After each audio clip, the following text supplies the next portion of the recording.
What's good, everybody? It's Amon-Rellik, the God Slayer. We're back. Back and more. Endwalker. Final Fantasy 14.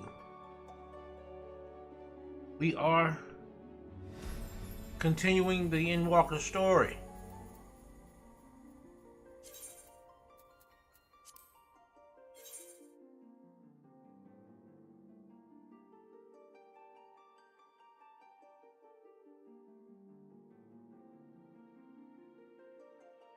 Again, the goal is to eventually catch up.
All right. I think we're about ready. Everybody go ahead and grab something to drink, grab something to eat. And we're gonna start this today. We're gonna be here for a couple of hours.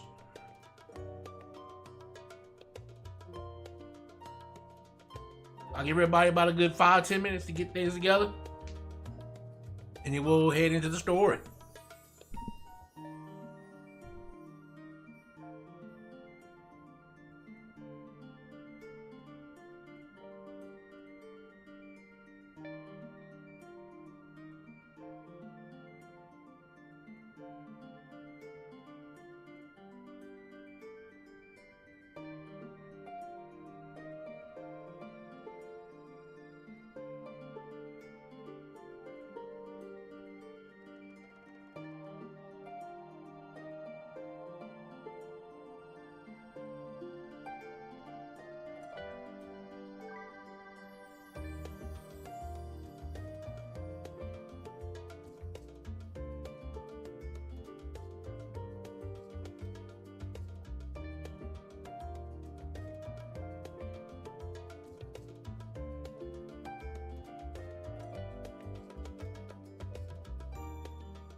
Okay.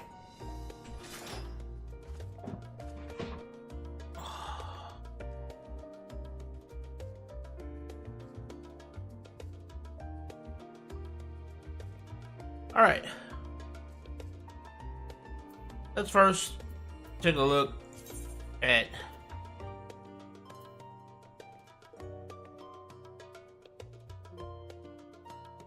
item level 539.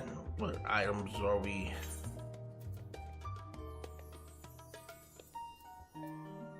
Hmm.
We'll see how far we can go without it. Yeah, I'm gonna try to keep this gear on as long as possible. All right, let's go. Though you and Kryle have news, though you and Kryle both have news to share, hers is perhaps the more urgent.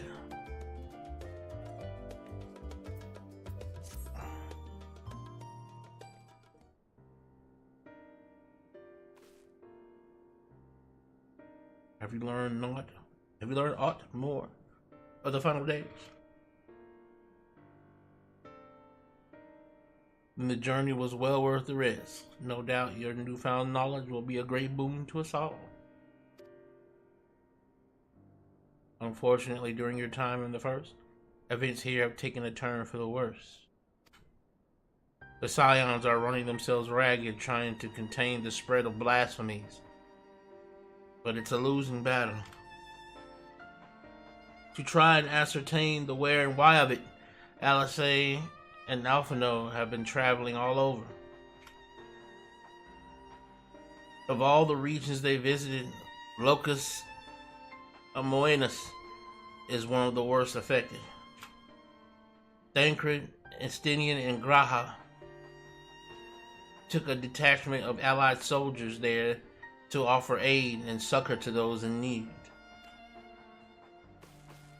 But the province is vast. They only managed to visit a handful of coastal villages.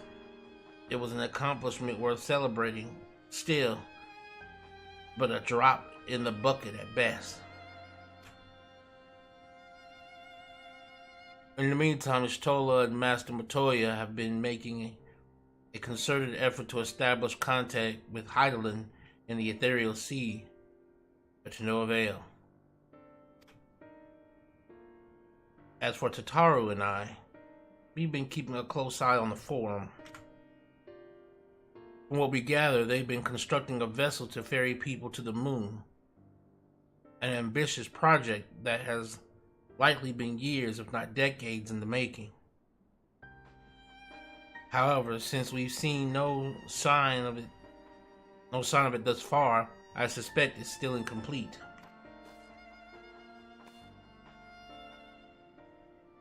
You will also recall the proposal issued by Master Fortinal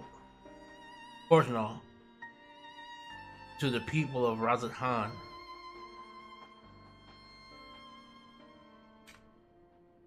Following the discussion, Vitra declared his support for the plan and urged those who wished to evacuate to accept the foreman's invitation.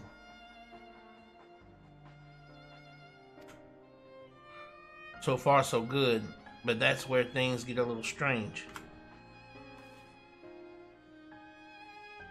Apparently, the forum caught wind of the lunar teleporter in the Tower of Babel and decided to use it to deliver people to the moon instead of their mysterious ship.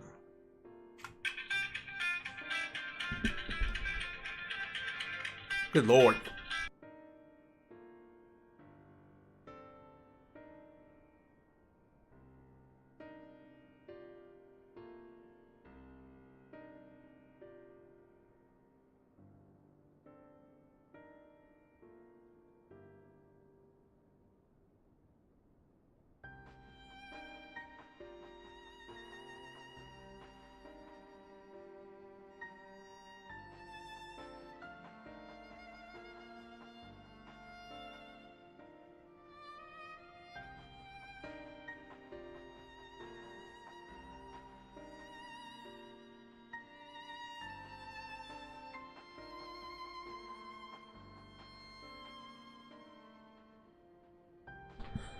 Good Lord, doctors and shit. Doctors and shit, boy. That is the.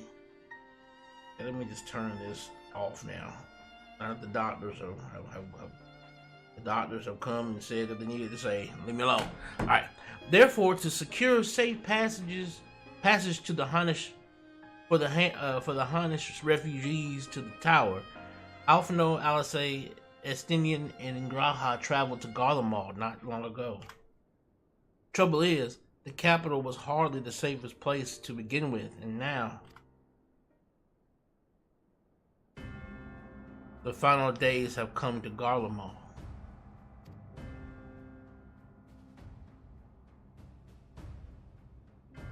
Shortly after our friends arrived, they were sent to rendezvous with Master Fortinal. Then panic broke out, and our communications were severed. From what fragments we were able to make out before the link shell went completely silent, we can only assume the phenomenon has spread to the capital.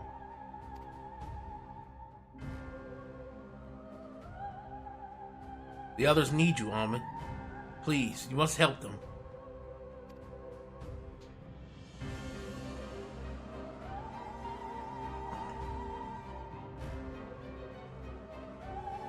Having you there will make all the difference, I'm sure of it. Camp Broken Glass was their first port of call, so you'd best start there. Hopefully, Lucia will know where they are. Lucia, there's no telling what you'll be walking into, so you had best take every possible precaution. Alright guys, 1 second, hold on. All these interruptions, god dang it.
Alright, to Camp Broken Glass.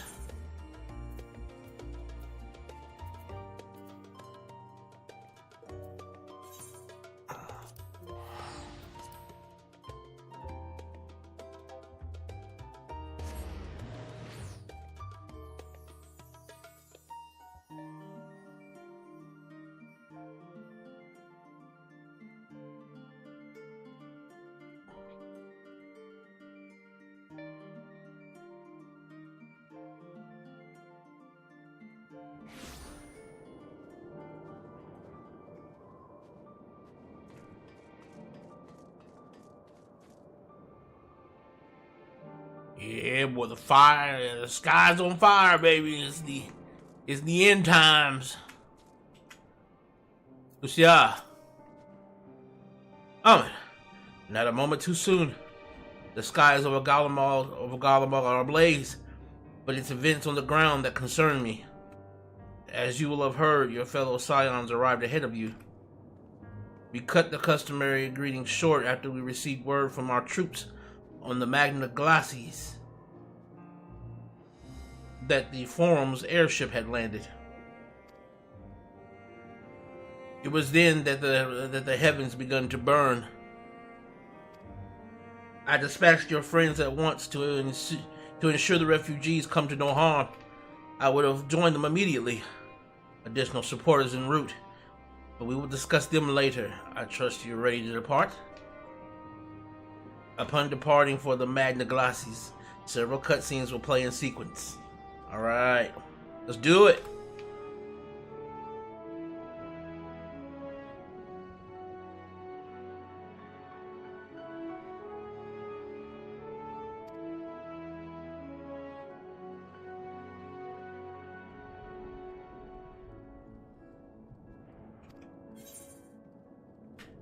Let's do it!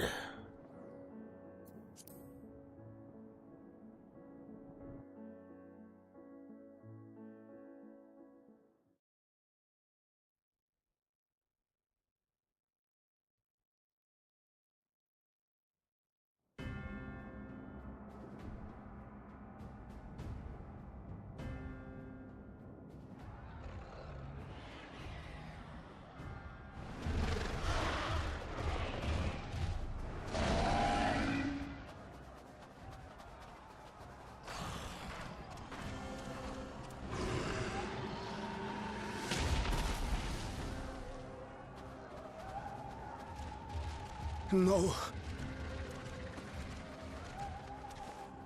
No. No. We were promised an escape. Not the same doom we fled.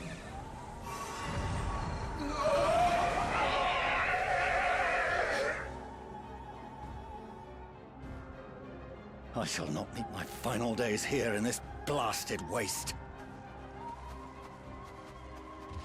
Calm yourselves. Your panic is our greatest enemy. Come, we must build a line of defense.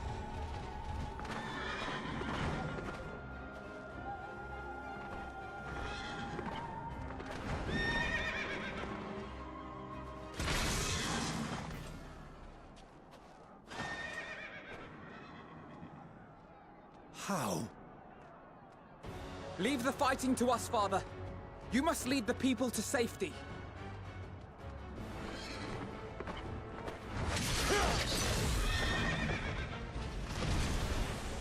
Boy, Stidian! Boy, Stidian! Stidian getting in there, boy!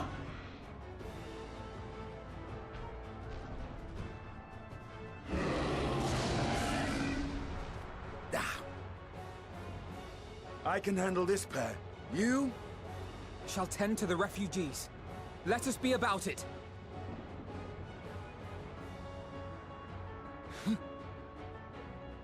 As you wish, my little lord.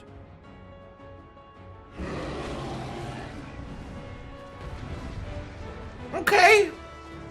Alright. Alright, Alphino. Alphino bossing right now?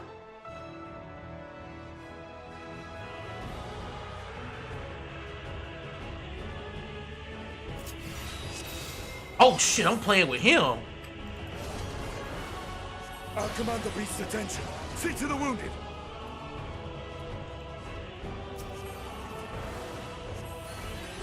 Help is at hand.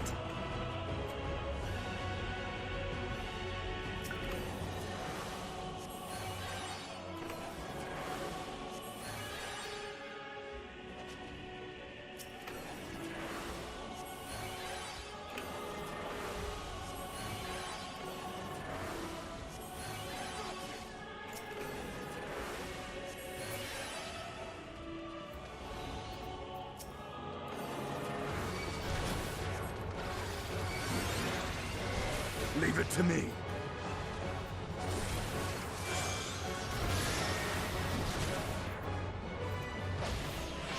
Can I heal him?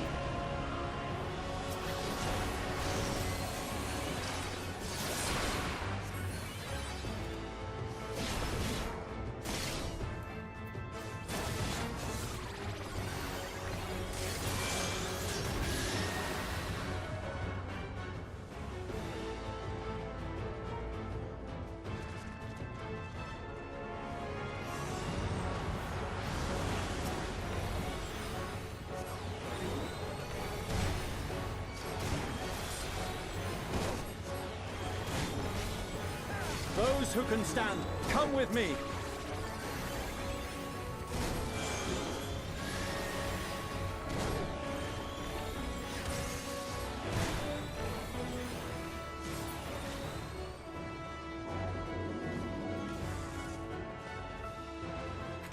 Easy now. Deep breaths.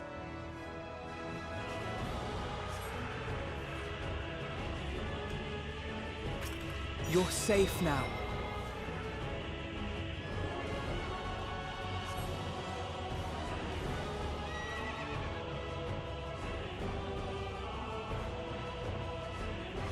Worry not for the refugees, but for yourself, boy.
But not hard enough!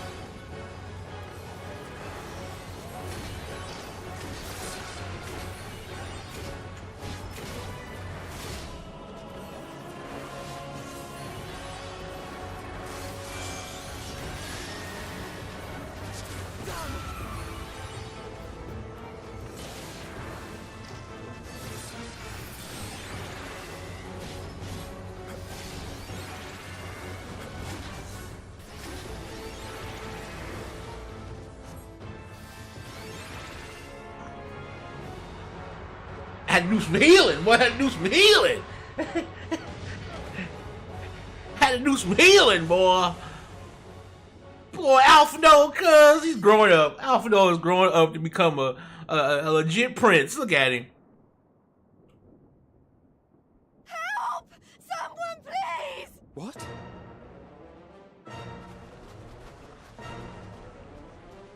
That is a big ass eyeball. Big ass eyeball. Eyeball. Eyeball. No. Don't.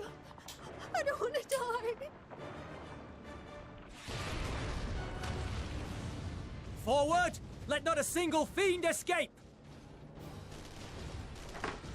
Boy, the Garland, boy, the Garleans. Garleans. What do you want them Garleans? What do you want them Garleans? Wait, that's... Euless and the army. So, you've recovered then? In time enough to be of aid, for once.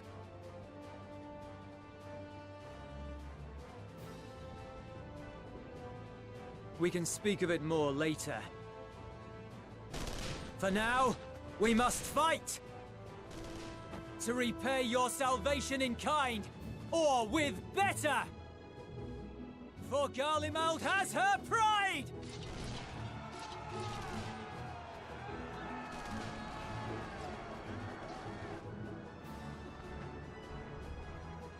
Of that I've no doubt.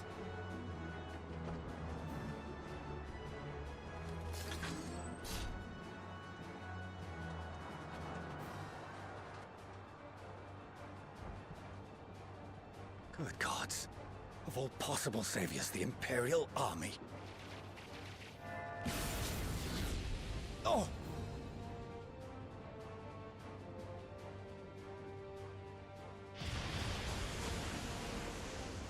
I had hoped to take all of them down at once.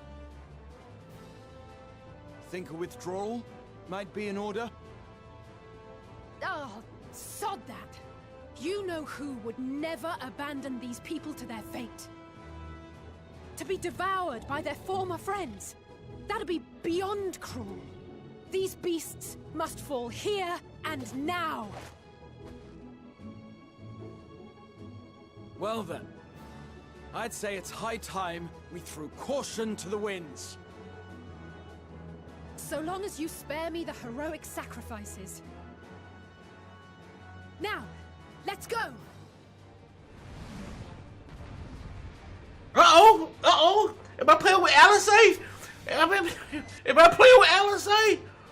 I don't know how to play Red Mage with nothing. Yep, I'm playing with Alizé. Let's go, girl!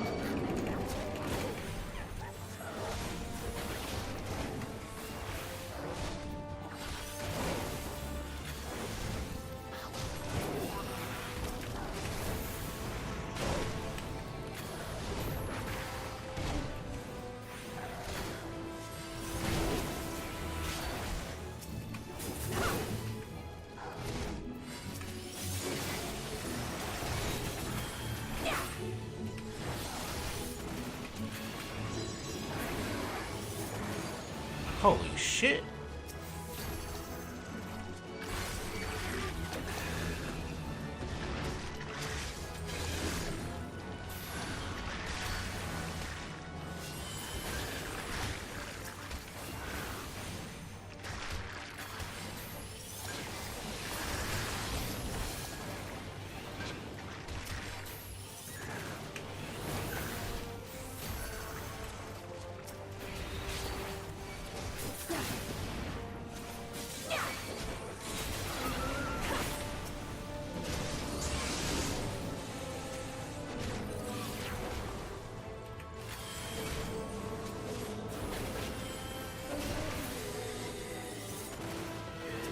Okay, Graha, he alright.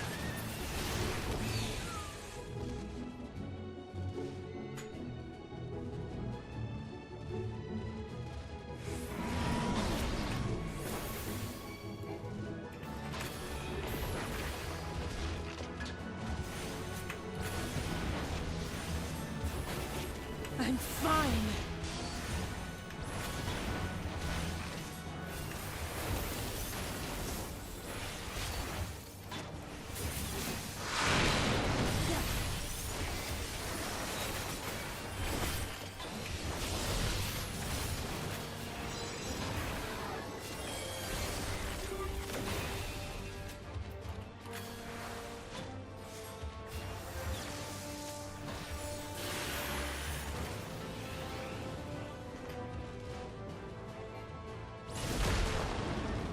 Not today.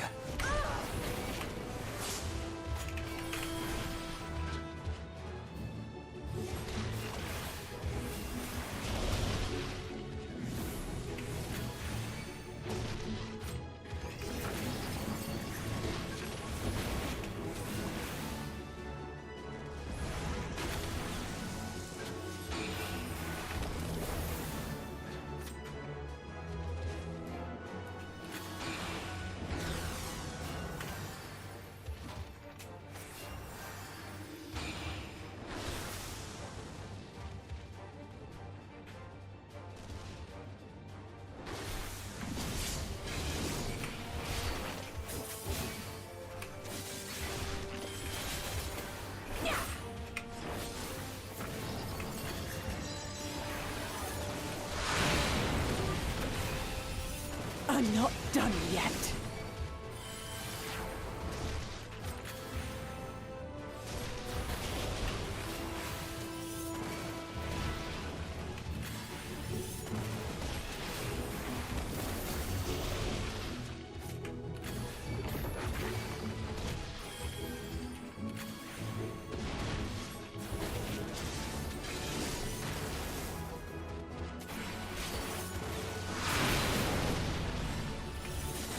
No one to worry about.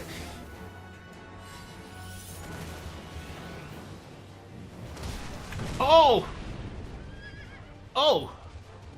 The air crackles with energy. Find cover!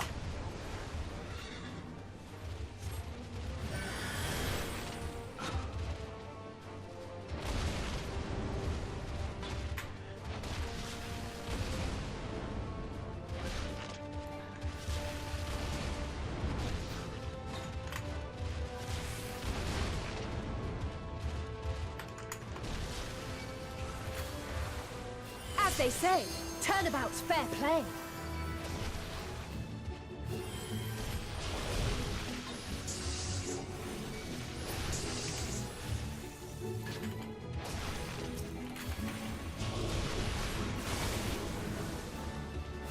On guard!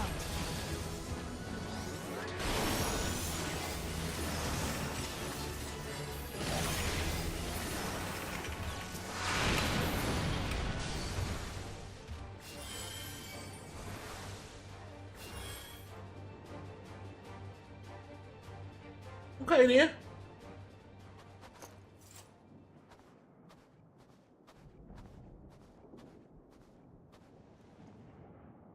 There's not the barest trace of ether. Maybe there really is no way to bring them back.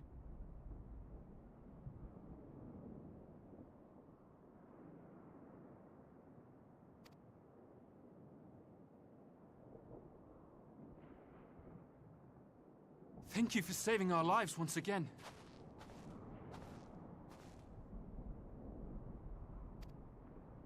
I remember you, from Purusha. You helped us there too, didn't you? Ah, you're from Palaka's stand. I'm glad you're still in one piece.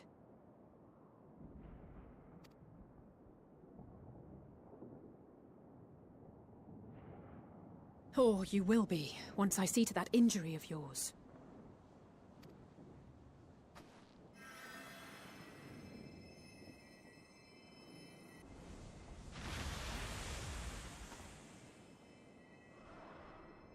Look out!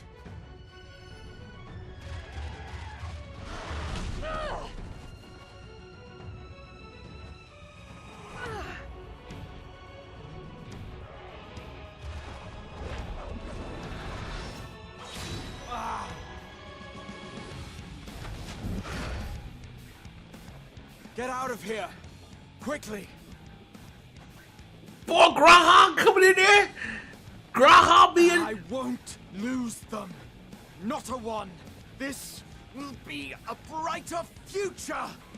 I won't let a madman's apocalypse ruin everything we've fought to achieve!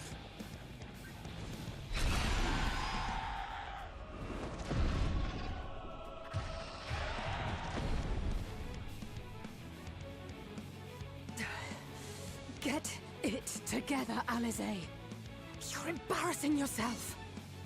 And in front of Father, no less. You might never measure up to our champion.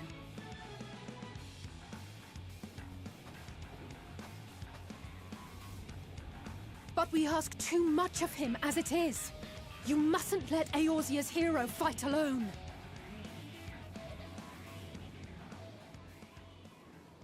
Anybody call for a hero? Anybody call for a Dark Knight? Anybody call for the champion? Alice, what are you doing, girl? Don't worry.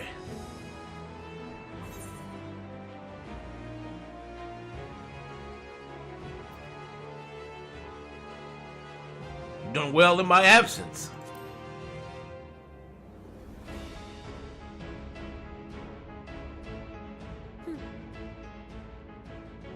I can look after myself, you know.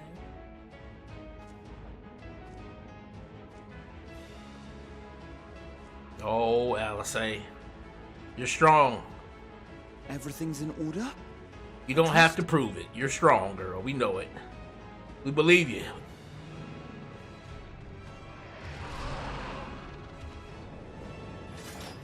I've had enough of this rabble. Come on!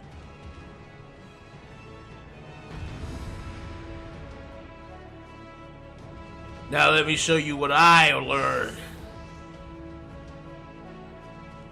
Oh, a trio for the ages.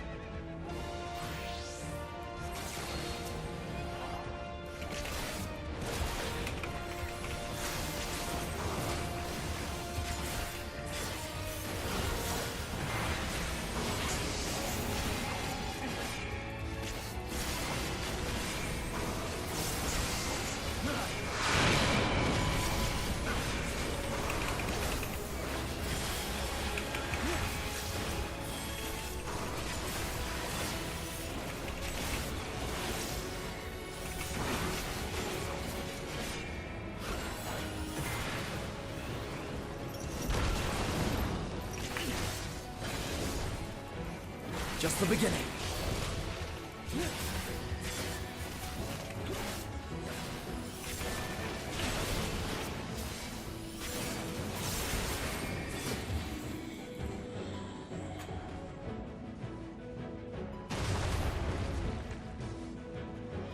I had a feeling I'd find you here.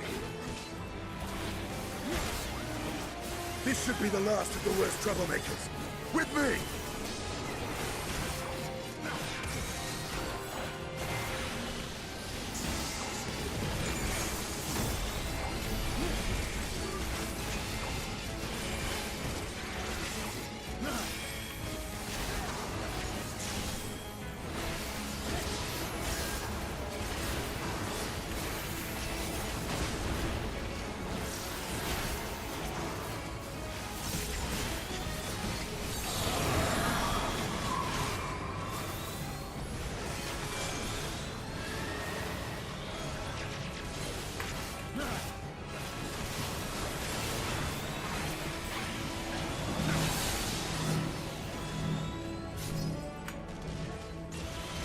Damn you!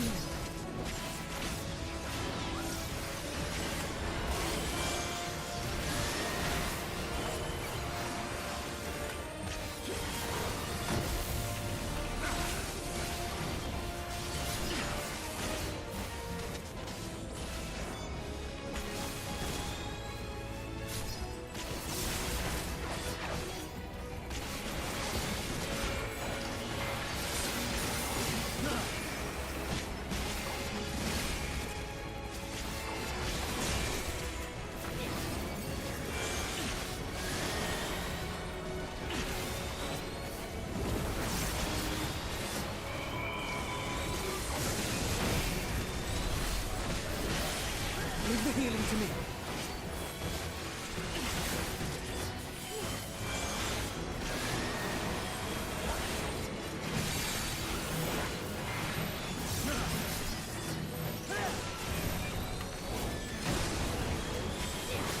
I am in your debt.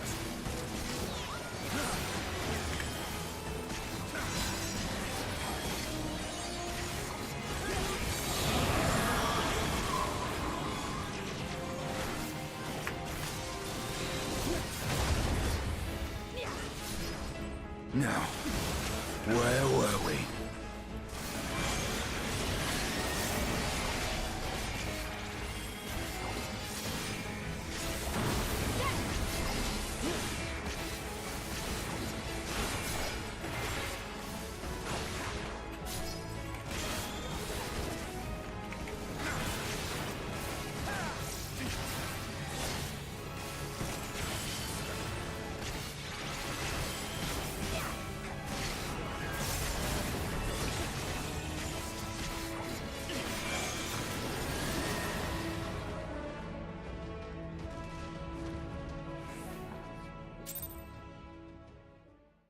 Right.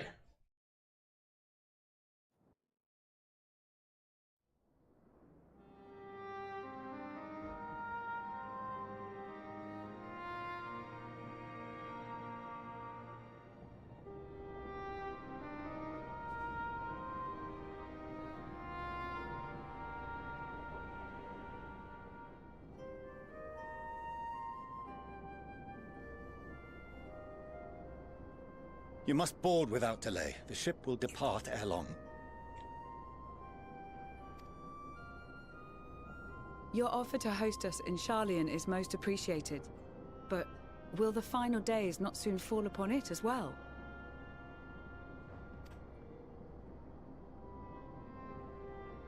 Your hesitation is not unwarranted. The satrap entrusted me with your lives, yet I have failed your comrades. Nor are you wrong to fear that this corruption will continue to spread.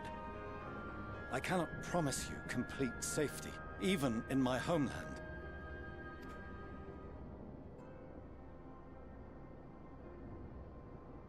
What I can promise is that I will do all in my power to protect you.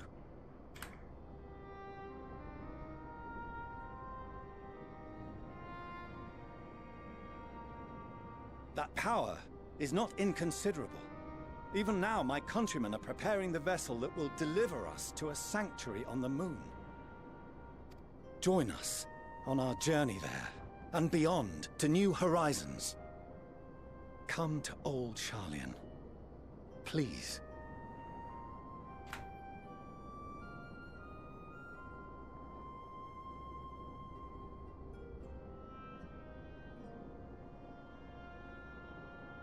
We would be fools to refuse such a generous offer made in earnest.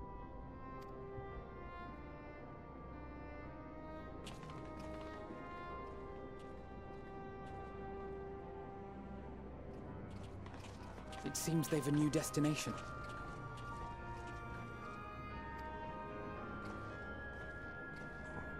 The people of Radzat-Han have known too much suffering. The march to Garlemald will only bring them more, short though it may be.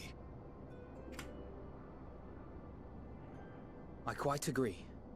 Fortunately, they have you to look after them. Yes. Well.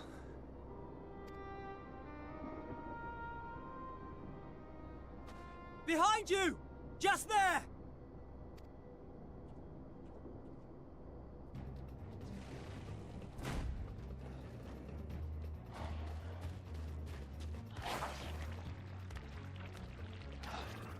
More of them.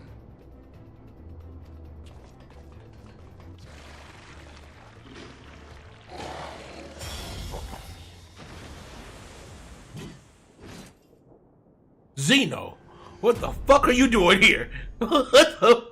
Xenos, what are you doing here? Xenos? Here?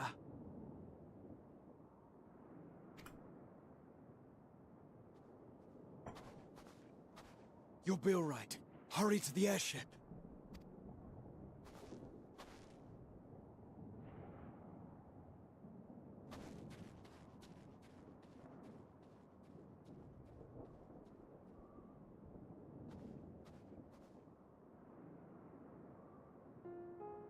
Why have you come? A heretofore unseen beast. 'Twas ripe for the slaying.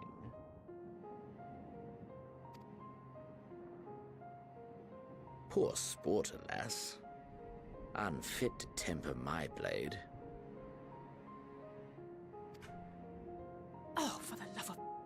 You cannot still be on about a rematch.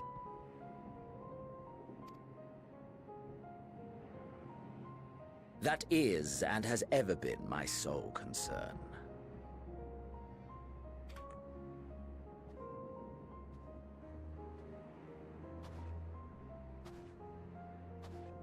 You, on the other hand, are fixated on a different quarry.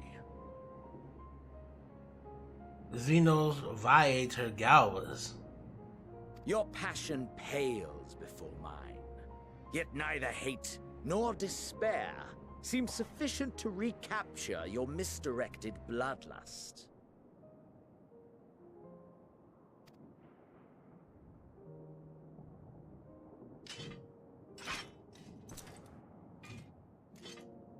So, I hone my blade, and I wait.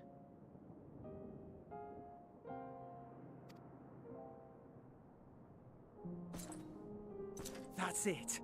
That's all you care about.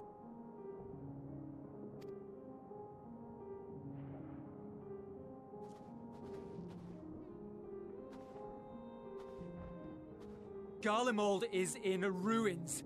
Our homeland, the nation you rule, is as good as gone. Along with so many of its people.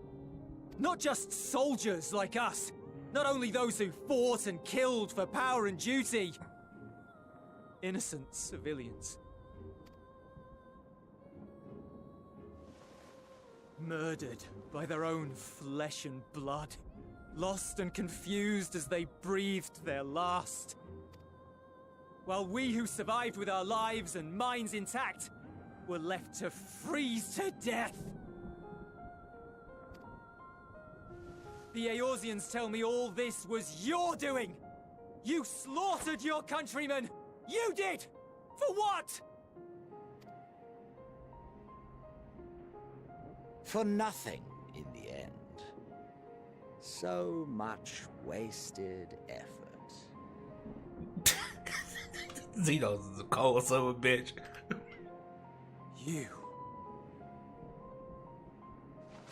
You bastard!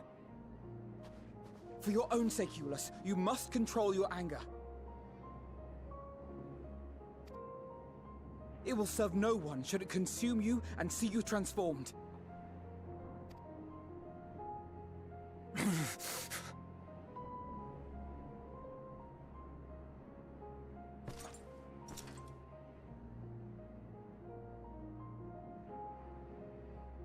Would you be happier had I a good reason? What? If my motives met with your approval, would you no longer resent the outcome? If so, then perhaps a beast's skin would suit you better. Duty, honor, morality. All constructs of convenience when put to proof. Surely the war taught you how easily power becomes the tool of the self-righteous.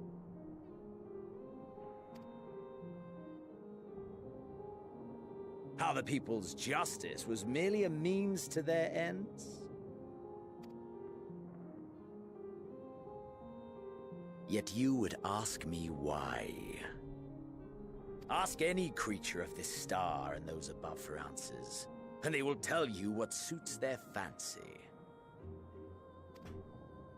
And they would be right to do so. What meaning there is to be found in the petty vicissitudes of your existence must be gleaned by you, and you alone.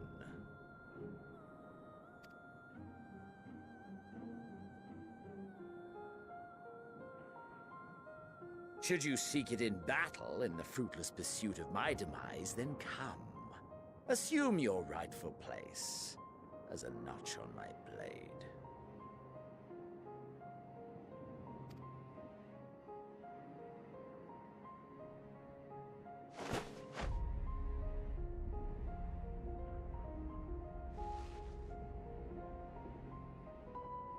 You are a blight on the Garlean race, and there would be no more satisfying way to expunge it than by beating you to death.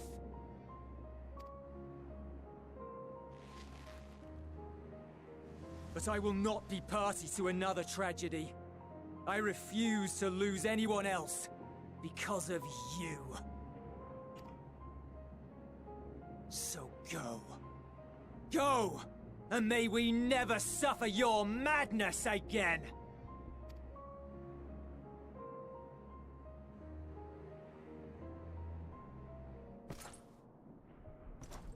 Xenos!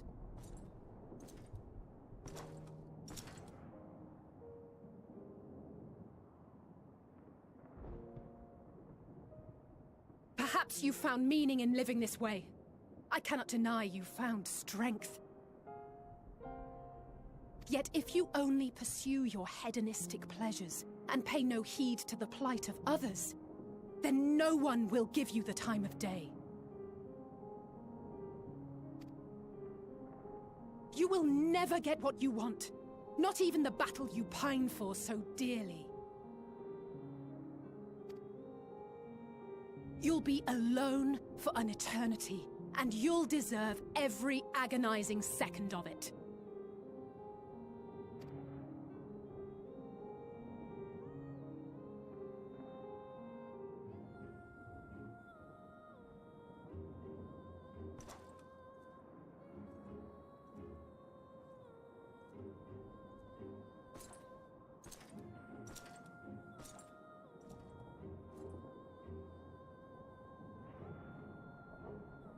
Or that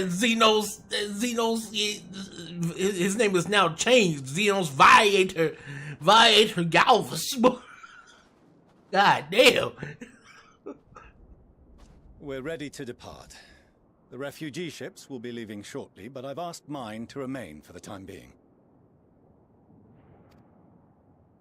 There's room enough for you to join me on it, if you wish.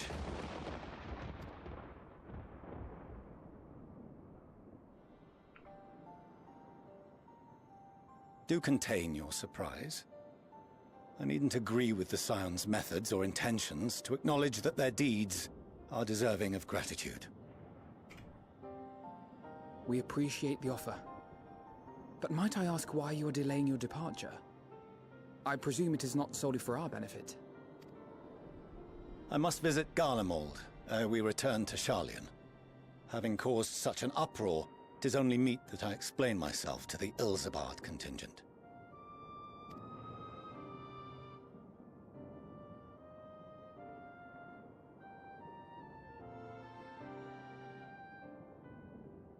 Allow us to accompany you then. We should be glad to facilitate, given our familiarity with all concerned. If you would like to join as well, Eulus, we can speak of recent events on the way.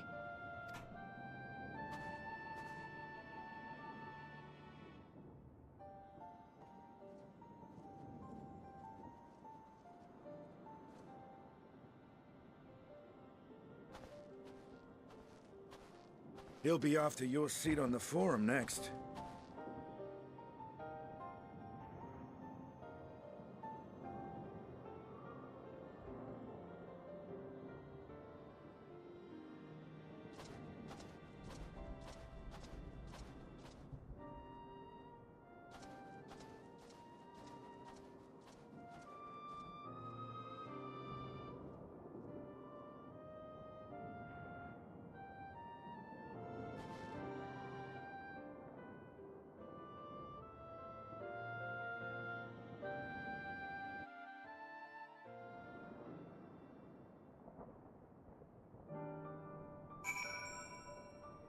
All right, that was pretty good. Give me a second, and we'll keep going.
Okay, let's keep rolling. You want to talk to Alice? Say, baby girl.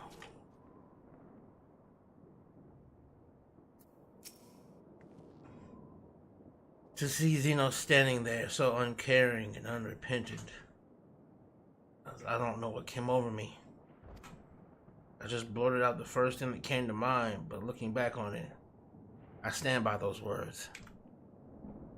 I would say I hope they won't incite him to further villainy, but to be honest, I doubt he even remembers what I said.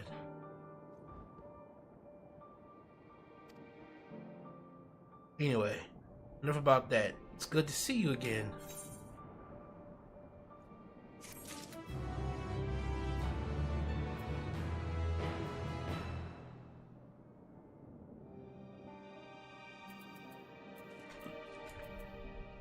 Yeah.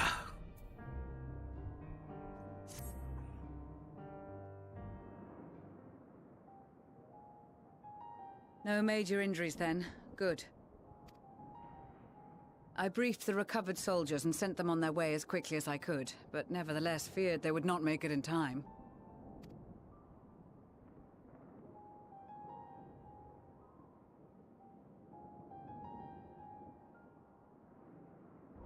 The additional support was invaluable. Your men saved more than a few lives.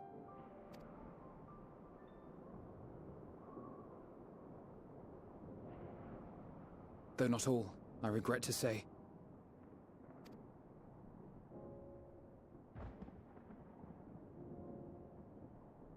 I take it that I'm addressing Lucia Junius. I'm the Forum's envoy, Forchano Leveilleur.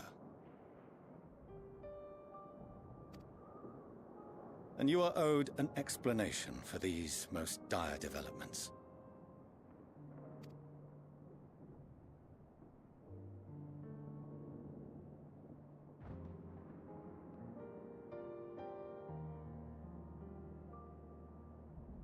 Another trial wrought by the final days. I was beginning to suspect as much. You doubtless feel some consternation having been forced to abandon your original plan.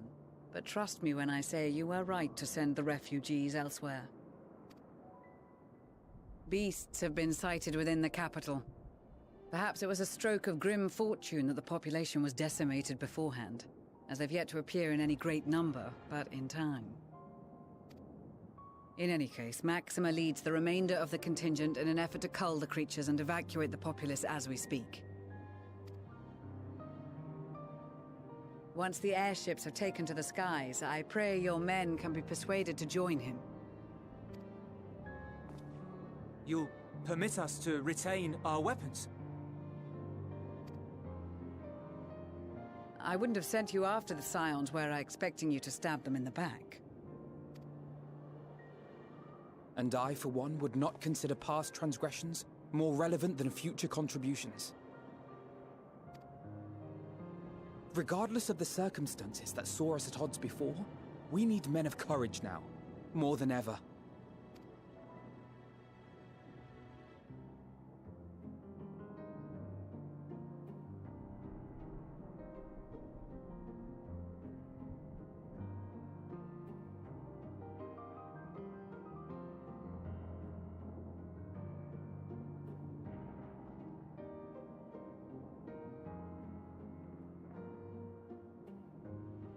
We swore to defend Garlemald, and so we shall.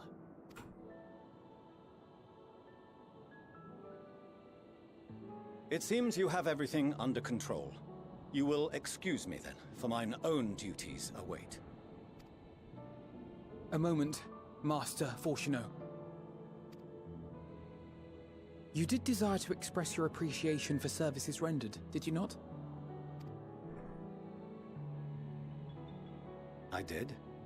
Though if you intend to again ask that Sharlayan alter its course, you will find my gratitude insufficient. 'Tis nothing so onerous. I wish to hear the details of this grand endeavor of yours.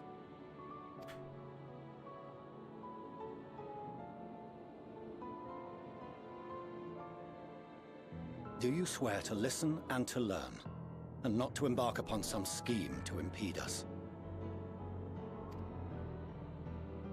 I swear.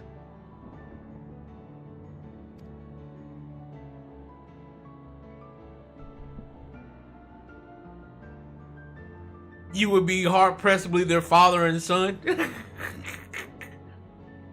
Any other, I would doubt. But you, I trust to keep your word.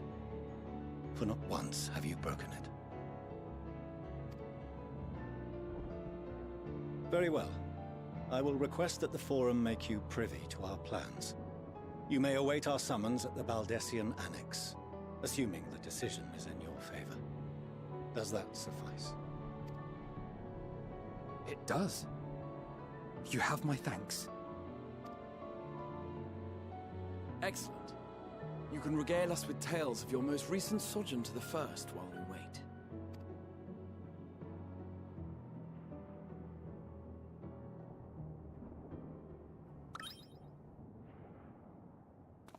Did you hear something just now?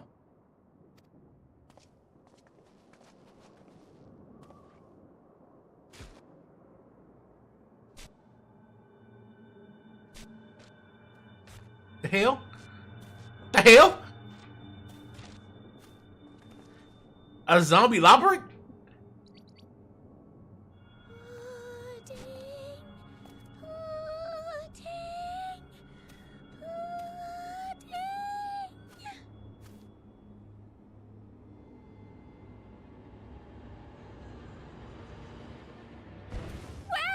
Where is this star's blasted pudding?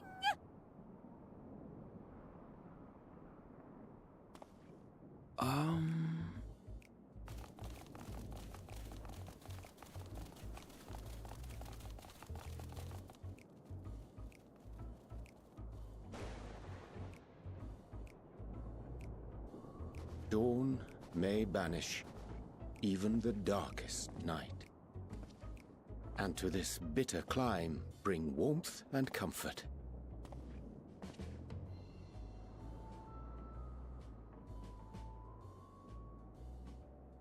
'Tis heartening to see such an assembly upon my return. I thought often of you whilst I looked down upon our star's brilliance from the moon above. Urianger! Yes, but what are you doing here? And dressed like that?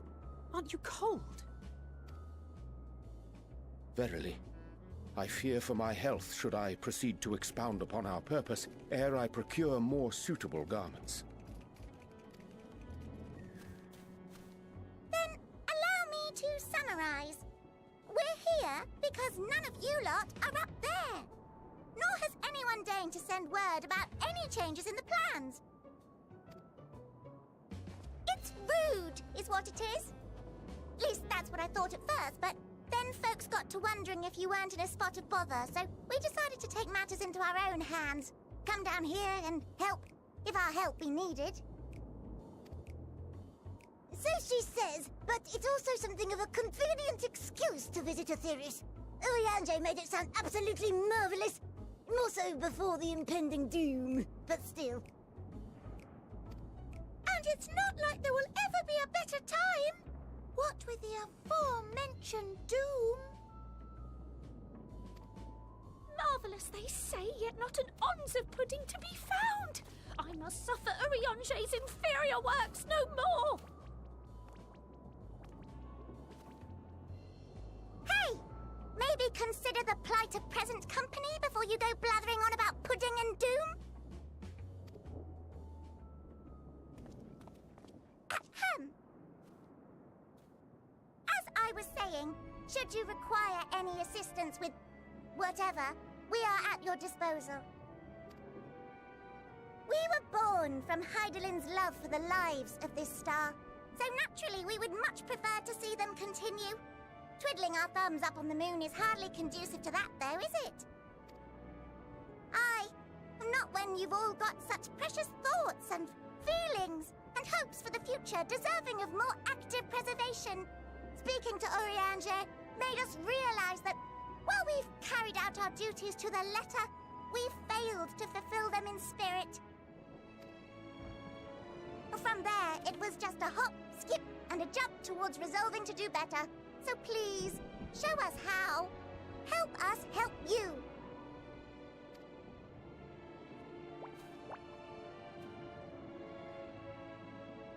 Forgive me, but are they...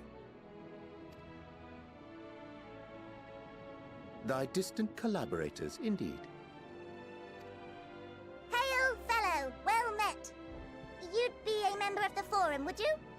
It's an honor and a pleasure to meet you at last. I'm Livingway, Hydaelyn's right paw!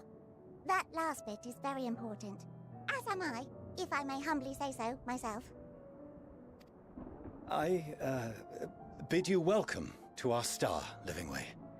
On behalf of the Forum, I thank you for traveling such a distance to meet us. As you have surmised, preparations for the Exodus have not proceeded as smoothly as we had hoped. I should be happy to personally escort you to our headquarters in Sharlayan, where you may advise us as you deem fit.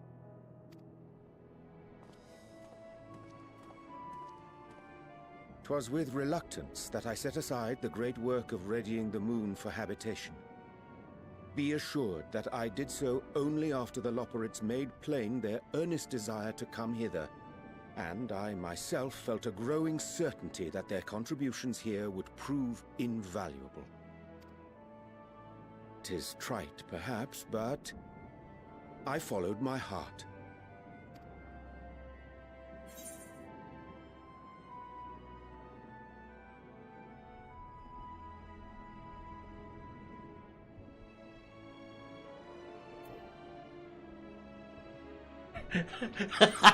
Good to have you back.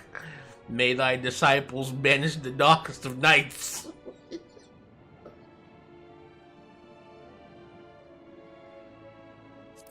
I'll say good to have you back.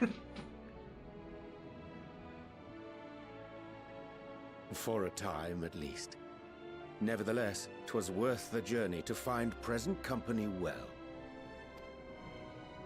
Will thou attend us at the Forum and lend thine own wisdom?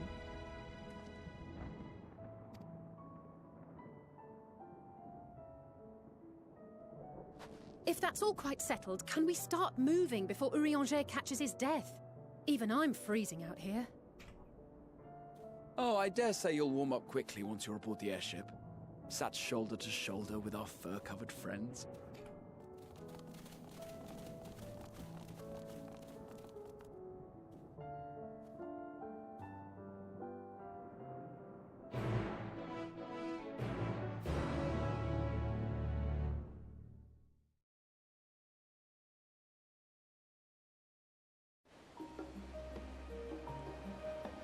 Scarlet Harbor.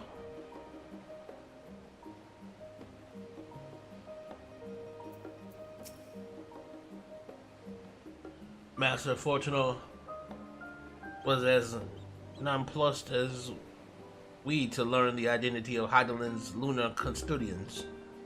As he will soon discover, they have much and more to offer the Forum. Might I suggest we return to the Annex forthwith? We may yet have time to discuss the recent adventures ere we are summoned to the rostra.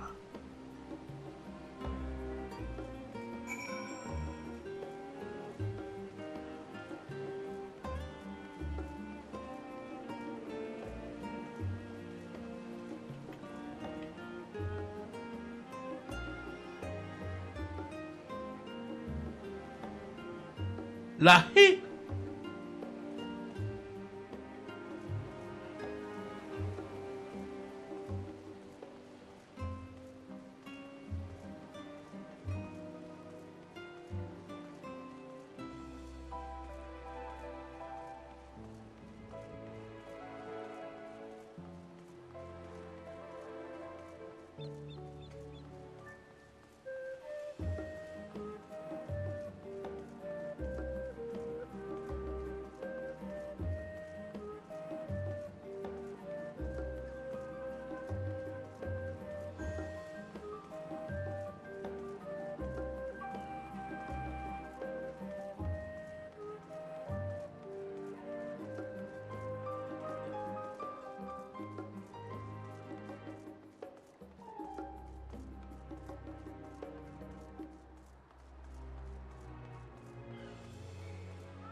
Not that I'm complaining, Urianger, but I wasn't expecting to see you quite so soon.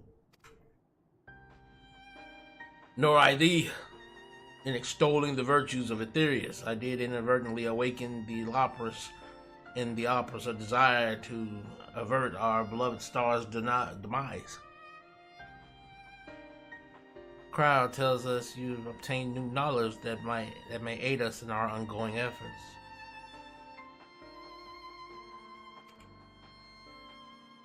I have news to share regarding our study of the ethereal sea, but your findings are certain to be of greater interest, so I would rather hear them first. To what revelations did Hydaelyn's Elpis flower lead?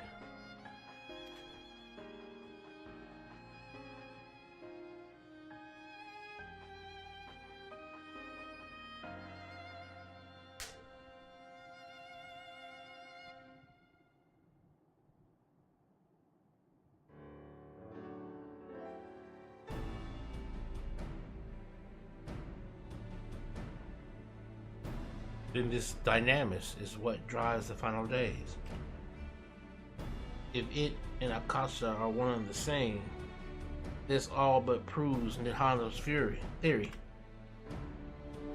We're an entity, through sheer force of emotion, to channel this vast, dormant reservoir into a raging river. Its power might surpass even that of Aether.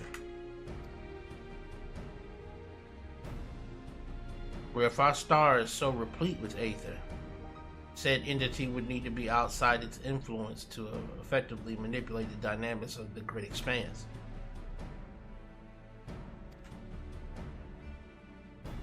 Meteon. Or rather, the sorrow and suffering of fallen civilizations that she has been hoarding for millennia.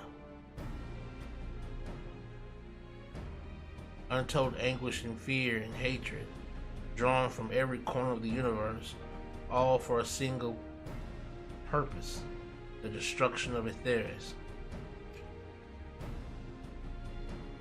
But our foe is no longer some unknowable calamity. We have but one aim, to defeat Meteon. You make it sound so simple, but you're not wrong.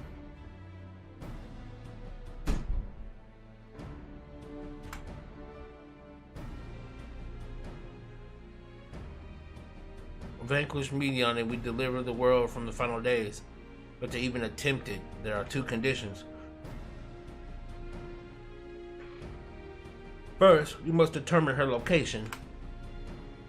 Before Meteon escaped, an enchantment was placed upon her by Venat, the woman who will become Hydaelyn. The implications of temporal magics are not entirely understood, and so we cannot assume that our Hydaelyn and Venat and the Venat you met in Elpis are one and the same. Nevertheless, due to her intrinsic qualities as an all-powerful being, I'd wager that Hydaelyn possesses the knowledge we seek. Whether she would share that knowledge with us, however, remains to be seen. After all, she intends for us to flee Aetherius, not to stay.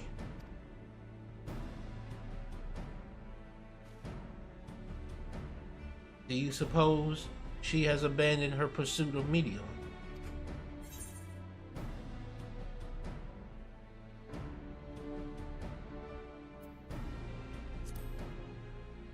She'd never give up. That's my impression too. Otherwise, she would have used me as a conduit for her will, or provided clues such as she wouldn't have used me as a conduit of her will, or provided clues such as the Elpis flower. I believe she has been waiting for mankind's answer to Hermes' question.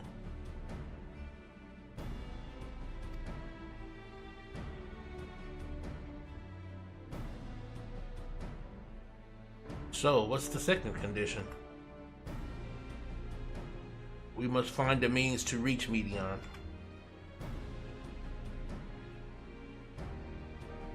Naturally, our chosen method will depend entirely upon whosoever she has made her net, wheresoever she has made her nest.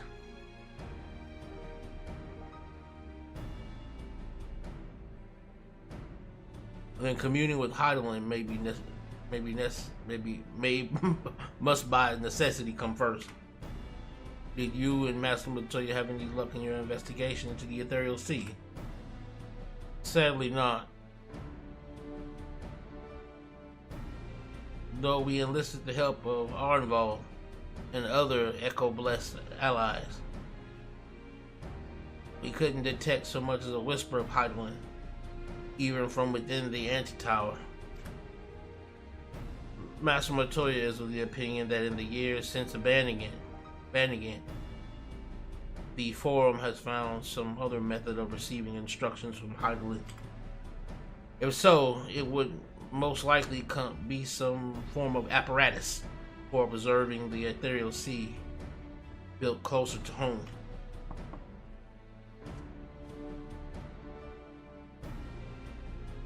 Sorry to interrupt. We just received word from the Forum. Your presence is required in the Rostra, where they intend to discuss the Great Exodus.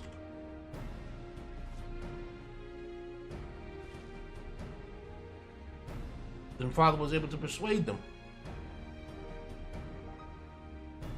They're finally taking us seriously. Let's hear what they have to say.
The Forum is in session, and as such, the roster is closed to visitors.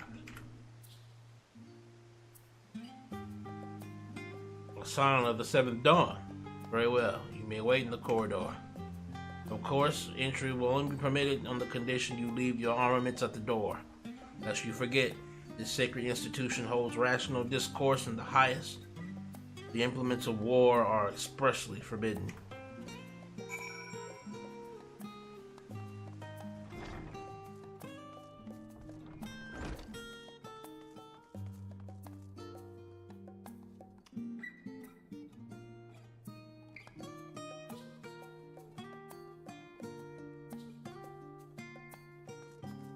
Look at this place of higher learning, boy. Look at this.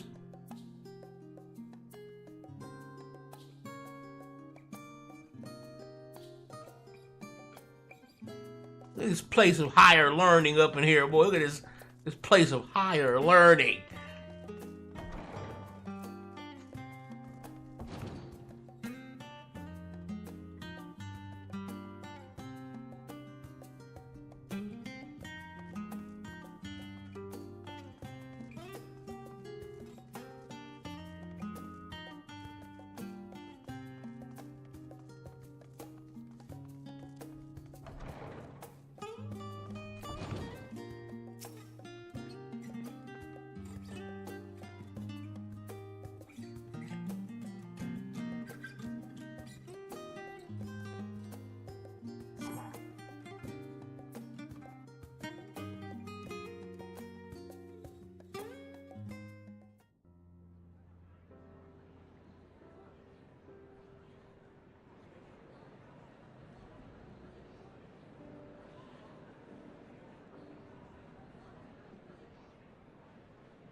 There is a matter I wish to raise with you before we enter. We are here to listen and to learn. But if the Forum's plans are more or less what I expect, then I should like to make a proposal that will serve our ends.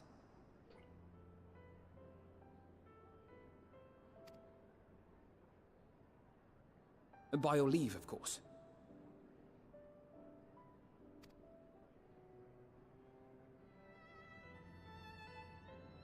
I don't see why not. Your words and wits have gotten us this far. Agreed. I will present our queries so that you may consider the most advantageous way to advance your proposal without distraction. Thank you, everyone.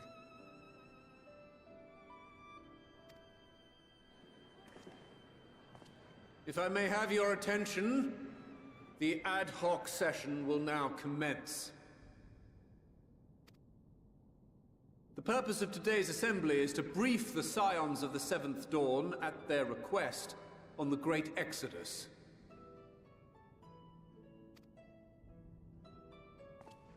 You may enter.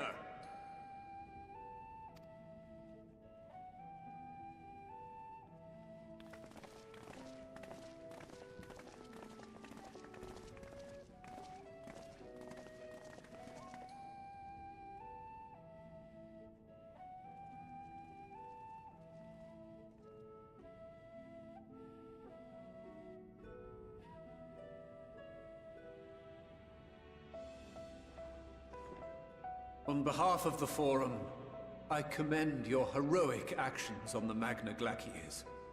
We shall not soon forget your service to us, and the people of Radzat-Han. The Satrap, whom we have informed of the refugees' new arrangements, sings your praises as well. As an expression of our gratitude, we will endeavor to answer your questions as fully and openly as we are able. Then let us begin. First, it is the Forum's objective to ferry the life and knowledge of this star to the moon. Am I correct? You are. It is for this purpose that Sharlayan has labored these many long years. We have collected biological samples and scientific records from across the star. When the time comes, they will be moved from their places in Labyrinthos and Numenon and conveyed to safety. Once that critical task has been accomplished, we will begin transporting the Sharlayan citizenry, which has been categorized into groups. The earliest arrivals are to ensure hospitable environs for those who come after. Following our people, we will send those of other nations in turn, beginning with our allies. Radzat-Han was foremost among these, but since the final days have already come to Thavnair, we saw fit to include the refugees with earlier groupings. An ambitious plan. You have accounted for the safety of all nations and tribes, then? As many as we can. And how, pray tell, do you decide who to leave behind? To journey beyond the sky is an unprecedented and immeasurably difficult endeavor. Introducing sources of inevitable conflict would condemn all to certain death.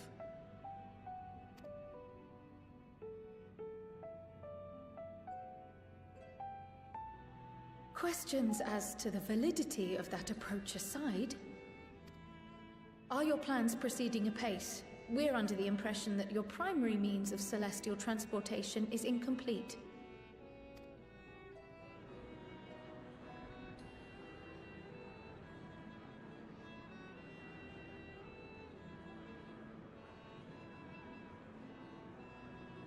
If only in that it does not meet our optimal parameters, that is correct.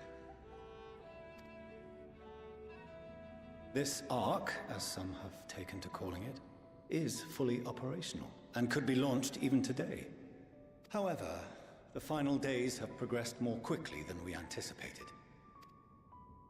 At present, the ship is incapable of attaining speeds sufficient to meet our evacuation targets. Should we put the vessel into service, as it is now, we will be unable to travel to the moon and back quickly enough to complete the necessary number of trips. Precious lives and knowledge will be lost. Seven hells. Is there anything to be done?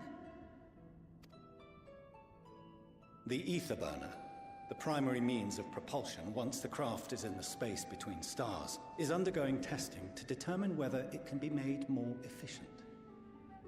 Though cargo is being loaded for the initial phase of the Exodus, we are prepared to continue our experimentation up to the day before launch, should it prove necessary.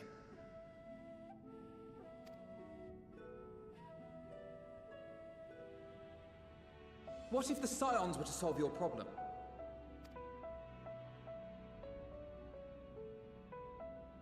We shall help devise a means to improve the ether burner's efficiency, on 2 conditions. If we succeed, you must allow us to meet with Hydaelyn.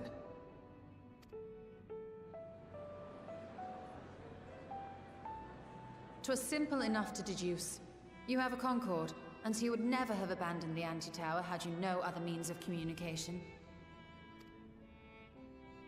One far more convenient, I suspect.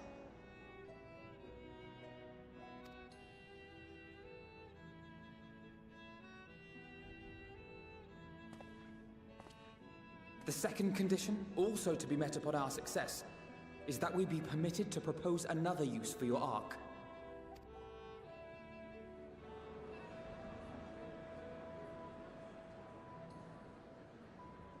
We would be at liberty to refuse this proposal.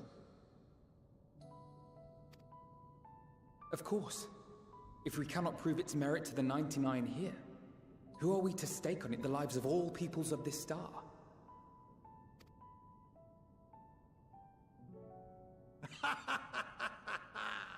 Delightful as always, Master Alfino.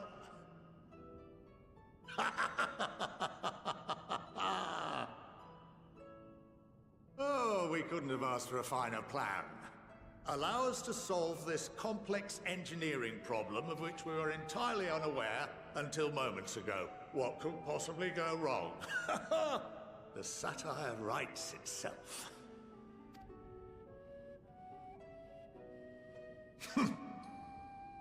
Yet, what field has not benefited from a change in perspective? When we are at wit's end, what we need is not the same dry theories recited ad nauseam, but fresh inspiration.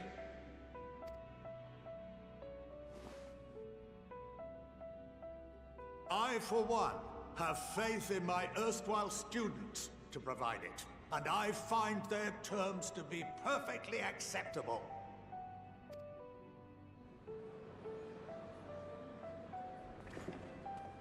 Order! Order! We have no time to waste on debate.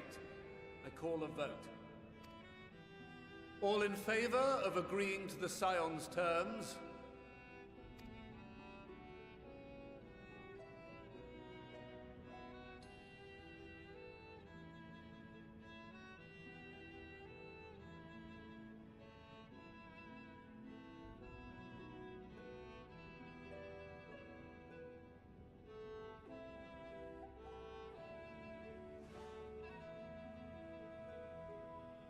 "71 in favor, 28 against. The ayes have it. Fortuneau, as the architect of this project, you are the best candidate to show them its current state. And bear in mind that regardless of your personal misgivings, this is the will of the Forum.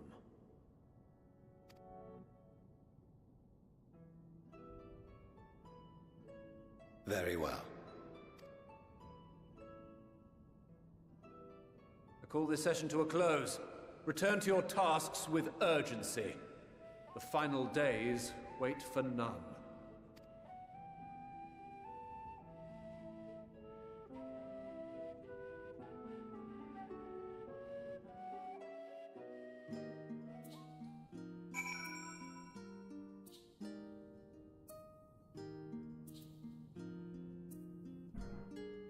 Okay, so Alphinaud had a little plan.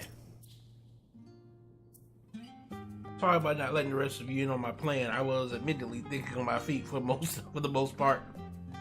But since we require both a means of communicating with Hydaelyn and reaching Medion, in the spur of the moment, I saw involving ourselves with the completion of the Ark as a way to work towards both objectives simultaneously. However, we must keep our end of the bargain by solving the problem of the ether burner. I'd like to think it is not a challenge beyond our combined expertise, or at least the expertise of our extended circle of associates. It might behoove us to learn how an ether burner actually works before we intend to prove it, though.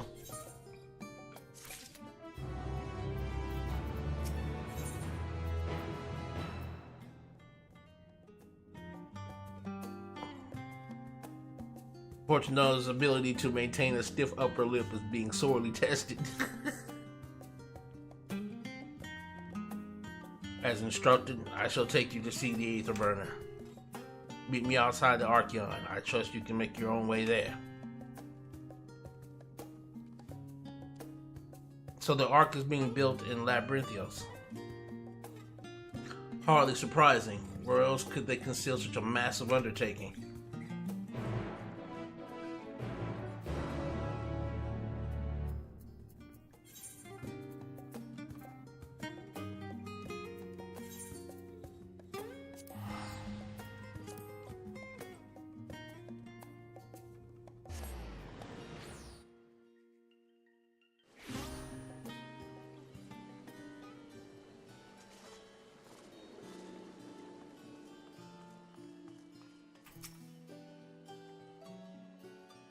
Our destination lies in the lower levels. The Forum, in its wisdom, has granted you access to the Archeon's lift. Step inside and have Hydaelyn take you to the medial circuit.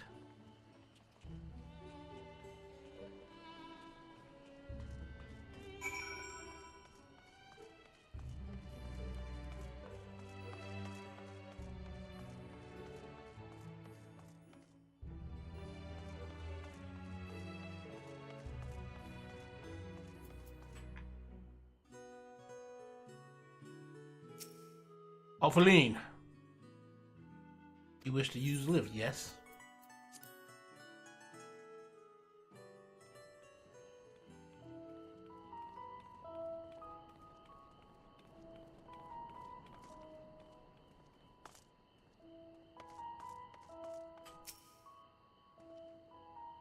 I have sent your associates ahead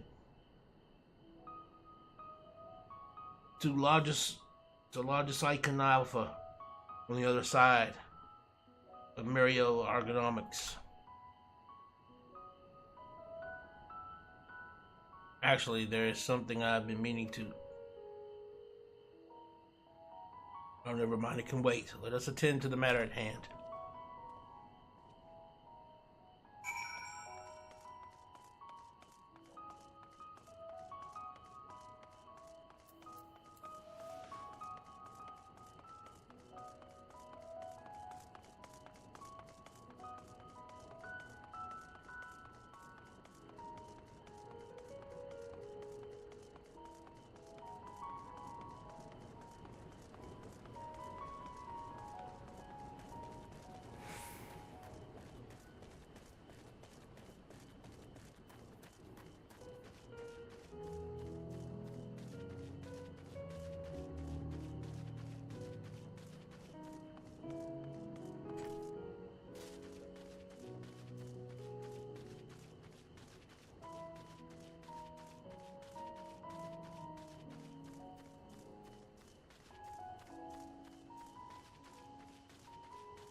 Straight garlic.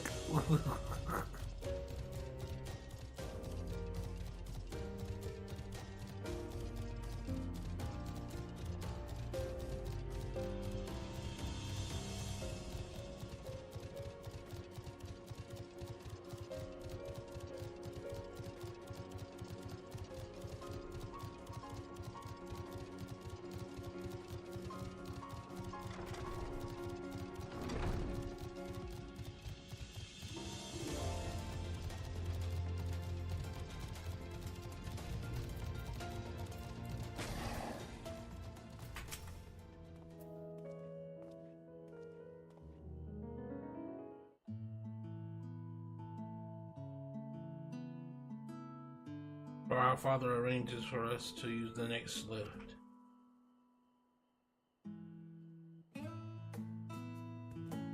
Here, being largest Decon Alpha, where the atmospheric conditions of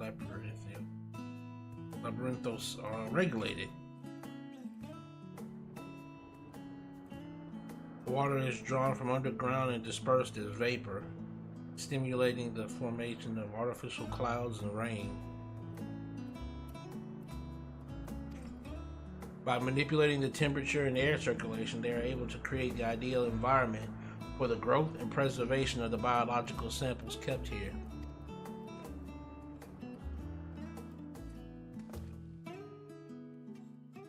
Hold on, how do you know so much about it? Why, Father brought me here as a child. What? And left me behind?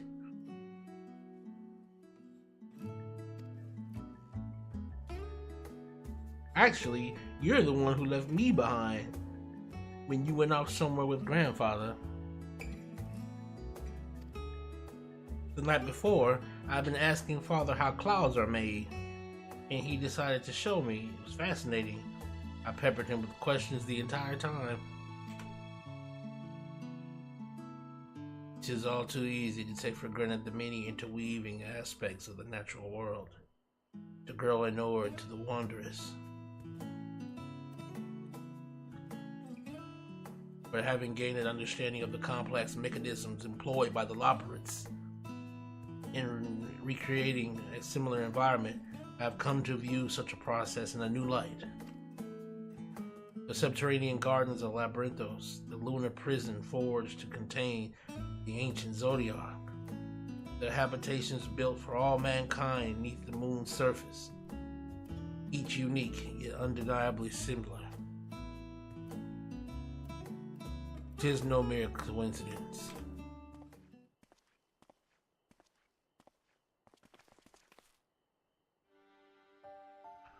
Ever since Hydaelyn unfolded to us the grim fate that awaits Atheris, every essential resource we could spare has been delivered to Labyrinthos in preparation for the great exodus. But that is not all. It is also a testing ground for the technologies that will allow us to settle on distant stars. Though the Loporits have endeavored to make the moon inhabitable, it is not our final destination. Mankind must learn to propagate life where there is none, to thrive where all is barren. Alas, time is not on our side. I've arranged for you all to enter the central circuit. It is there that most of our preparations for the great exodus are carried out, the construction of the Ark among them. Though our plans have been made public, access remains highly restricted. You, however, will not be subject to said restrictions, and will have free reign to come and go as you please. Such was the will of the Forum, after all. We will prove ourselves worthy of their trust, your trust.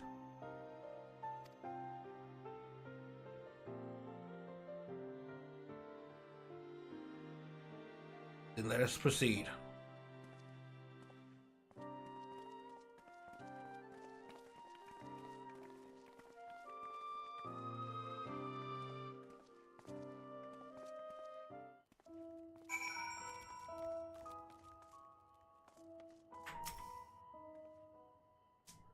By the decree of the Forum, the Scions of the Seventh Dawn are permitted to enter the Central Circuit.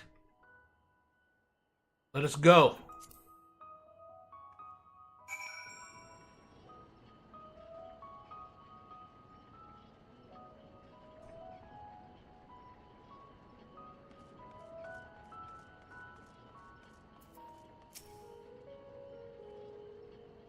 The Aether Burner is being constructed not far from here. Overseeing the work is Coco Duncoal, after whom the forge is named. Once the necessary introductions have been made, I shall leave you with him to discuss the particulars.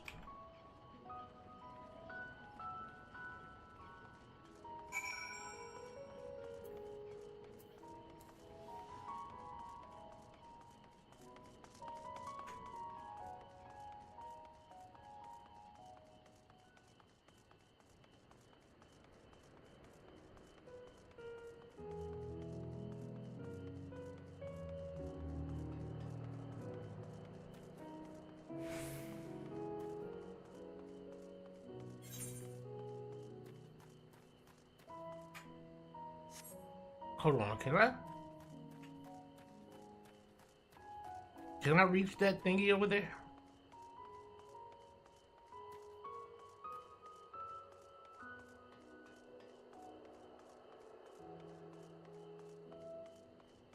Logisticon Alpha.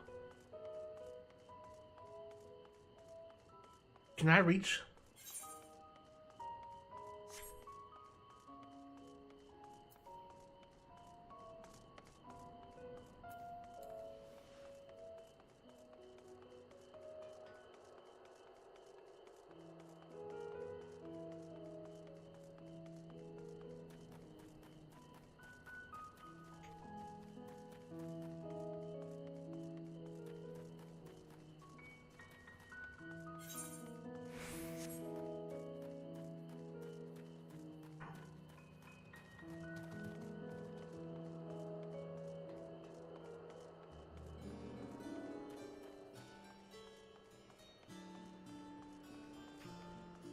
There we are.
Could swap them out.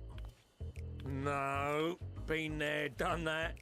Damn near lost my eyebrows. Think, Coco, think! we'd be well on our way to paradise. Visionaries patting themselves on the backs for their grand accomplishments if you'd only think! Yes, that does sound rather lovely. Yeah! I mean, Master Force, you know, what a pleasant surprise.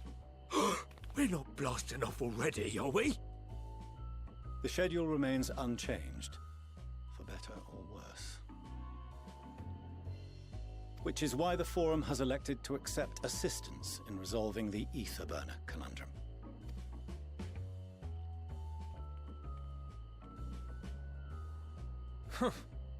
Not seen you lot down here before. There are Archons among their number, but engineering is not their expertise.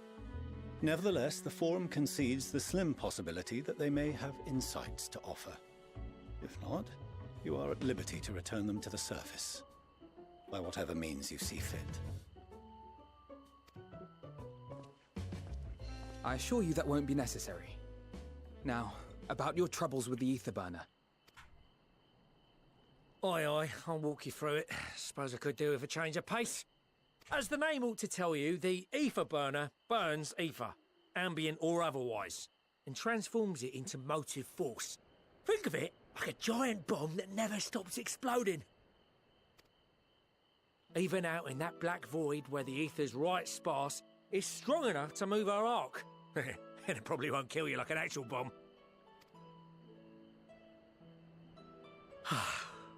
But it ain't perfect.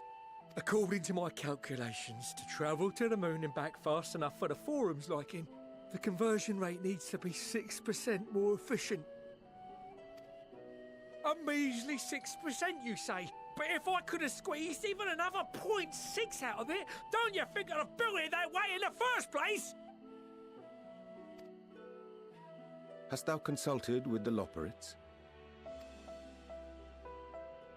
Yes, they too are conducting their own research, for lack of a ready answer. The moon's propulsion systems are considerable, naturally, yet they are commensurately massive.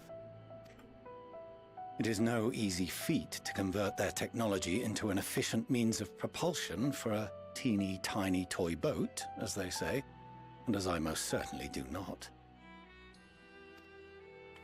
Yes, exactly!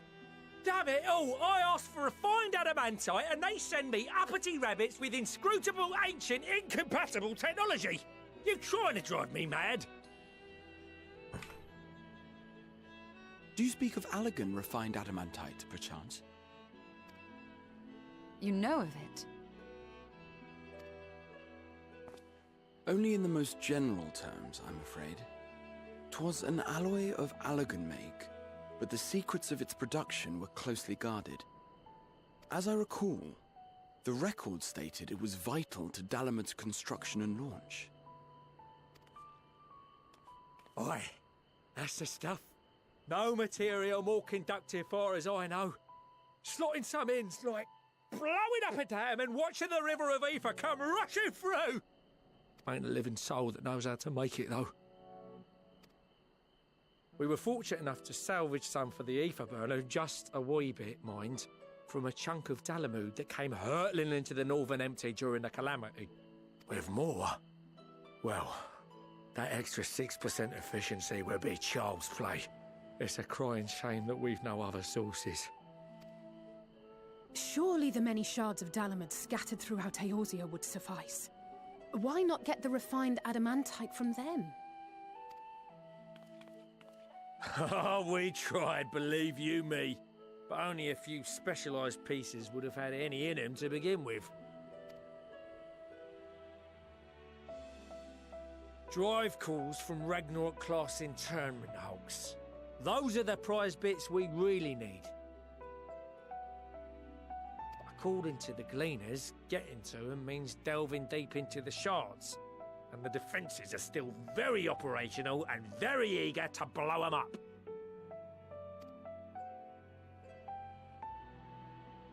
It's rough going in there, even for the cream. Not sure they'd make it out alive.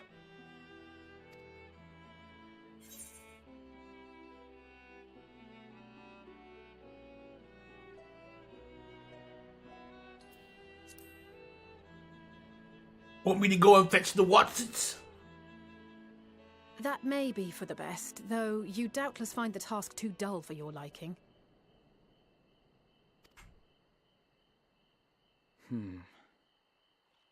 There are multiple internment hulks in Eorzea alone, so handling this ourselves may not be the most efficient option. Rather, if we could salvage adamantite from the shards simultaneously...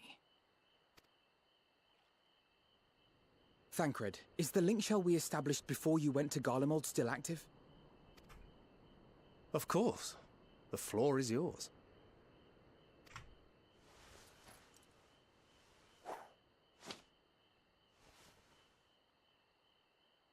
What's all this? Gathering firewood, so to speak. We alone can accomplish little, but joined by others, we may yet build a bonfire to carry us heavensward. This is Alphino. The Scions have need of you.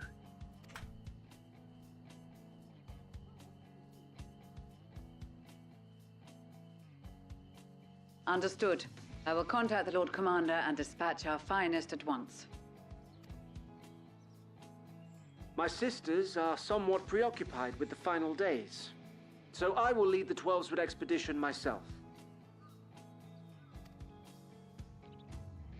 Are you aware of any other sources of refined adamantite? Logically, such an invaluable alloy would have been utilized solely where absolutely necessary, in components intended to conduct or collect surpassing amounts of ether. Any extant instrumentation or devices would have likely found their way into the hands of etherologists, or enthusiasts.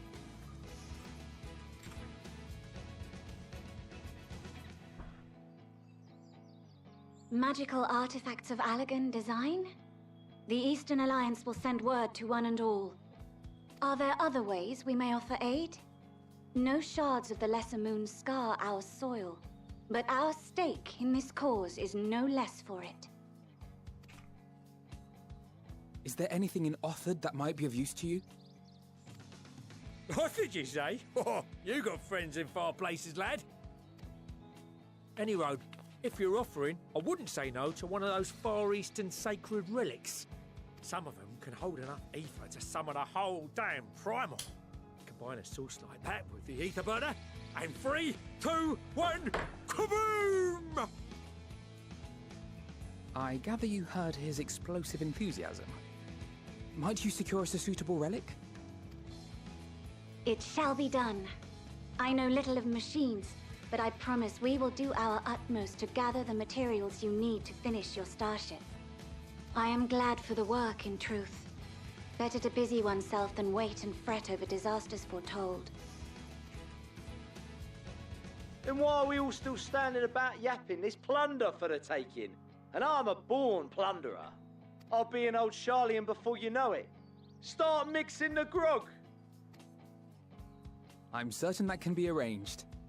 Thank you all, and do be careful.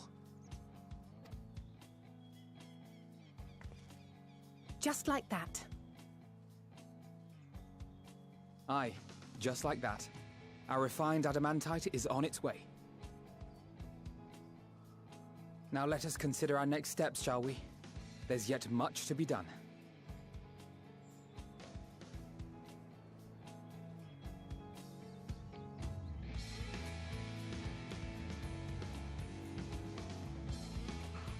Alphino is becoming a decent leader, boy. Look at him. Yeah, Dad, you proud. You proud. Crack that smile. You know you proud. But don't be walking. We know you proud of your son.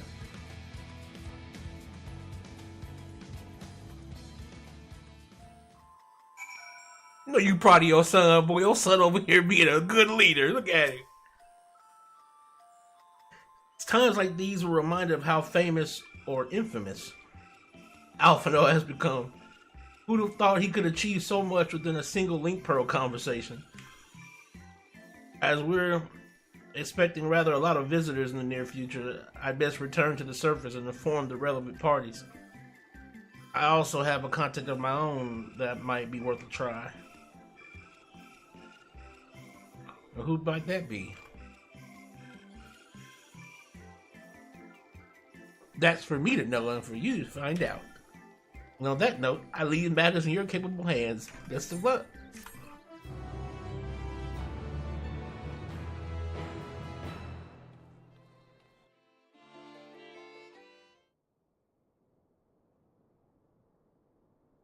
Meanwhile, in Ul'dah,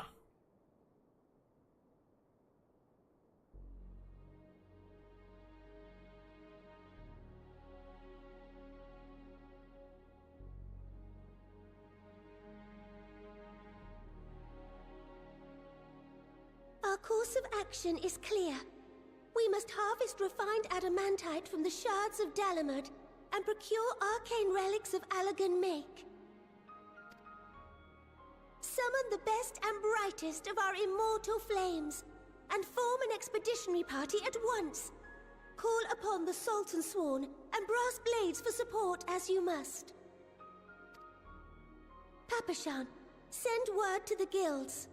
We will require the expertise of master artisans if we are to have any hope of identifying and recovering these elusive materials.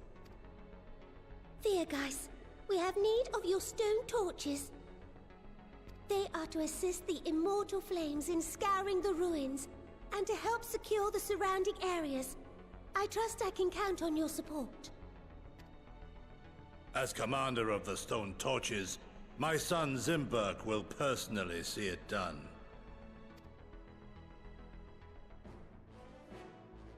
Pippin, I would have you lead the raiding party.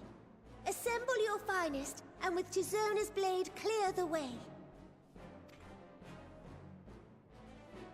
Lord Lolorito, I pray you take charge of the search for Allagan relics. Surely you know of some being traded on open or clandestine markets, or sleeping in collectors' vaults.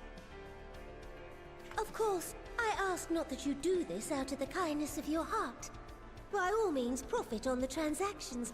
I wish you the joy of it. The final days descend upon our world. If circumstances are truly as dire as they say, Ul'dah's best efforts may be for naught. And yet, when we Eorzeans rose from the ashes to rebuild our broken realm, did we not learn one simple truth?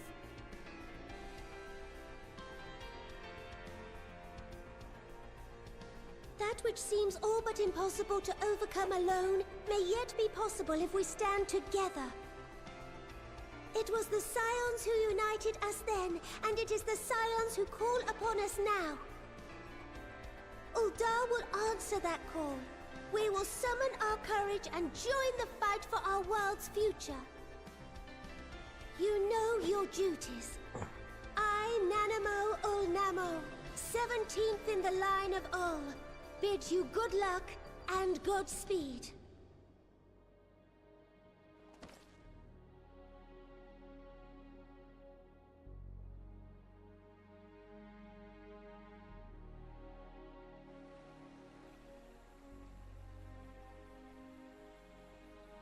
Meanwhile, in the Black Shroud.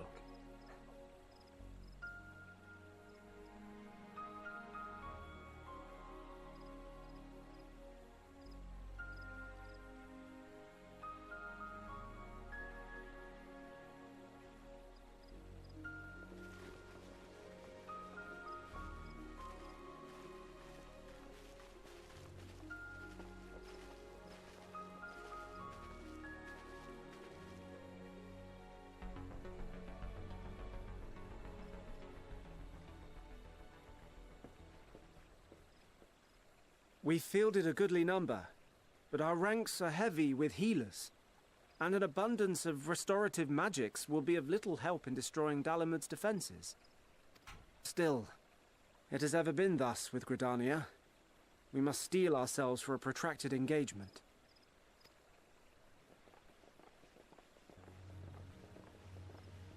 In that case, might I suggest taking us along?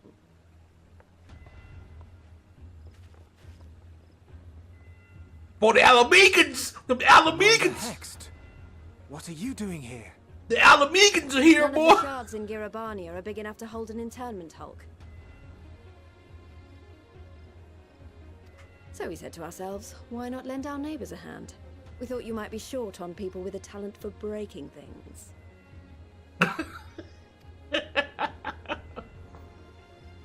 While it pains me to admit it, you are right. Our deficiencies so plain to see. It might have been a lifetime ago, but I was once one of the scions assigned to the Shroud. I know this forest well. I know your people. And I know we will be stronger if we fight this fight together.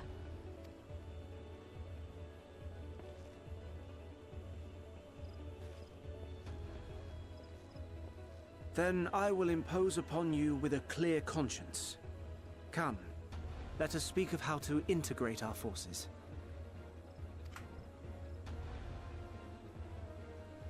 Alamegans, boy, the Alamegans done came to do some punching. Like we good at punching shit, boy. Y'all heal? We do the punching up in this bitch, boy. I won't let it all be for nothing. I promise you, Papalimo.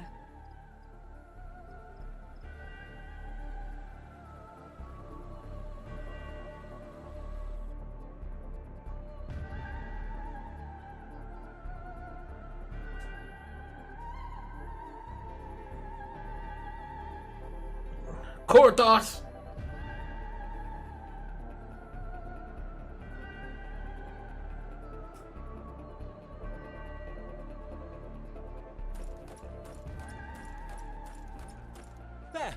There you are. We've no time to waste, brother. Everyone has already... Ah.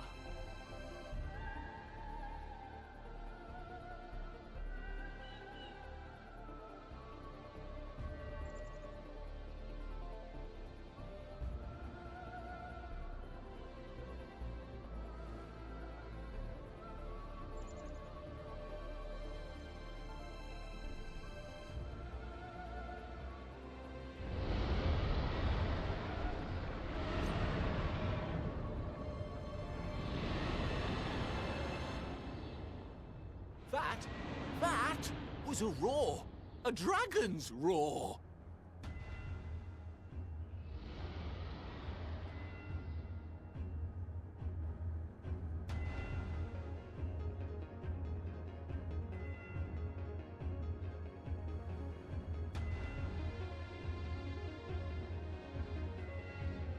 Meanwhile, in the Ruby Sea.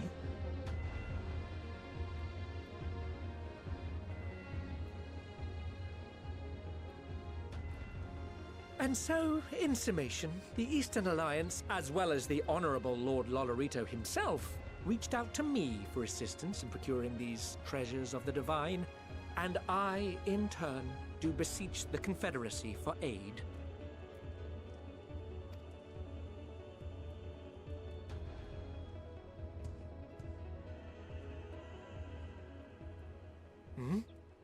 Is that... Hancock? What a surprise this is. And a fortuitous one at that. I have a favor to ask, you see.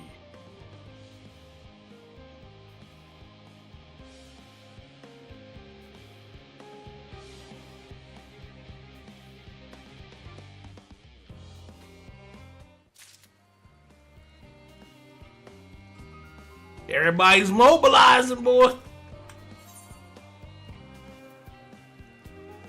Alpha Noah's resisting the urge to pat himself on the back. Although our friends are searching for refined adamantite and sacred relics,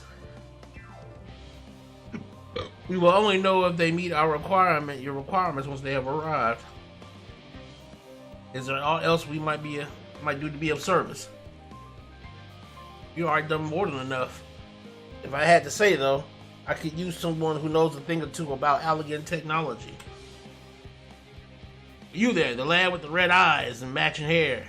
You seem to know more than the average scholar.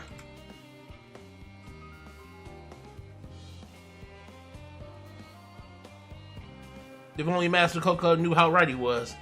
While he and Graha establish a rapport. Why don't we help with preparations for the Great Exodus? Indeed, this would mean going above and beyond the terms of our arrangement. But I propose this not to curry favor. As confident as I am that we will succeed, we must be ready for every eventuality.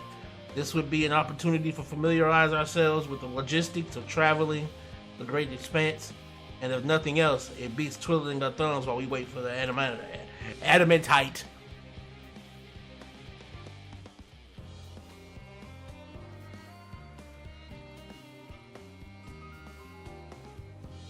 Well, ain't you a bunch of helpful buggers? If you mind to lend a hand, I know where you ought to go. Charlotte and Hamlet is lousy with researchers and scholarly types, busy in themselves preparing for the Exodus. Pah! That lot need all the help they can get.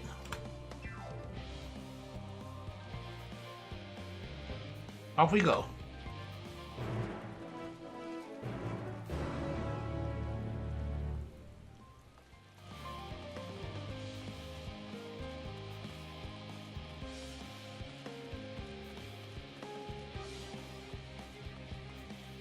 Where are we going?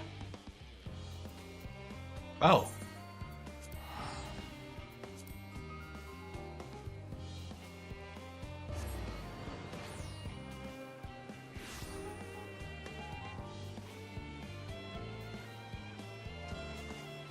The wings of hope.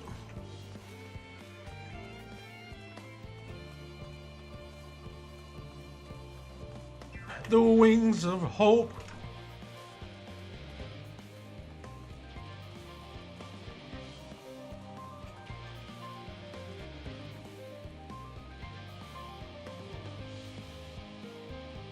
Somebody just sitting here just chilling. It is raining outside, man. Let me out. The wings of hope.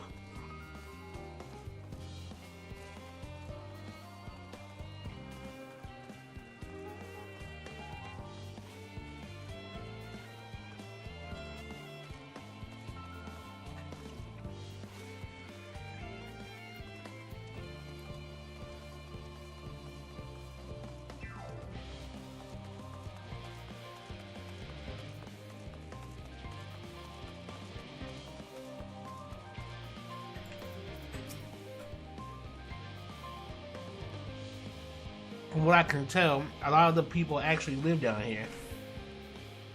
I don't know how much help we can offer, but I dare say they'll benefit from some of that fresh inspiration.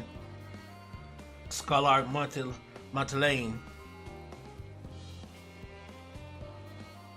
mentioned. Let's start by asking around, ideally without getting in anyone's way. Let's meet by the Aetherite once our work is done.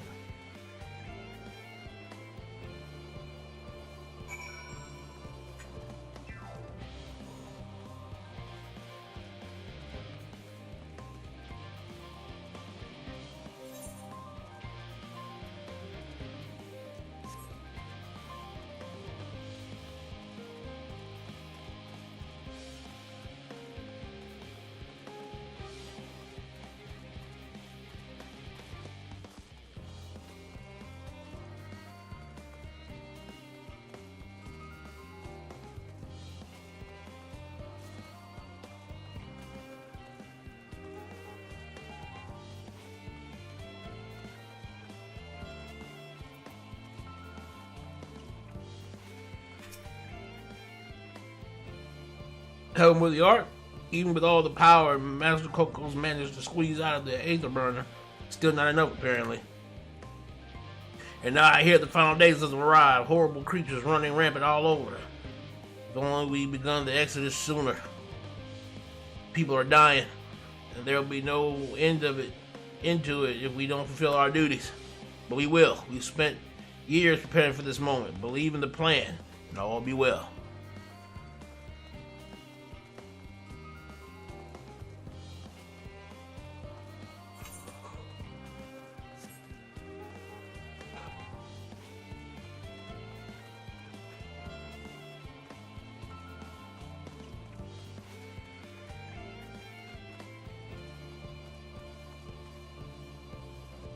What the hell?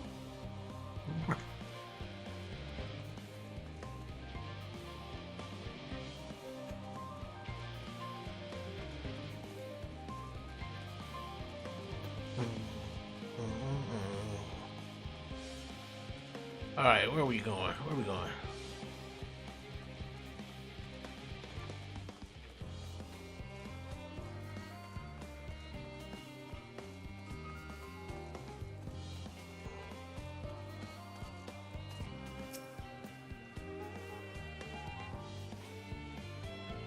Oh, hello. Are you one of the new helpers? Working with an afterburner? Oh dear. I hear things have come to a standstill on that front.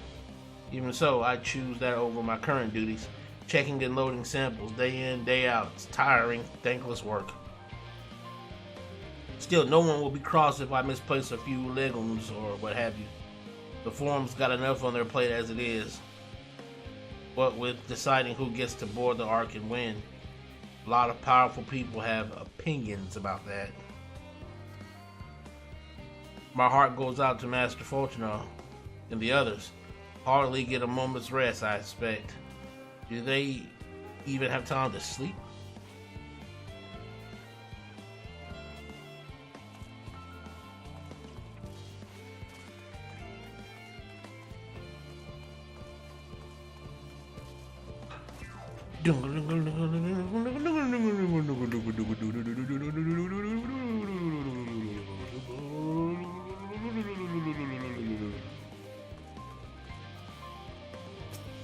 Both the same.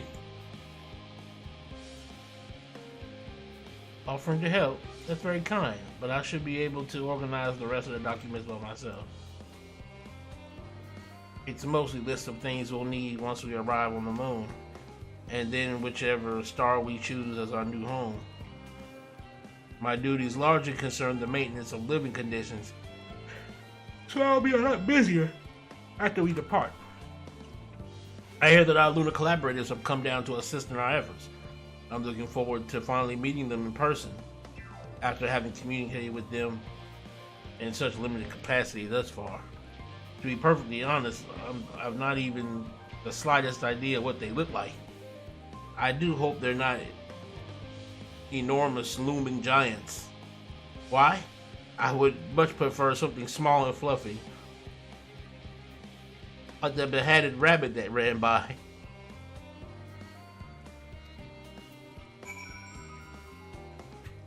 Woman, you haven't the slightest idea of how right you are in that sense. You have no idea how right you are.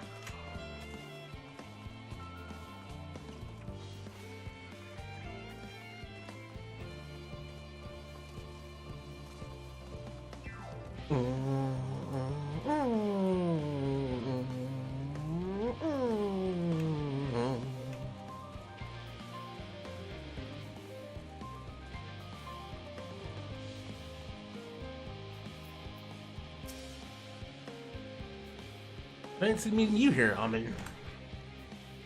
Our friends in the forum brought us to see their teeny tiny toy boat, which was quite impressive considering they didn't use any creation magics. What we're really interested in is Therius itself, though we now find ourselves in a sort of funny underground miniaturized version of it.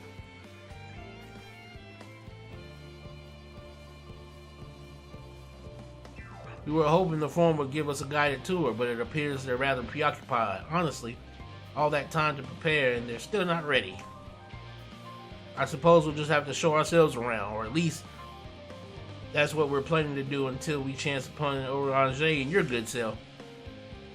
Since you're both dawdling about, engaging in idle chit-chat, perhaps you can show us a few points of interest. Won't that be fun?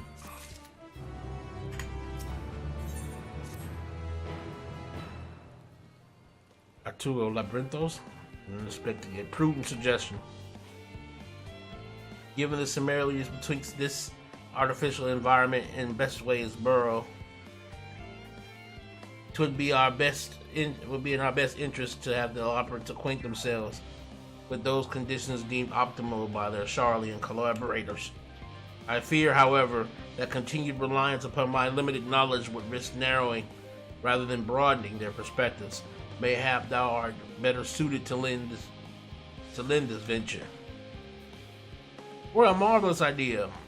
Might we begin with that great big what's it over there, over yonder? Ah yes, the what's it. He shall leave his explanation to Amon.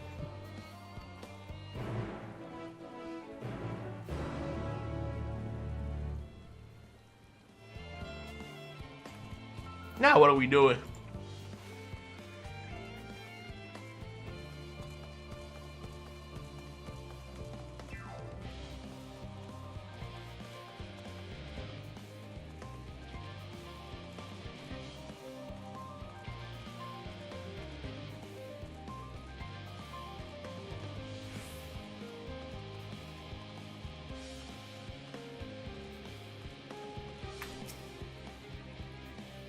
It's me. To build something so large like creation magics. Absolutely stupendous. Positively stupendous. Perhaps you could direct our attention to its most important features.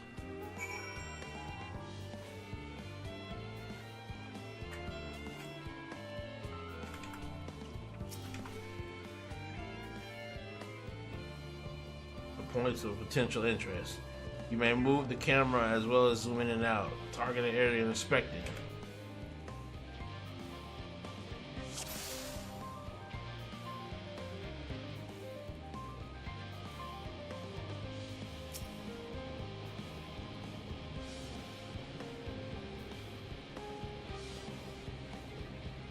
Well, that is a golden pipe connected to the top of those tanks. And I can see that through that window, another pipe at the bottom. Must be purifying the water drawn up from below.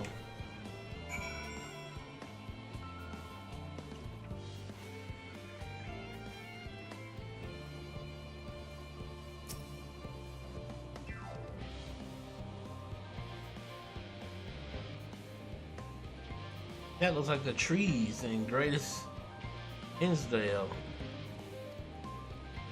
Hold on, that's a bit of a strange shape. It's thin at the bottom, but big and round at the top. Quite tall for something so imbalanced too. Now it makes sense. That's where they store the water.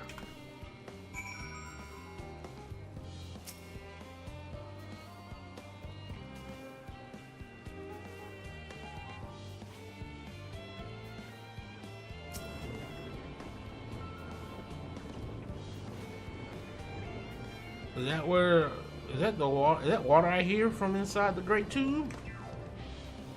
It must be because of those cogs and that gigantic wheel at the top.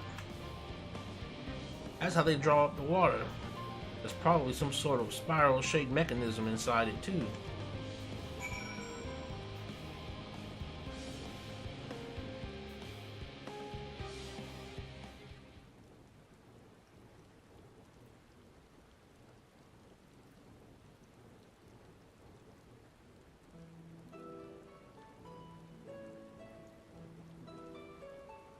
If I were to hazard a guess, water drawn from underground, presumably with some other mechanism, is purified here and stored in that tower before being distributed elsewhere.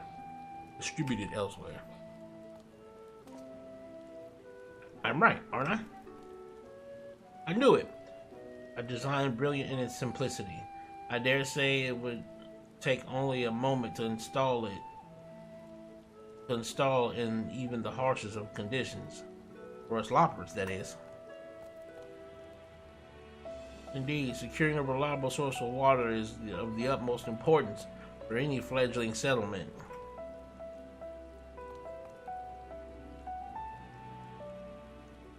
We are read, however, that peoples of Aetherius sometimes make their homes in arid deserts and such.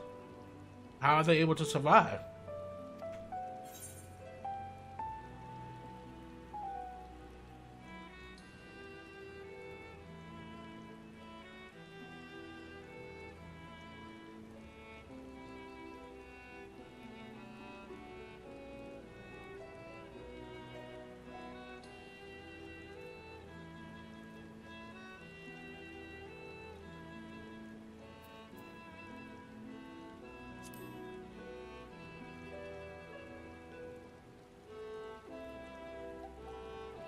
So wherever you choose to live, you're never far from water. Oh dear, I worry we won't be able to procure the necessary amount. We can provide enough water to keep them from dying out completely, but it would appear they rely on it far more than we anticipated. A few adjustments may be in order. Once we calculate the average rate of consumption per individual, it may be worth learning more about how exactly they obtain their water in the first place. Master Alphino spoke of machinery responsible for that during our journey to Logisticon Alpha, did he not? Mayhap the Laparates will share his appreciation for the engineering marvel. That sounds absolutely splendid. On this journey beyond the sanctuary of Charlian Hamlet, I shall lead the way. We will have to brave the untamed wilderness? A valid concern indeed. We could not help but notice the many dangerous-looking creatures with big, nasty teeth lurking beyond the safe confines of this settlement. We were not escorted here by burly custodians. I dread to think what would happen, what would become of us if we were not escorted by burly custodians. Regrettably, to many a hungry predator, the aforementioned big, nasty teeth, operas may appear to be a potential and rather appetizing source of sustenance.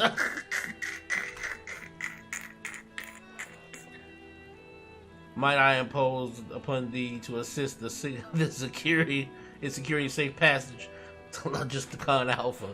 For my part, I shall act as escort to Living Way and Cooking Way. I entrust Singing Way and Growing Way to your care.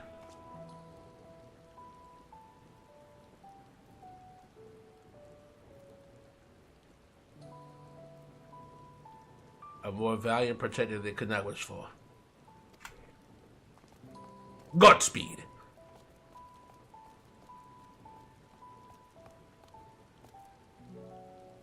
If it's all the same to you, I'd rather not be eaten by some horrible beastie. Come on, Growing Way. To the water extraction, what's it?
Thank you so much.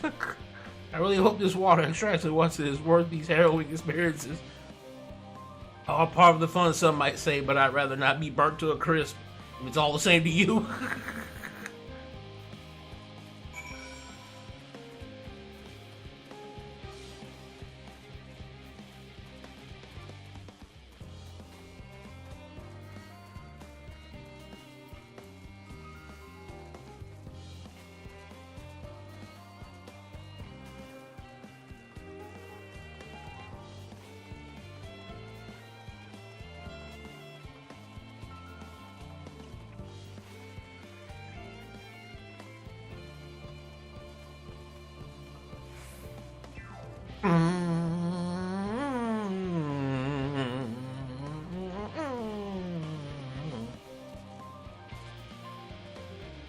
I love how they always find a way to incorporate the piano theme of Final Fantasy into like almost every song. My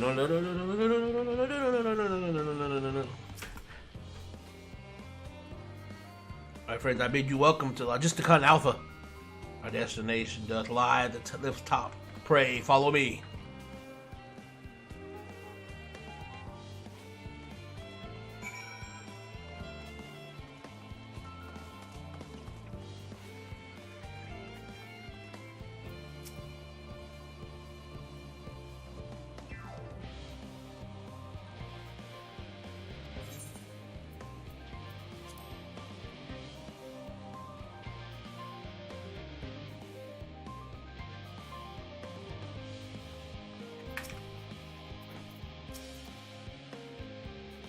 Marvelous, simply marvelous. So, this is where the magic, or science rather, takes place.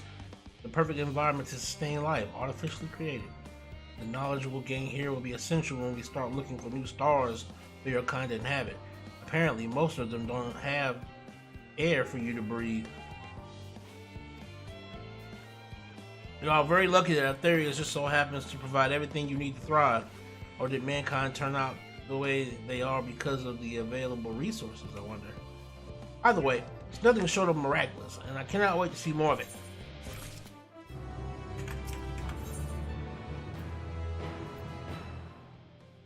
A change of what's it? This is all very wonderful, I'm sure, but I was rather hoping to learn more about your nourishment provision facilities. In other words, where's the food?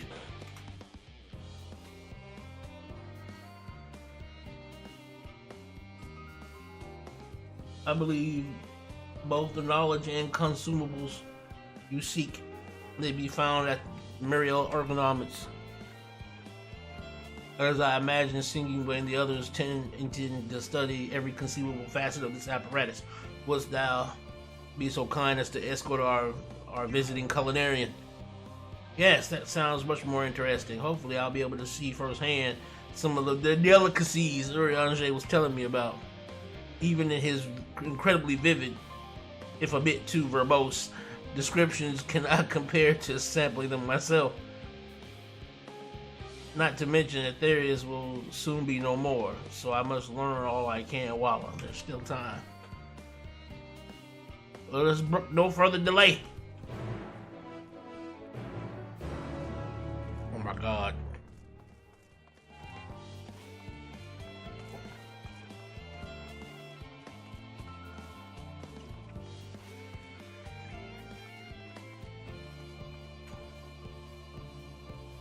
What's up?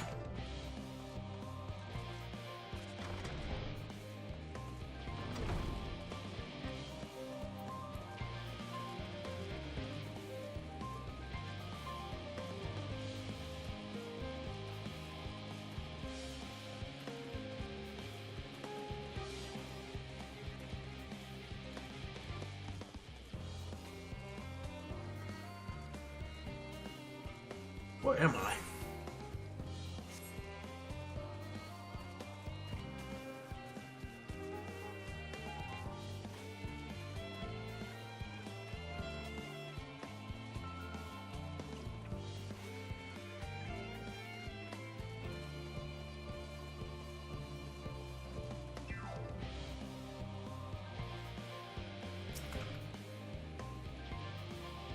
This is the place, yes?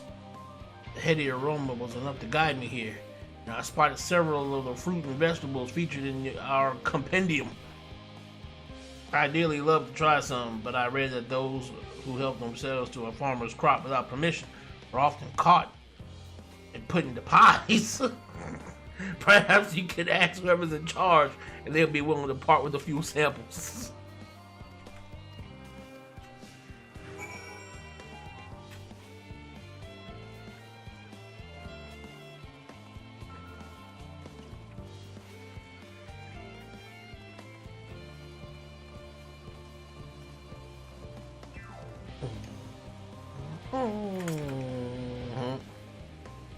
What a fine mess this is.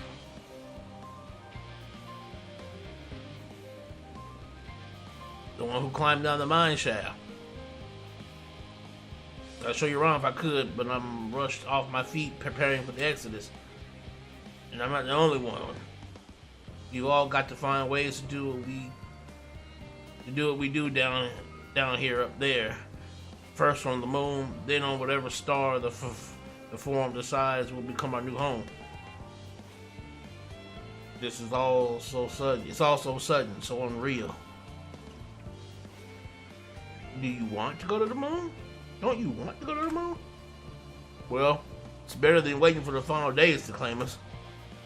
But no matter how carefully it's all planned, we'll never be able to take every variety of flora and fauna with us. Even the ones we can take may not survive in their new environment. So many species doomed to extinction. Sorry, that's not what you came to talk about, is it? Nothing quite so dire, I assure you. We merely wish to sample a little bit of your produce, if we may. By all means, help yourself. Much appreciated, my good fellow.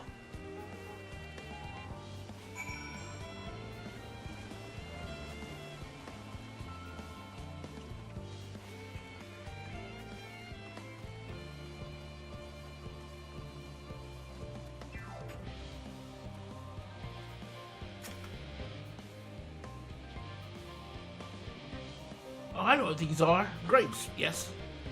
Let's see if they are as delicious as they look.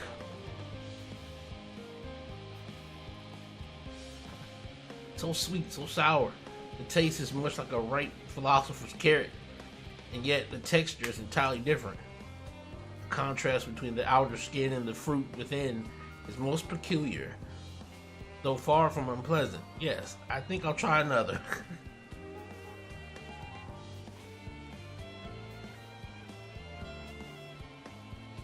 Well, this has certainly given me food for thought, though in a far less visceral manner than any philosopher's carrot. But tell me, what is your opinion on grapes?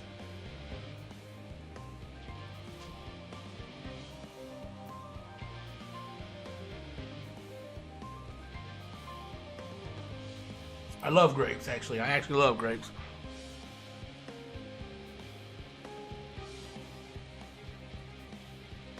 Yeah, rather Moorish, aren't they? And from what I've read, quite versatile too. Something about people stepping on them to make intoxicating beverages, as I recall. Anyway, that's enough about grapes for the time being. On to the next treat.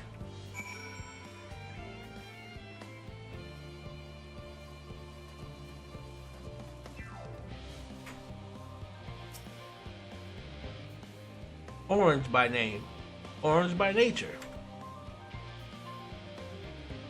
What came first, the fruit or the color? Who cares? Let's eat.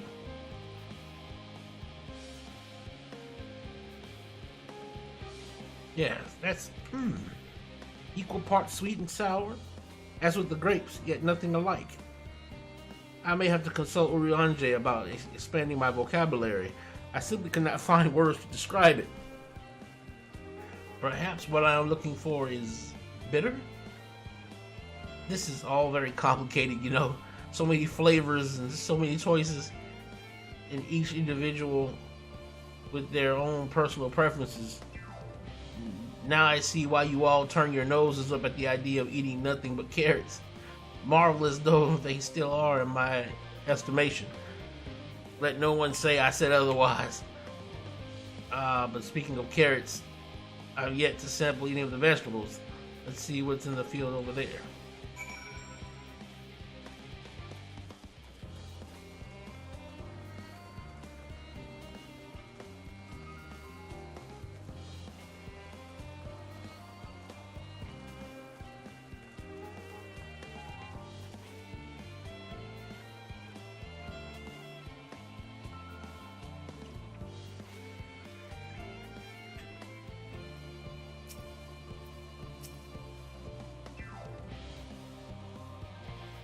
Oh, the texture. Are there some sort of enormous round carrots?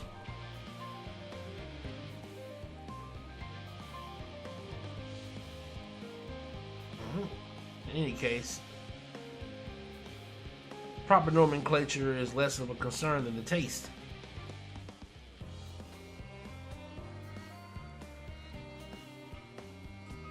It's so hard and flavorless. I may as well be chewing on a piece of wood. That all but confirms it. These are nothing more than misbegotten failures masquerading as goodly carrots. Stop. Can't you see these are pumpkins? And no one with any sense would try eating them raw. You're supposed to cook them first. Do you not find it an awful bother? Far from it. Cooking is a joy unto itself. And what's more, it broadens the range of ingredients that we may safely eat. But above all else, cooking allows us to draw out the full potential of our produce. Pumpkin stew has been one of my favorite dishes for as long as I can remember. But perhaps even these hard blocks of plant matter can become as delicious as the orange I sampled. I wonder though, if there is anything even more delicious. How about that yellow fruit over yonder?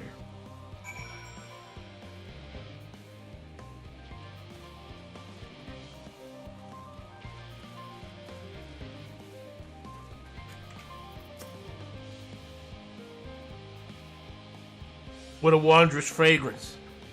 With luck, it'll have a flavor to match.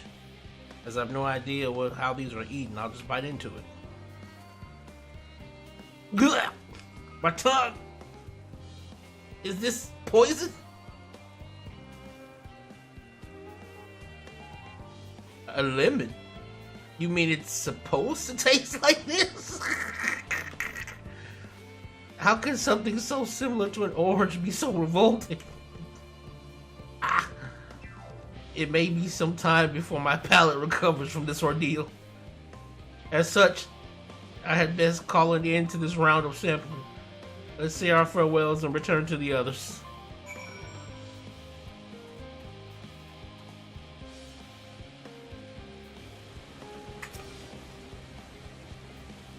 Rich, have you? I trust you found something to your liking. I'm rather enamored with the grapes and oranges, less so with pumpkin. Though I learned the hard way they're not to be eaten raw. Then there was the lemon, the deceiver. I still feel so violated.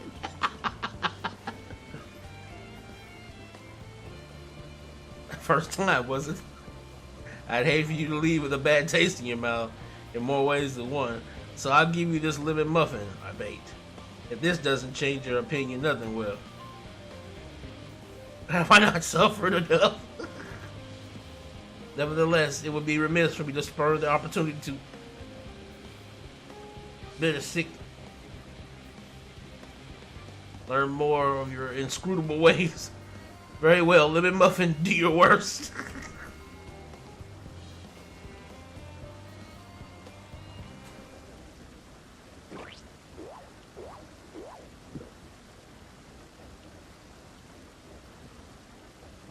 This is delicious.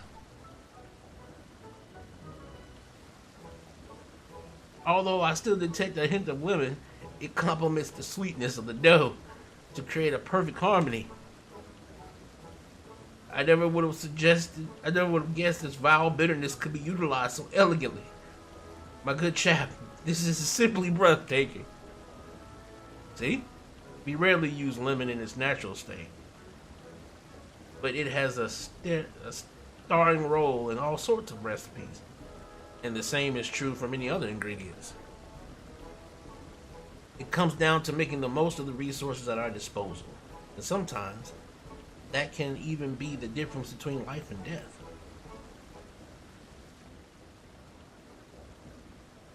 I know we won't be able to take every species with us. No doubt the forum agonized over what was worth preserving and what will be consigned to history. Hard choices, but make them we must if we're to survive. Such strength of will. Now I know what Hydaelyn sees in your kind.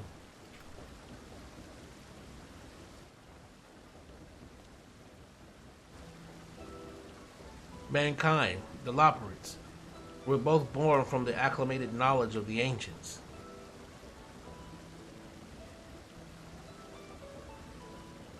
They learned all there was to learn about the nature of sentient life and the fates of the stars themselves.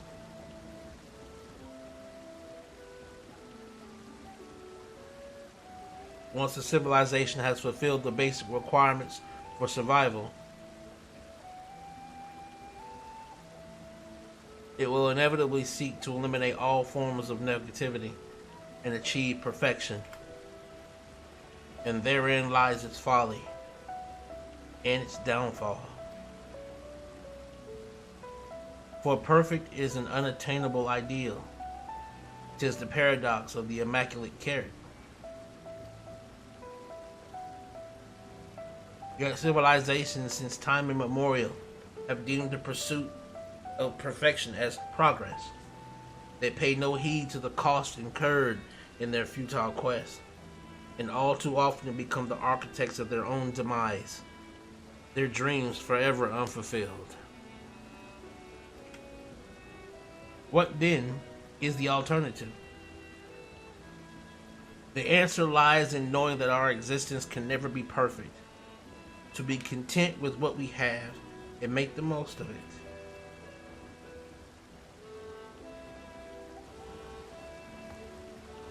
When life gives you lemons, make lemon muffins.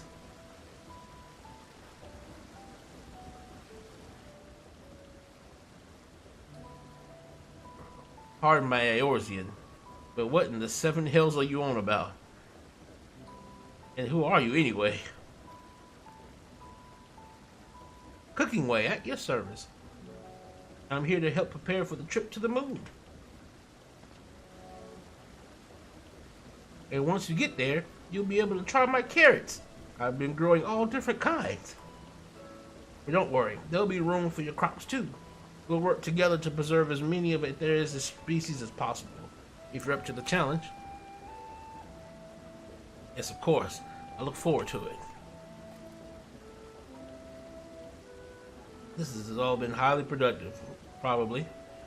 Let's go and see if Urianger and the others have run out of machinery to inspect, shall we?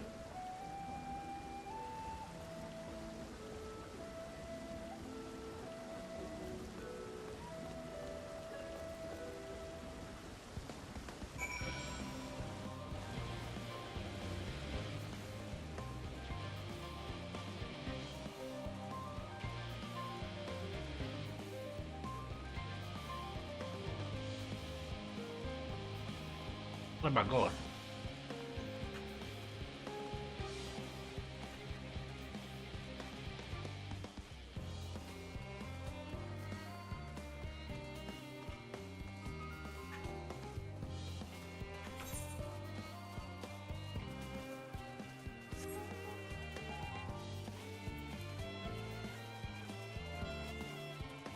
All right, let's go see Urianger.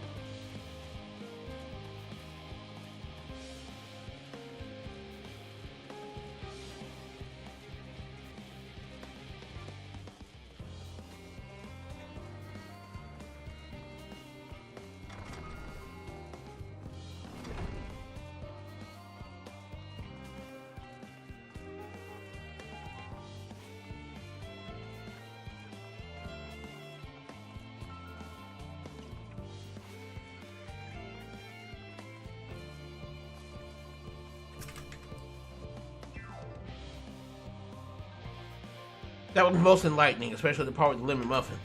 Actually, I was wondering, do you know of any other places famed for their cuisine?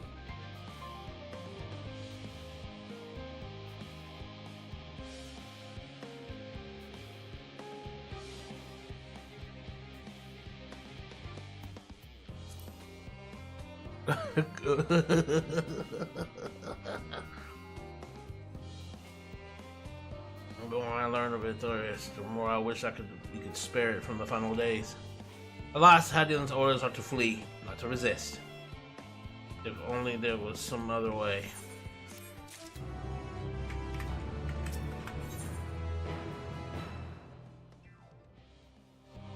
In preparation for an imminent departure.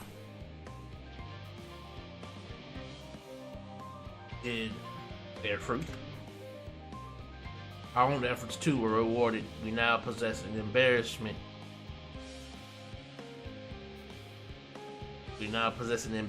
Of educational riches.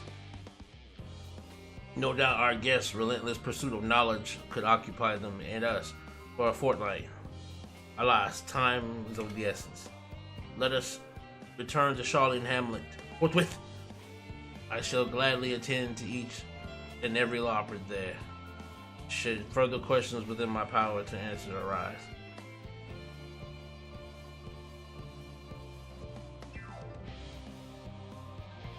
Oh.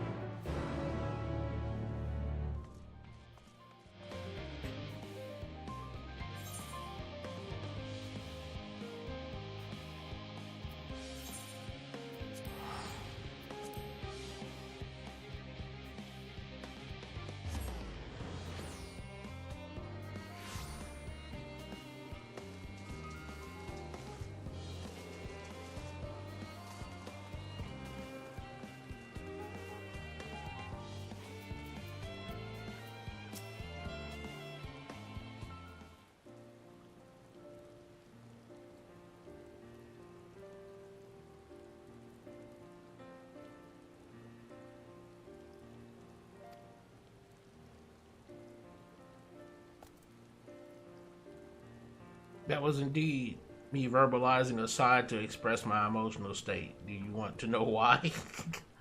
Because I saw the reconstructed environmental data for Arthurius at Logisticon Alpha. That's why.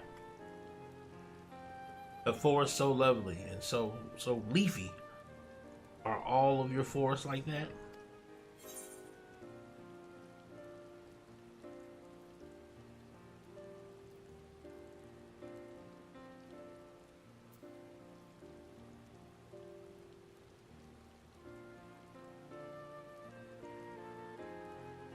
One is purple.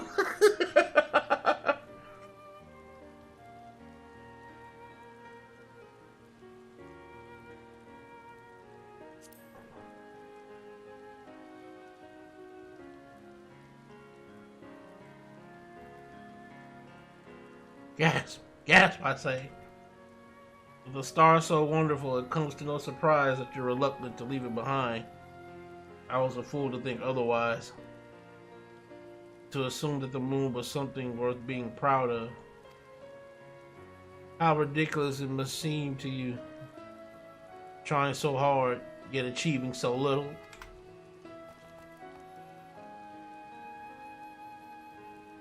Not at all. Thy works are no less worthy of their uniqueness. I thought I heard tiny voices. Tancred.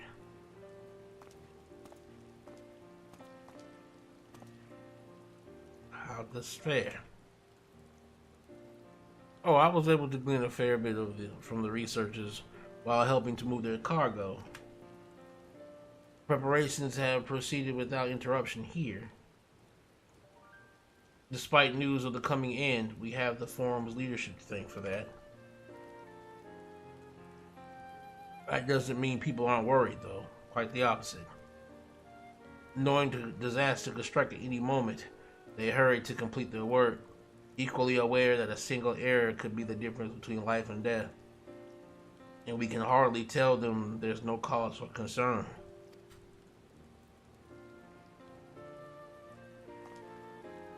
Perhaps not. Though aided by our goodly growing way, we may yet find other ways to lighten their burden. Me? Be of use to people?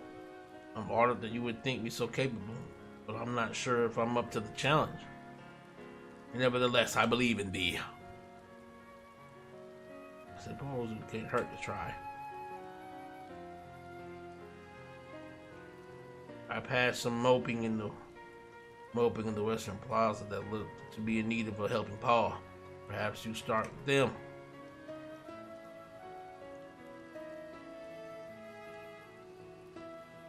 The place is any.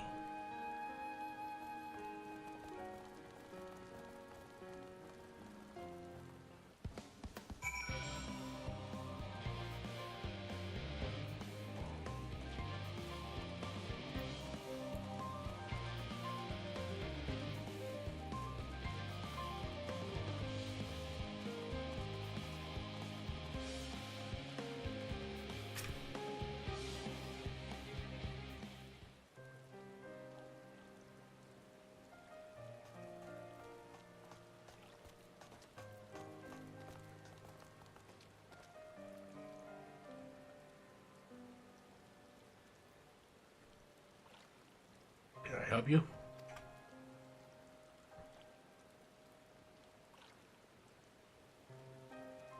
It is you who will help me? Is my anxiety truly so obvious? A burden shared is a burden eased. Pray, tell us of thy troubles.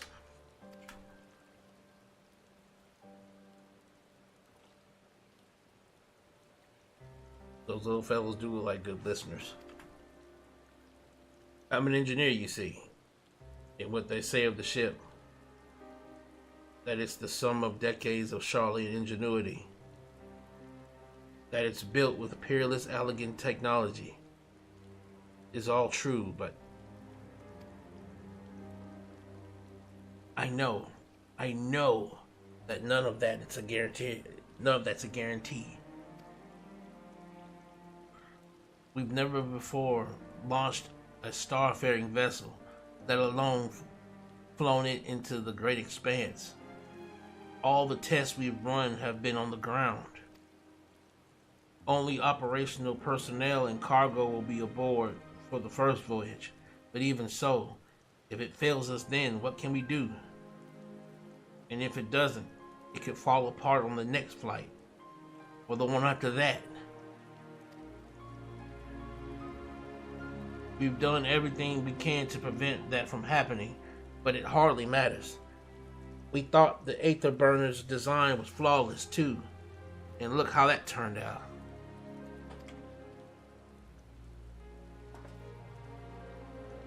Thou art familiar with these most daunting technologies, and thus dost thou hold the power to allay his fear. I'm not sure about that, but well,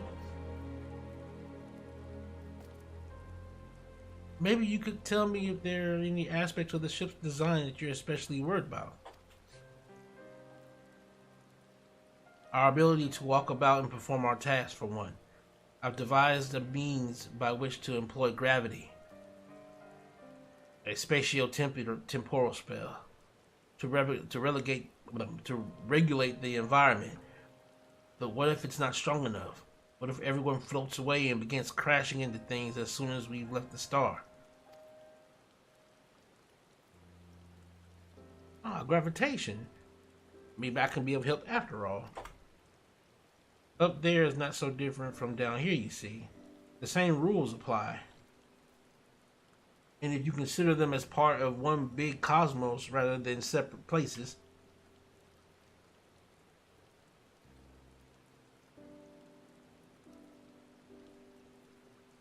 I suspect both parties shall find comfort in this conversation. Yet if Thancred's tale be true, still others would benefit from insights born of experience.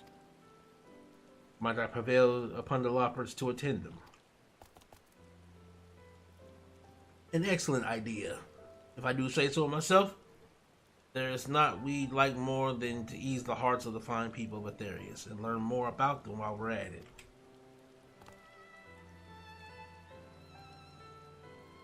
Full glad I am to hear it. Gather thy companions and bring them hither. Thou hast a gift for finding souls in need of succor. Pray seek thee out the distressed and the apprehensive, and inform them that help is at hand. I shall await them here, that I might introduce them to a suitable loperate.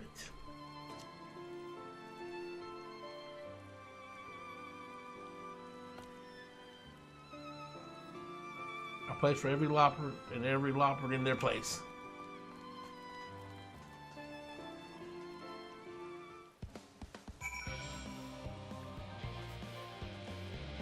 Oh God. I gotta find 8 people.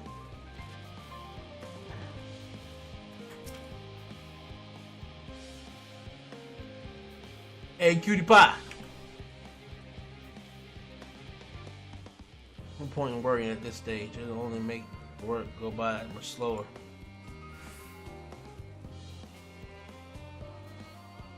Okay, you coping pretty well, cutie pie. I like it. I like it. All right, where are we going?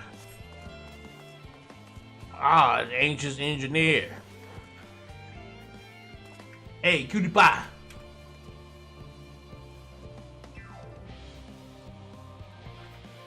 The medical facilities on the ship, of course. I designed them with the assistance of our sages and chirurgeons.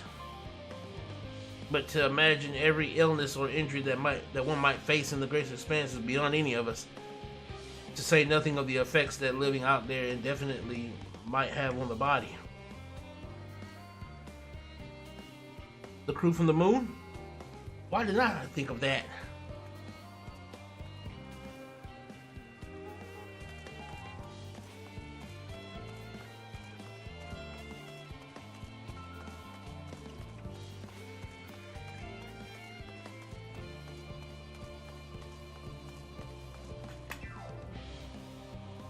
All these cutie pies out here.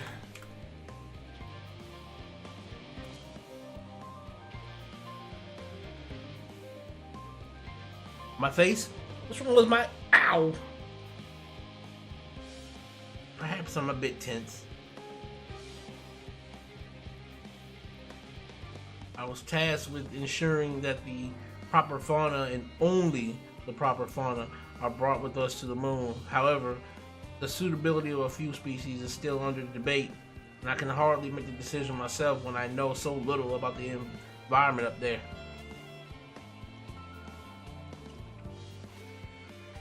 Including the loppers in our discussion is a wonderful idea. I absolutely will. Thank you. Perhaps their biology itself might offer some clues as well.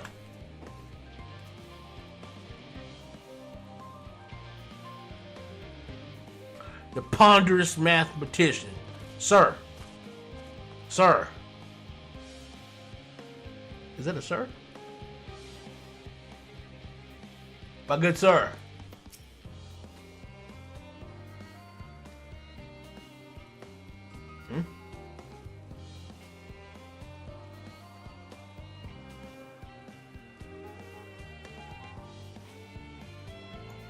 Consult our collaborators? I suppose that would be more effective than sitting here brooding. I'm attempting to calculate how much cargo we can consolidate into fewer trips, should the afterburner make our original estimates unfeasible. But there are simply too many variables.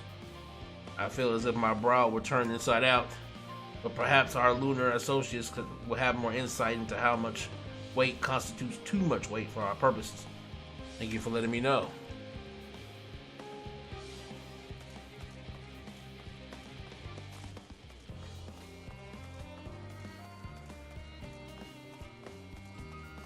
Excuse me, Gleaner.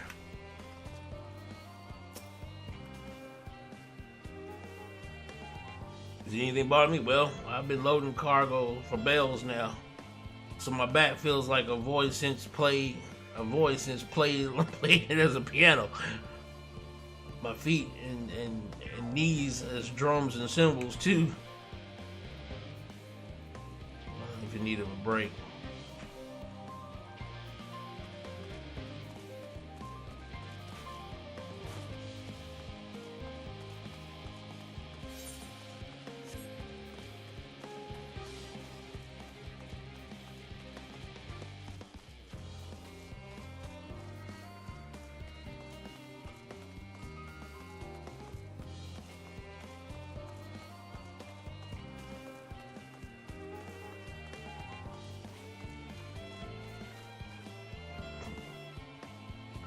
Sir, what you doing out here? Just leave me to my misery. The phone can appoint someone else. I apologize. I simply don't know what to do. How am I supposed to pilot the Ark if I'm already falling apart under pressure?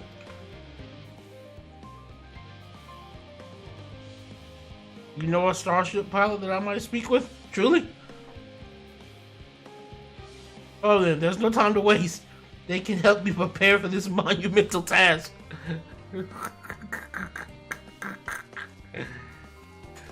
Why is the pilot in a situation where he can barely, he's not even on his own 2 feet?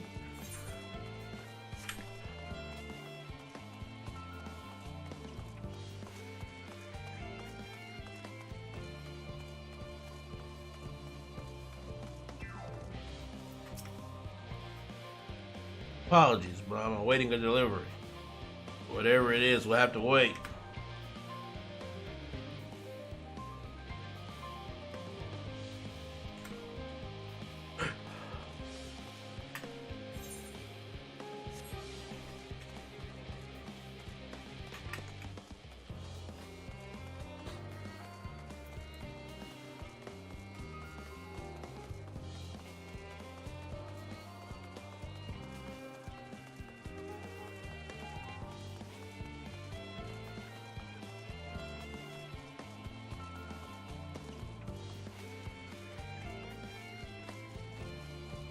Hyperventilating engineer.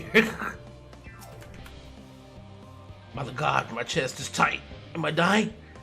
Is this what dying feels like?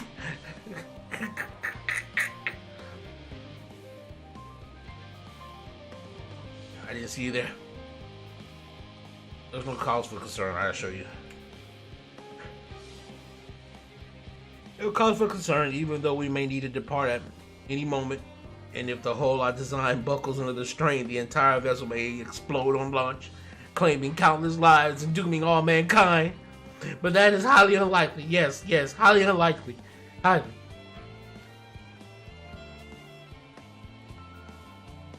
Our visitors can help me triple check for structural flaws, you say? Why, that'll be wonderful. I'm breathing more easily already.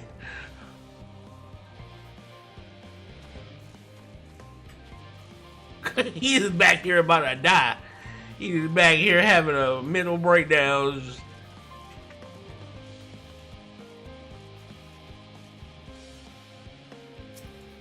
Are you picking up the grass? 56 bunches of weeds on the ground. 56 bunches of weeds. Rip one out, add to the mound. 55 bunches of weeds. What the hell? Girl, what are you doing? I'm not neglecting my duties, I swear. I was in need of a little break, you see, and then I found myself unable to relax at all. So I went on a walk, and then I noticed these weeds. And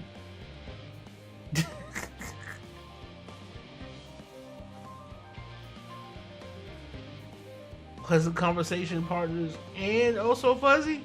Goodness me, that does sound like a much better way to relax.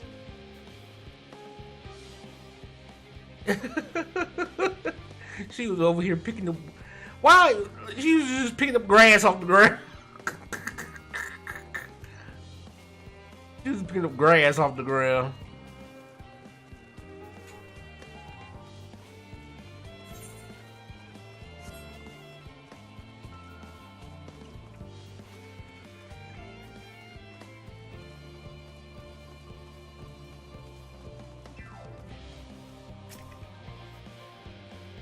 Blasted assistants? Where have they gone off to at a time like this? Beg pardon, but I have not the time for idle chat. I need to reconfirm that ether levels are consistent throughout the vessel's machinery, and it seems I shall have to do so single-handedly, I swear, when I find those assistants of mine. The Loppers are willing to help? Why didn't you say so? At least they won't moan about how they checked 24 times already and haven't slept in weeks. Lazy sods.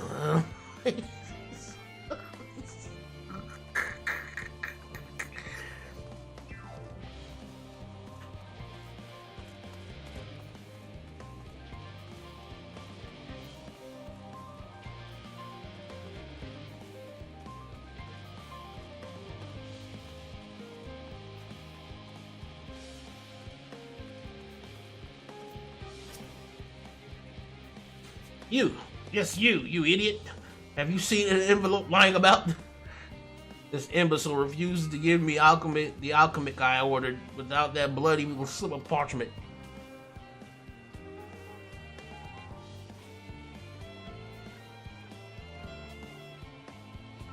Unless your friends have a spell to make me remember where I dropped my damn envelope, I doubt they'll be more help than you. And you wasted enough of my time already.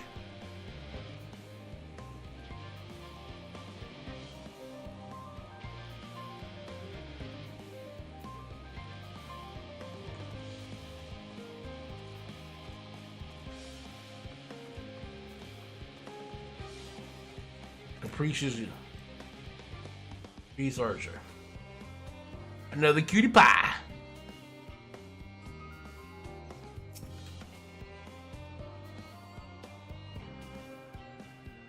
Aha! The end of the world is nigh, yet the work goes no faster.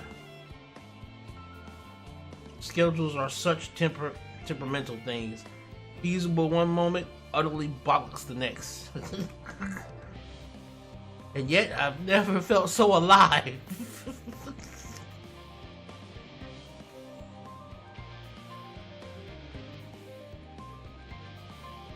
This one is beyond your help. Only sleep can save her now.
Hello, my lady.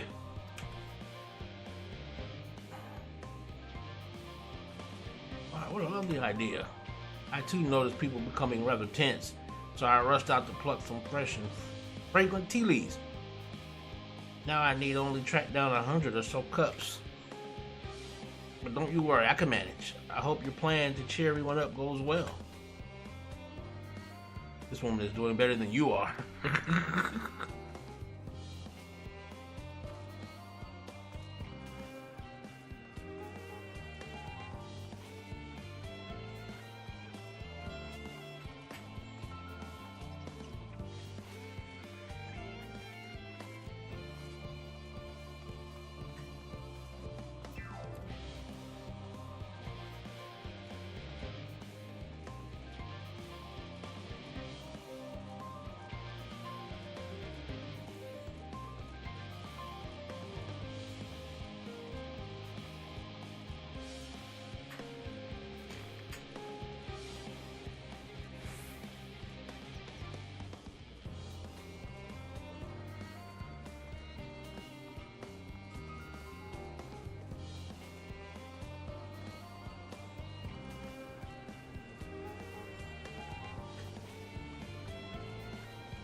Okay, we gotta find one more person.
don't think it's gonna be out here.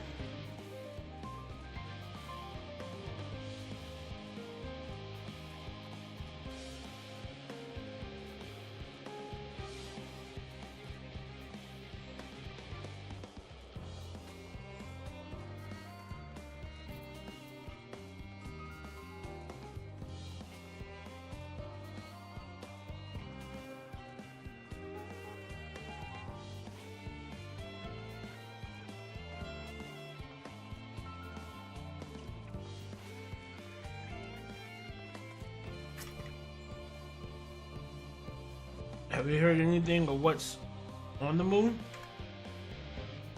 I have no doubt that we can make it up there, but the searching for a new star part is a plan that sounds awfully vague to me. I asked the forum, but they will only tell us that our collaborators have everything under control.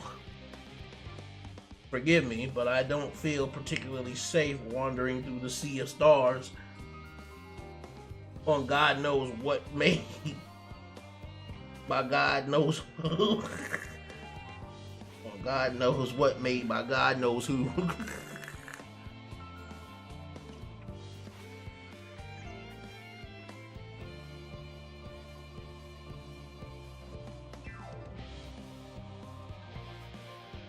Directly? Amazing. I hope they like questions.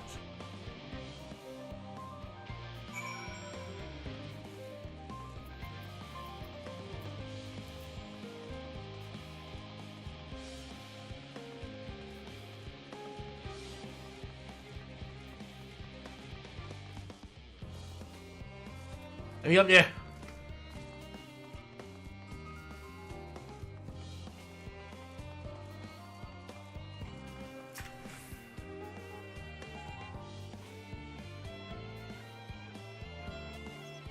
Behold, Amon. Through thine efforts, word hath spread around Labyrinthios. Verily, to a far greater number than we anticipated, the living way doth gather more loppers as we speak. I shall assign each in accordance with their skills, that new bonds of friendship may be forged. The greater matters require not thine attentions. Should greater watch over them, I pray thee. I pray thee.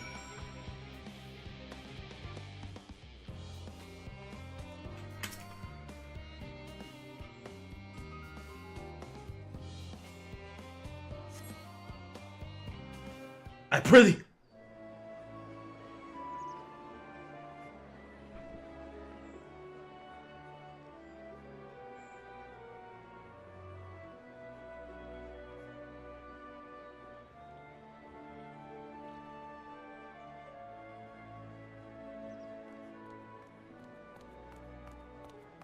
Phew!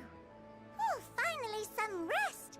Why, I haven't spoken so much in, well, in forever. Lively, isn't it? The town is abuzz. Everyone eager to meet with our friends from the moon.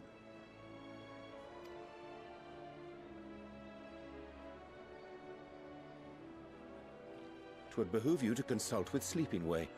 As our moon's pilot, his advice should be most pertinent.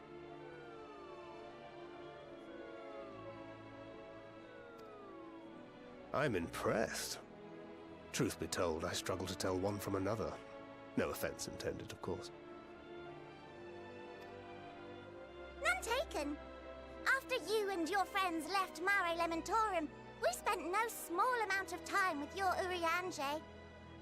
Oh, the conversations we had. He told us all about Atheris, answered our every question, no matter how trifling or trivial. Look!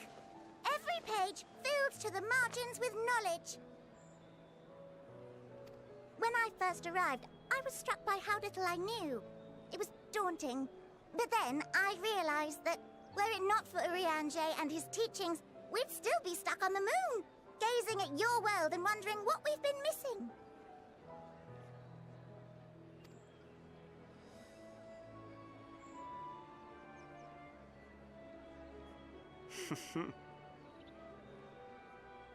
What would they think if they could see Urianger now? I dare say they'd be more than a bit surprised. And impressed, no doubt. Master Louisoix, Minfilia, Papalimo, and not to forget...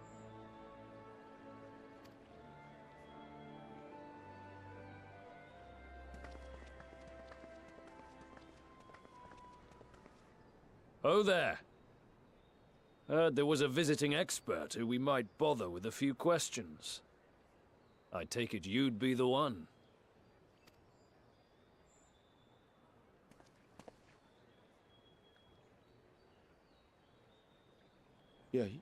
Yes, I am.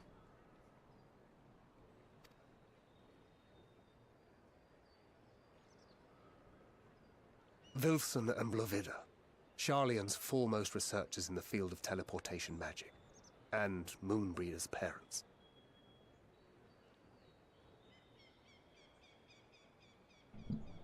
Oh, snap. That's Moonbreeder's parents.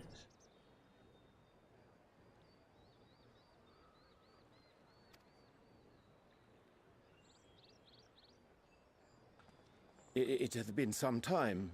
'Tis good to see you in good health. Likewise, old friend. Blovida and I were most honored to answer the call. Never expected this reunion, though, did we, dear?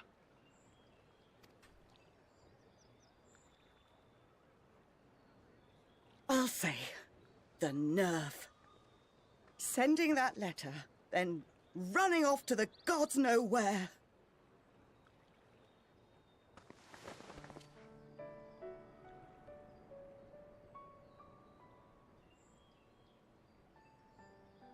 Do you have any idea how worried we were? I'm sorry. 'Twas remiss of me not to deliver the news in person. No, more than that. 'Twas I who... Our daughter was disillusioned after Master Louisoix left her behind. The day the Scions called upon her was the happiest I'd seen her in years. She made her every choice of her own free will. No one could have ever forced her to do otherwise. Don't blame yourself for her death. Celebrate her life. You know that's what she'd want. If there is one thing we resent you for, it was that we could not be there to mourn her with you. Reading the words you penned in that shaky hand, we must have cried as much for you as we did for her.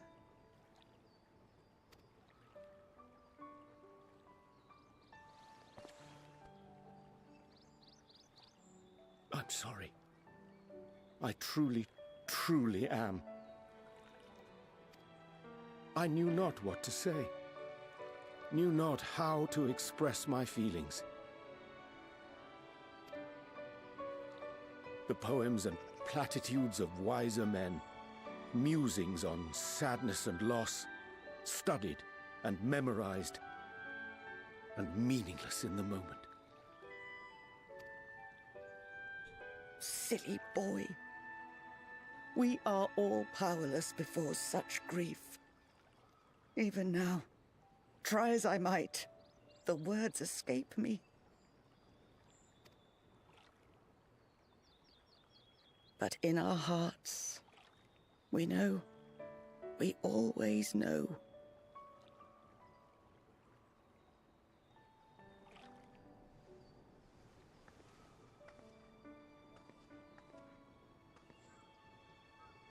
I remember when you were young, how the lads teased you for choosing the company of books over others.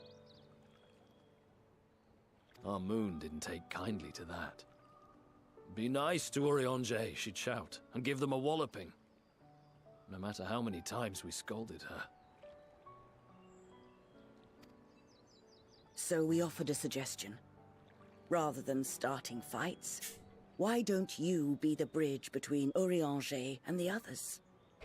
She had to mull it over for a while, arms crossed, brow furrowed in intense thought. But from that day on, she never let you be alone. She'd drag you outside to play, pepper you with endless questions, read the same books you read, all to try and understand you that much better. I'm sure it was annoying and exhausting at the time, but she only ever had the best of intentions. And look at you now, at the center of the crowd. The reason there even is a crowd, having brought these people together.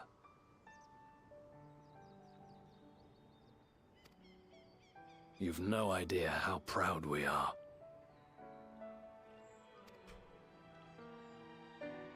To see the boy, our daughter, trusted and believed in more than anyone, grow into the man she always knew he could be. I can see her in you too. Feel her. She walks with you wheresoever you go. So thank you, Urianger, for being who you are.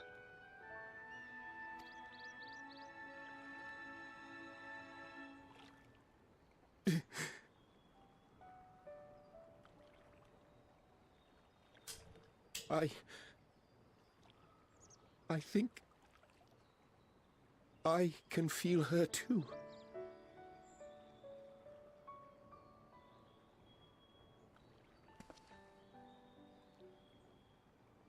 The truth of her life. Not sorrow, but hope and love.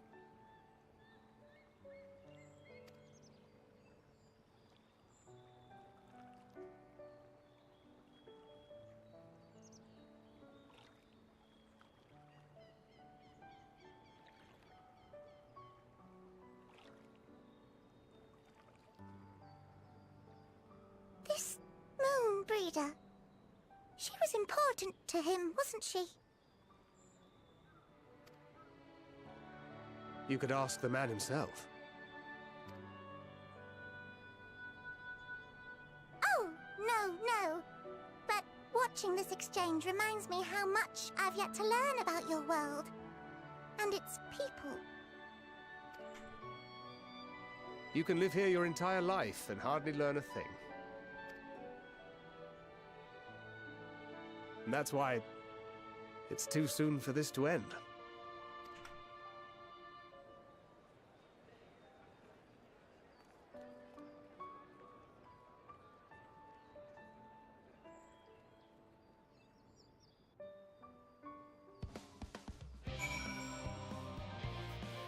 Well, that was touching. That was almost brings a tear to your eye, boy. He finally got some needed closure on that, cause yeah, Moon Breeder, man, when she died, man, that hit Urianger hard as hell. And then to be confronted with the parents, woo. I knew that was rough, boy. It's nice that he was able to get some closure with them, though. You sure that I'm fine? I am. Full glad to see them too after so very long. Glad still that it was in your company. As difficult as it was to accept their kindness, it would have been far harder if I had faced them alone.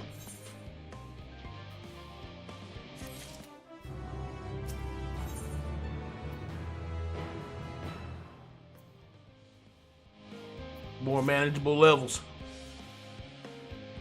for lending courage to the Loppards, not disposed to the rest of their laurels. To rest on the laurels, several of our guests have elected to accompany my countrymen to their stations. Some few may still come hither seeking counsel, so I shall remain to aid them as need be. If thou art needed elsewhere, do not let me detain thee. As a matter of fact, I was hoping you might check on Alice. Last I saw, she was struggling to carry an enormous pile of boxes out the west gate. I could go myself, but we both know whose help she's less like to scorn. Not to mention that, much to my misfortune, I can think of several other things I ought to be doing. Until later.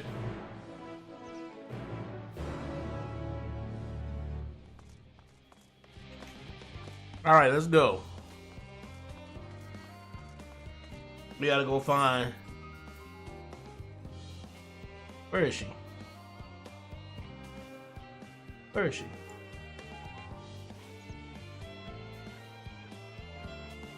Ah, she's over there. Is there a way out? Yep. Down and to the left.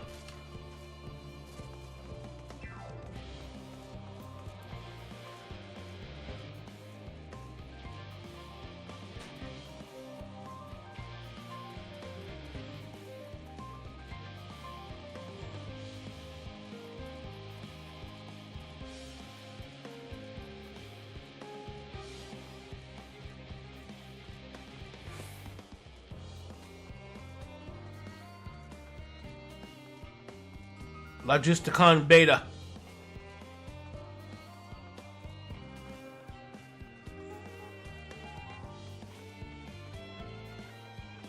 I see her in the distance.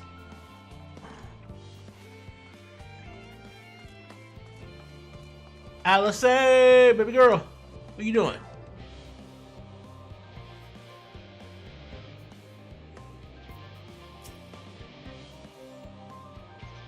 Oh man, what are you doing out here? No, I don't mind if you help with the boxes, but it's far from the most exciting of tasks. Are you sure?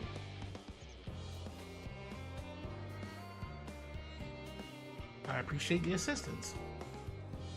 We need to get these to Aporia. Time is short, of course, but they're full of organic specimens and samples, so try not to be too rough with them. Alphinaud should be waiting for us when he arrives. I'll see you there.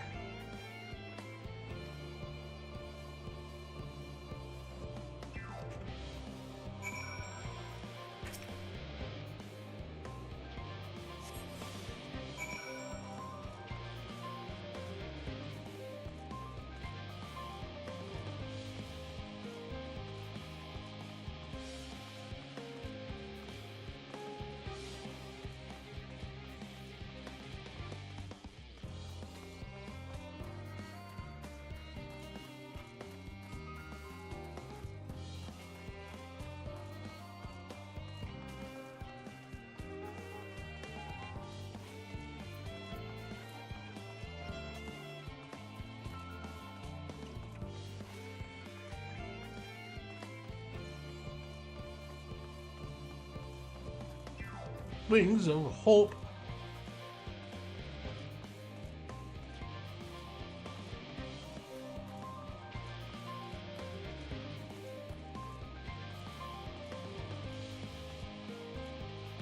Where's the timer?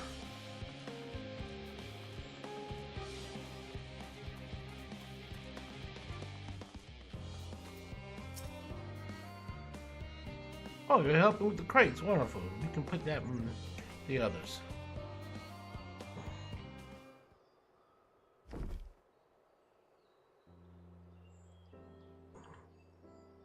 You have my gratitude, but how did you come to be involved in this? Then I suppose I have Thinker to thank as well. If you're wondering why we're tasked with bringing these boxes to Aporia to begin with, so was I. It turns out this is the base of operations of sorts. Those with final say as to what is included in the ship's manifest can be found here. Father included, I suspect.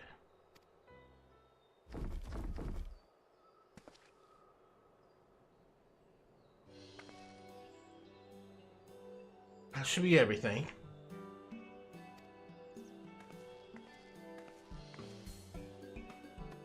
You carried all of that at once? Are you trying to injure yourself?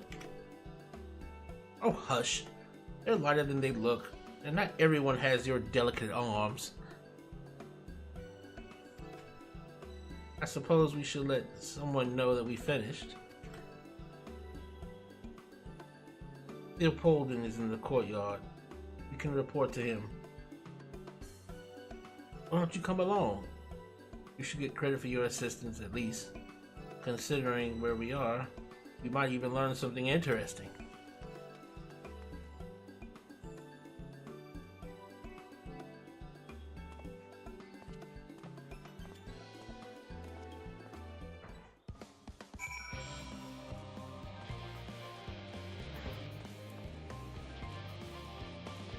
Aporia! Alice, stop running off like that, girl.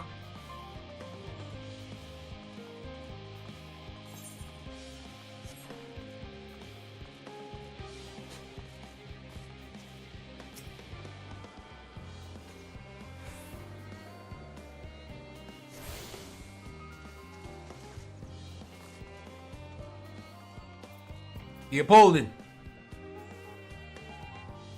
Gods, it never ends, does it? What can I do for you? We brought samples from Charlene Hamlet, Series 110. The crates are by the entrance. Ah, thank you. I expected one of my colleagues, but we are dreadfully short-handed. Just a moment. You are fortunate children, are you not? Alphonor and Alice at your service. We're well acquainted with Father, I take it? Quite. I've been friends with your parents since our days at the studio. I remember when you were yea high, waddling hither and thither. Clearly, it's been some time since we met.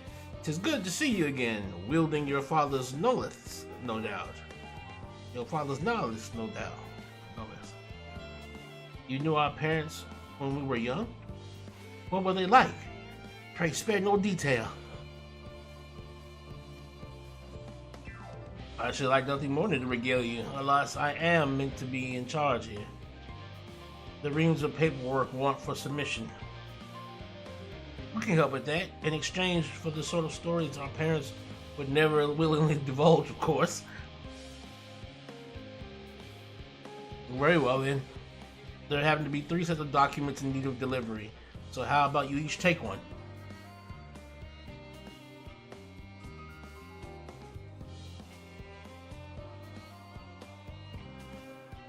Wait, right here.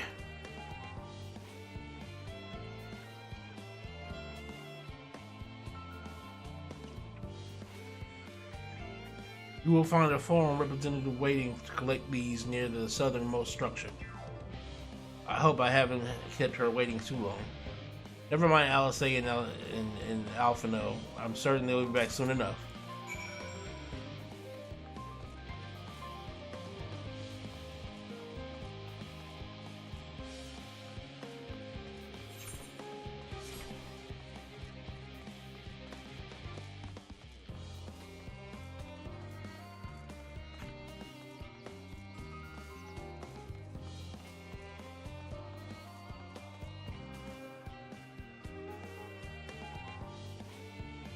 My lady. Are you not one of the Silence of the Seventh Dawn? I thought you were meant to be working on the Aetherburner.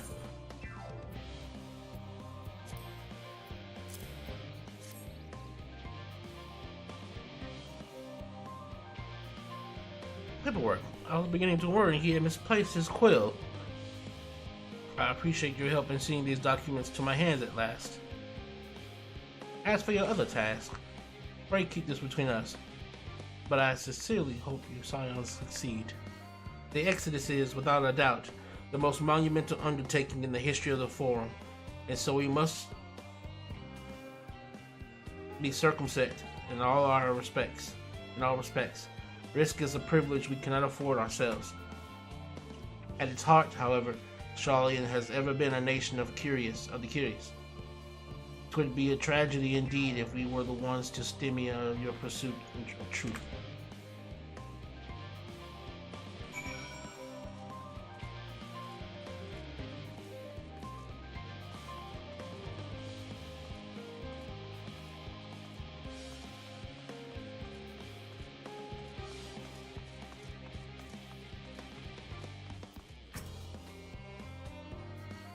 Quick and efficient, I dare say you have a talent for this work.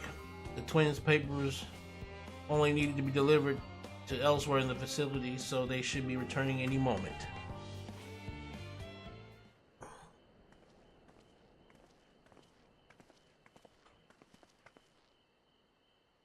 We return with not a scrap of paper remaining on our persons, you will note. You both have my thanks and my apologies for sending you on an errand far below your ambitions. Why, even as a babe, you struggled out of your swaddling clothes, and that's quite enough of that, thank you. It was compromising stories of our parents that we'd asked to hear, to reiterate. Of course.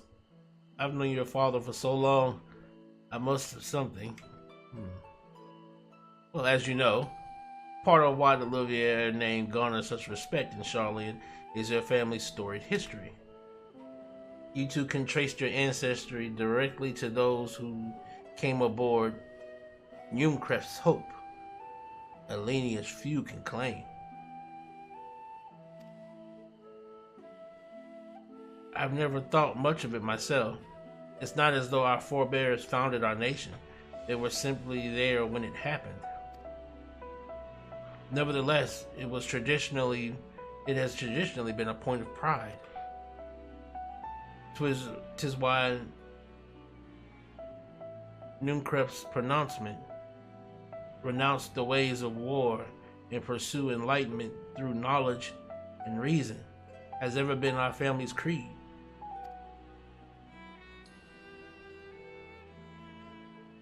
Until your grandfather's time, Archon Loisois looked not to Yumkref's words, but his deeds. He asserted in defiance of his peers that choosing to save the great and the small from the rising tides of was the true mark of our founder's virtue. Perhaps it was his expertise, his knowledge of ancient prophecy and the fall of civilizations, that led him to conclude that to eschew conflict at every turn was to consign mankind to his doom. There will ever be conflict, and calamity will follow. Thus, to ignore the plight of those who might conceivably save, to ignore the plight of one might to ignore the plight of those one might conceivably save is not wisdom. It is indolence. You remember his words well. Indeed, Archon Loisois lived by that personal creed and used every means at his disposal to bring succor to those in need, Charlian or no. No one loved and admired your grandfather more than his son. Yet Fortunal could not reconcile Loisois' deeds with the philosophy of their forebears and his peers, a philosophy in which he believed so fervently, yet made a pariah of his father.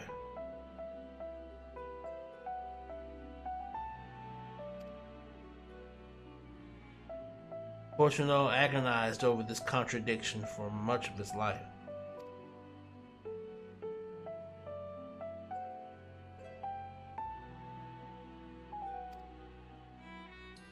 A son may carry his father's blood, but his choices are his own to bear. Is it not always thus?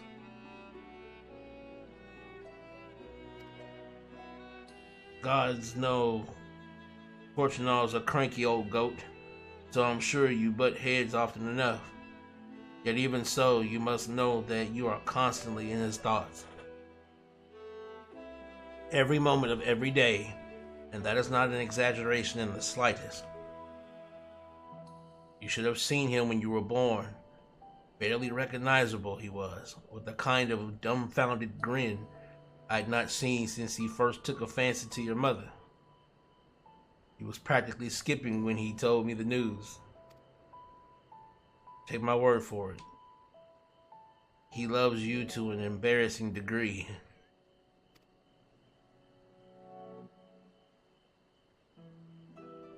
but he is also frustratingly single-minded. Once he decided that a given action is for the best, he will stay the course no matter who or what opposes him.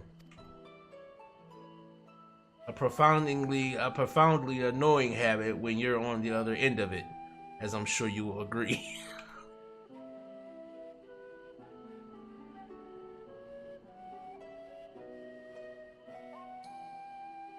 I'll say, thank you for your insight. When next we meet our father, our parents, I shall mention that we spoke.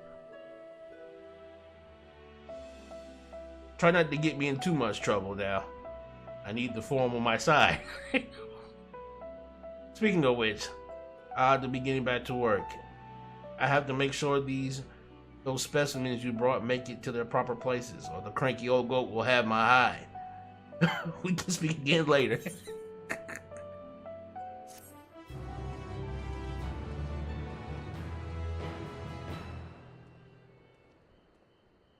Hail, you three! God, surely Coco hasn't driven you out of the forge already. For better or for worse, no. However, he has sent me on a task that requires more than my single pair of hands. And here you are. I could use at least one of you, but I won't object to more. Unfortunately, Alcé and I have prior commitments, and we have delayed far too long as it is. What about you, Almond? Can you spare the time? Perfect. This shouldn't take long.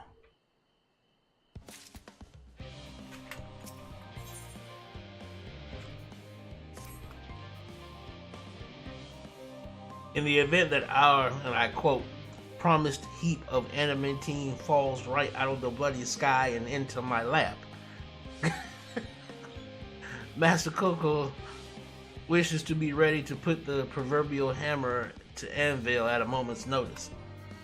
To fabricate these parts, however, he needs the flames of Coco's forge to burn hotter. He sent me to increase the amount of aether being funneled to his furnaces. The flow of fire aspected aether is regulated by an elemental regulator south of here, to which I have borrowed the key. The adjustment will require 2 people to carry out safely, but I can explain the process when we arrive. This is where you part then.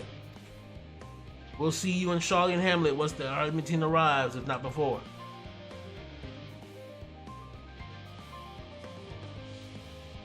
This way then.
The reactor is housed in this facility.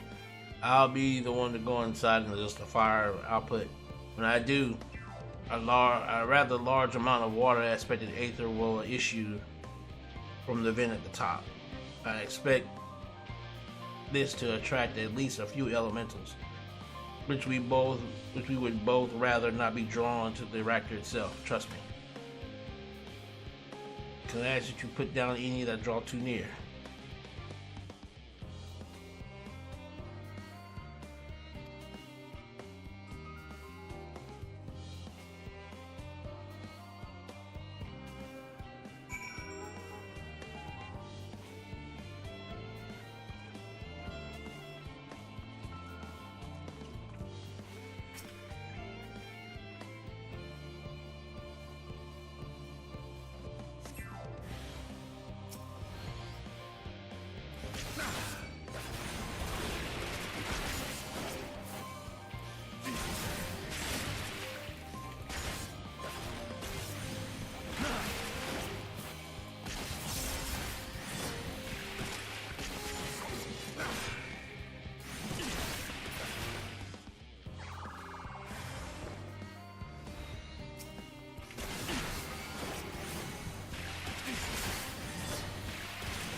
Everything goes smoothly out here.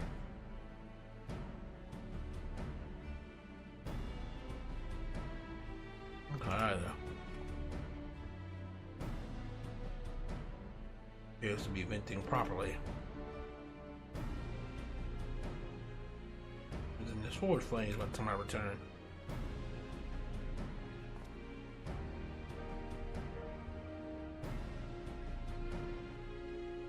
There's another matter I thought I would discuss with you. Nothing terribly important. Merely something I've been considering. Part of this I share with everyone, yet you and only you have been to help us.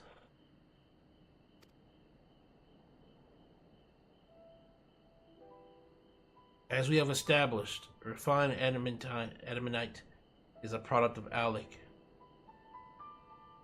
Of the Empire's twilight years, in fact. It was a material which saw much use as part of the Alligan's efforts to extend beyond the bounds of this world. Dalamud, of course, being the most prominent.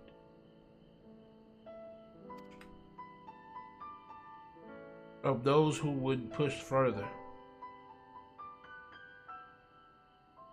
expand Alec's empire to encompass the heavens and the stars above. Perhaps the greatest was this infamous technologist, Amon.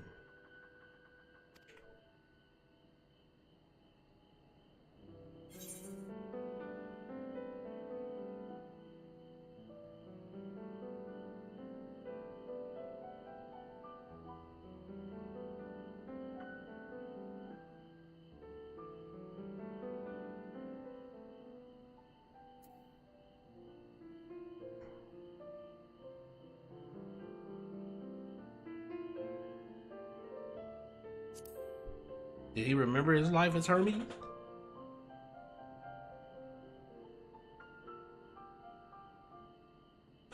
I believe he had his own reasons. There is no evidence to suggest that he retained his memories from his former life. He only joined the Ascians once the Empire was all but dust, as you know. If not his memory, though, what drove him to pursue the idea with such fervor?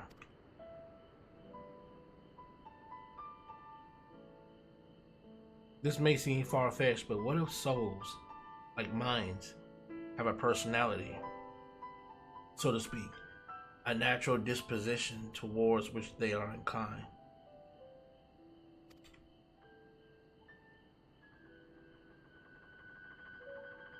We know with relative certainty that it was the gross decadence and inexorable decline of Alec that moved Amon to resurrect Emperor Xande.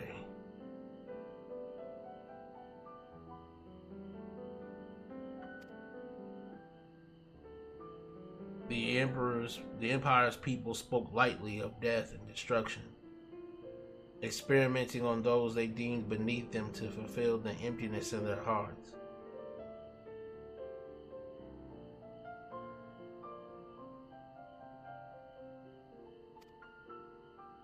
In facilitating Xande's return, Amon provided these languid souls with the means to free themselves from the mire of their own indolence.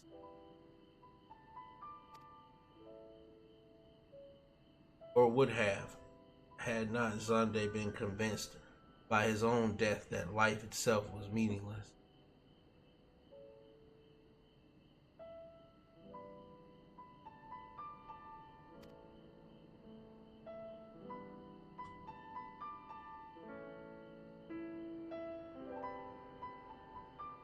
Amon's desire for his countrymen to conquer the heavens could only be a means to the same end, to instill the people with new purpose.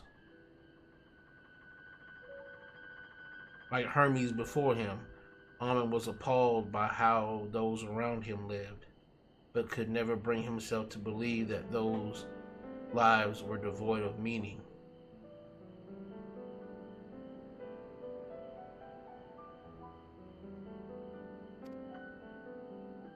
And both of them sought that meaning, that hope, in the distant stars.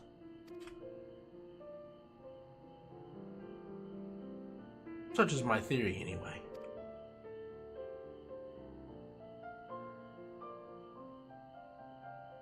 Ultimately, there's the consequences of their actions which matter. Their motives are of no moment. Their motives are of no moment, and yet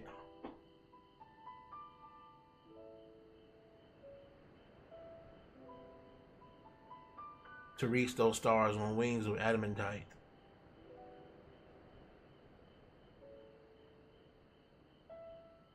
To travel to the ends of creation and beyond. The hope, the promise of hope everlasting. That much I do understand.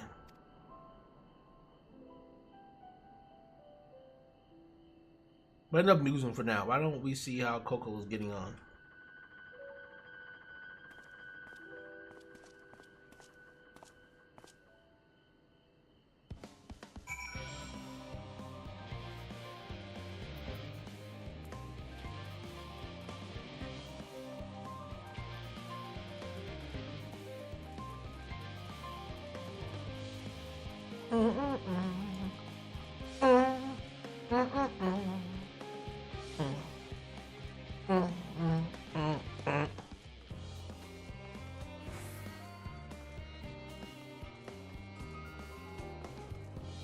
Logisticon Gamma.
I can feel those flames ablazing from here.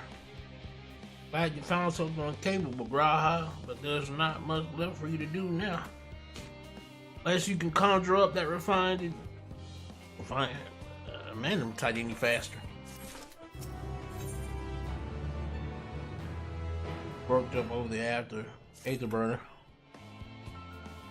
I do trust you to deliver on your promise. I do. Only I hate waiting. I want that adamantite and I want it now.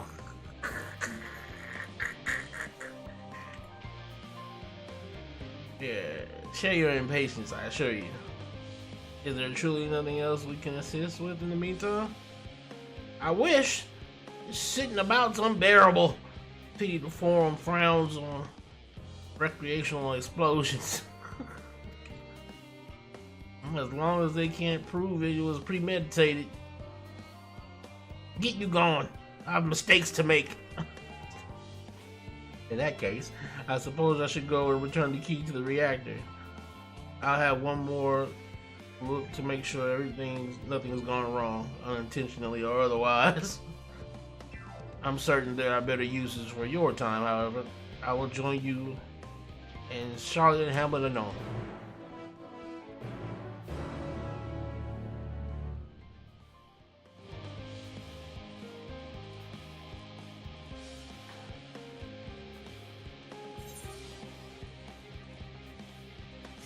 Where am I going? Oh, over there.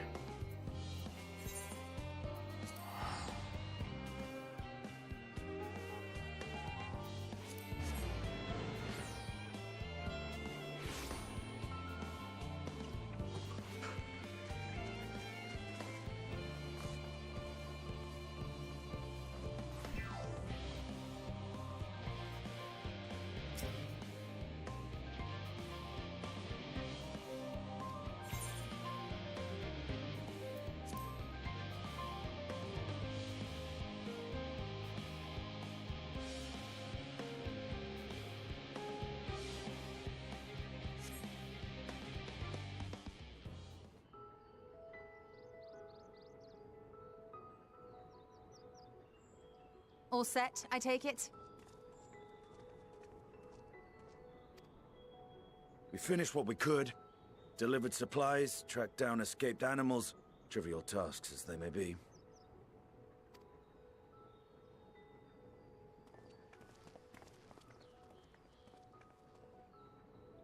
That's enough, don't you think? If there was anything more important still undone, that would be a problem in itself. The vessel is essentially ready for departure. All that remains is to load the final batch of supplies and see everyone on board. Once we've readied the ether burner, that is. Ah, had a feeling we might find you all here. Our consultations with the Loperites, too, have run their course. Pleased I am to say that our researchers' concerns have for the most part been allayed, though some insist on making adjustments to the very end. For their part, Livingway and her peers have graciously offered to stay and keep the people company, lest any lingering queries go unanswered. All that remains is to wait for the refined adamantite. Alphino, are you there? It's me, Kryl. Your special delivery has arrived. Round up everyone and come to the harbor at once. Speak of the devil. Let us go at once.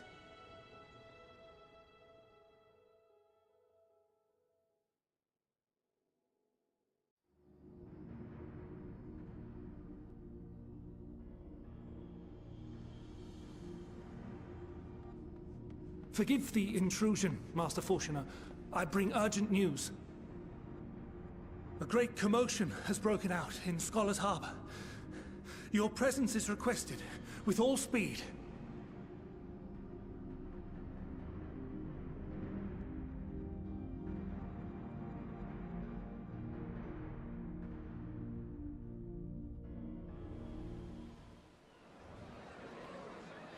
Now, where might this delivery be?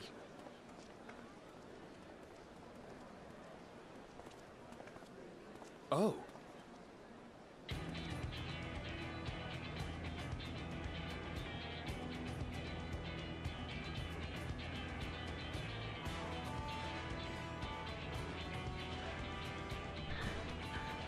Them boys brought everything, cuz they brought everything. I'm sure it's very important, but we cannot accept these without the proper permits. By the 12! Surely, these can't all be.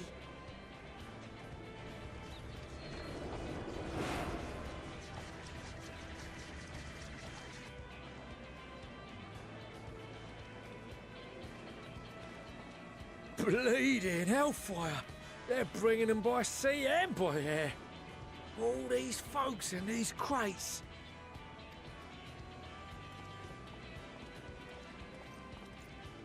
And more on the way. Got your adamantite right here. A bigger haul than any of these sorry bastards brought, and that's no lie.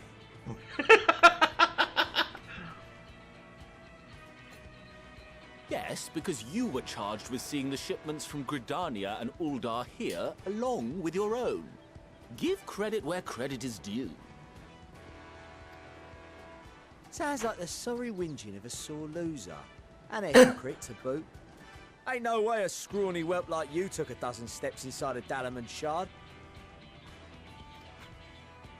I'll have you know I went all the way to the entrance.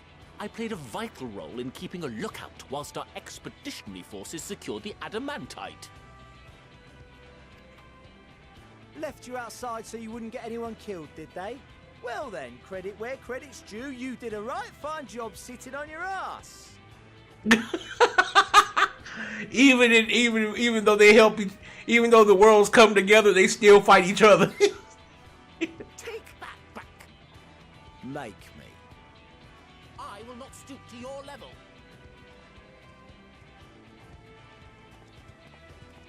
My, what a grand welcome party. Hancock and Saraban. We come bearing relics both sacred and Allegan, as well as a few other gifts that may be of help. to be presented with best wishes from the Eastern Alliance.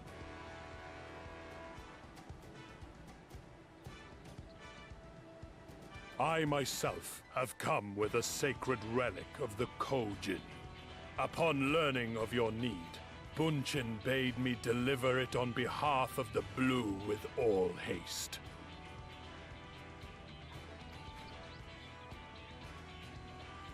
Fearing I could not swim here with the necessary speed, however, I thought to beg our Confederate allies for aid. To my delight, Hancock was already preparing for departure at the selfsame port, and had space for additional cargo. We did, of course, need quite the impressive vessel to get it all here in time.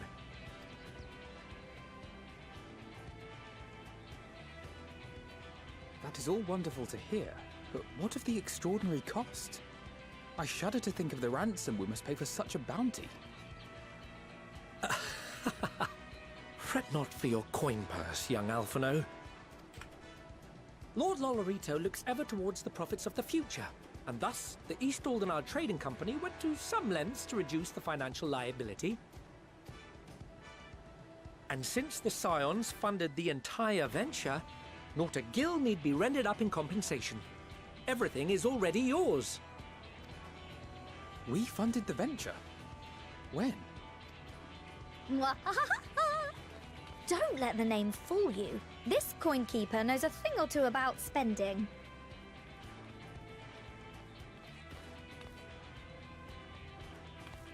When it comes to capital investiture, a sprinkling of gil here and there will not do. You need enough savings to make waves when it really counts, which is why frugality is paramount. We also had the benefit of a generous patron. Generous being rather an understatement. She has supported us from the shadows since the very founding of the Scions. We even had coffers to fill. Mother! Millions. I remain, of course, an entirely neutral party. I simply thought our family's coffers were needlessly full. She spent the family money to get the Scions what they needed. We can hardly take them with us on your teeny-tiny toy boat, now can we? And would be a shame to leave all that hard-earned wealth unspent.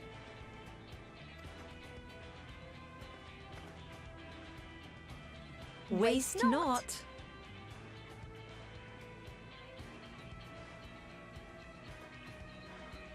Oh.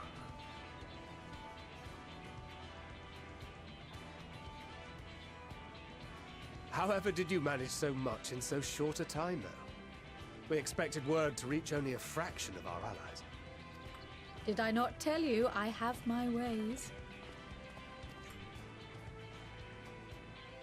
Evanville, you were involved too. I received a letter from Cryo after we parted ways in Labyrinthos.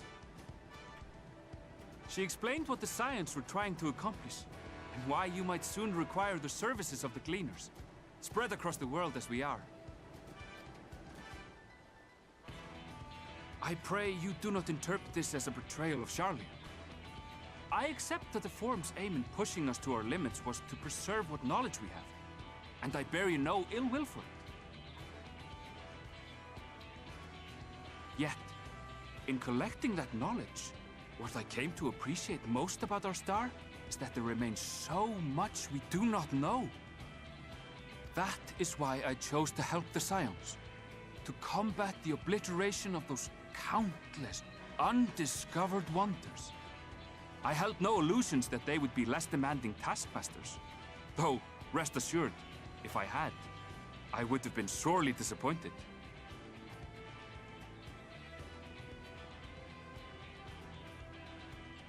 To make a long story short, the whole of the guild ship cooperated to ensure your call was heard far and wide.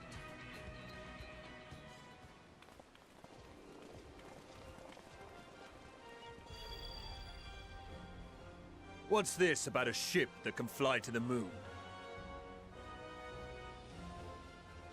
And why didn't you mention it sooner? The one time you don't beg my aid, your problem's a bloody ship that can fly to the moon. Sid! You brought the team. Of course. Garland Ironworks' finest. You need only point us towards my new favorite ship. As you like us not suspect, we've also brought adamantite for Mordona's Dalamud Shard. I admit to some consternation upon first receiving Kryl's message. So few scions remain at the Rising Stones now. Far too few for such an expedition. However, the Gleaners were able to secure us reinforcements. Idleshire's treasure hunters, not least among them.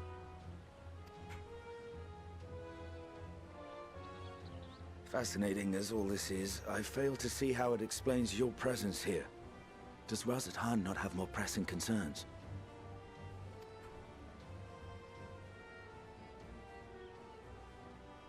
We do.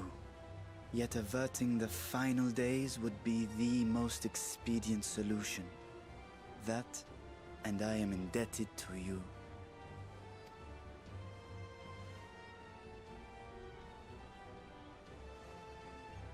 Though they chose to take their leave of Thavnair, those you saved in Galimund remain my people.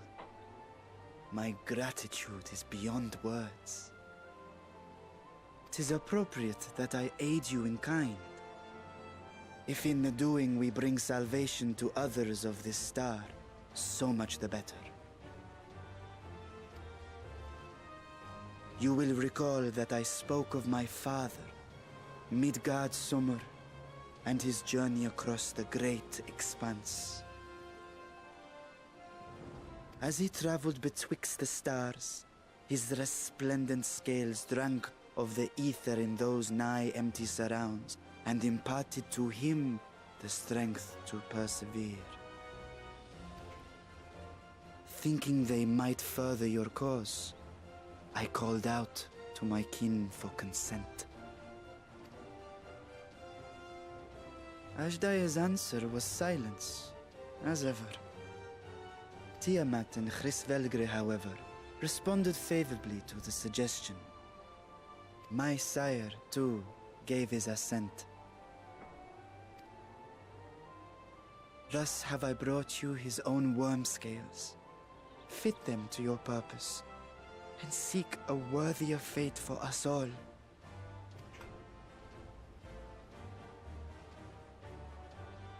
You'd be hard-pressed to find someone else so familiar with the unique properties of dragon scales.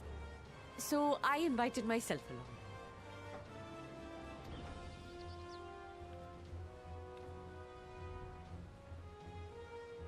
Bugger me, this is so unbelievable. I've gone right back round to believing it again. If we get a 6% gain in efficiency, with all these goodies, we could get 7, no, 10, no, 14 bleeding percent. Think of how far we could go. What we could do with that much power. What we could blow up. Blow up? This motherfucker is homicidal as shit. If Kokol is duly convinced, then it must be true. In which case, the Scion's end of the bargain has been fulfilled. Would you not agree?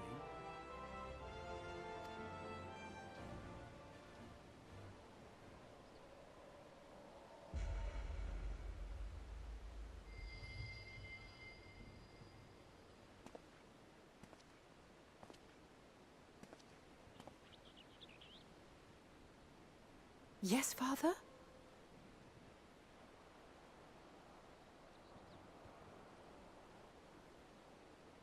I know not what you seek of Hydaelyn, nor for what purpose you would take command of our ship.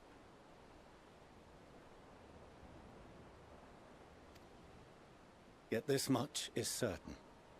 To do so will be to dictate the fate of this star and the lives upon it. the lives of each and every creature, in their magnitude and their fragility. Do you understand? And are you prepared?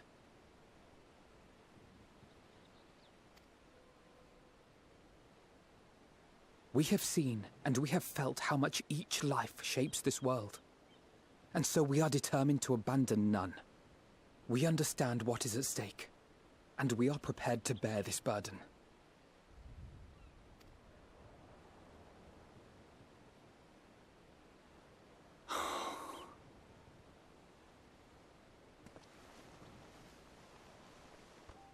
Then I will bear it with you. I beg you, share your struggles with me. As family.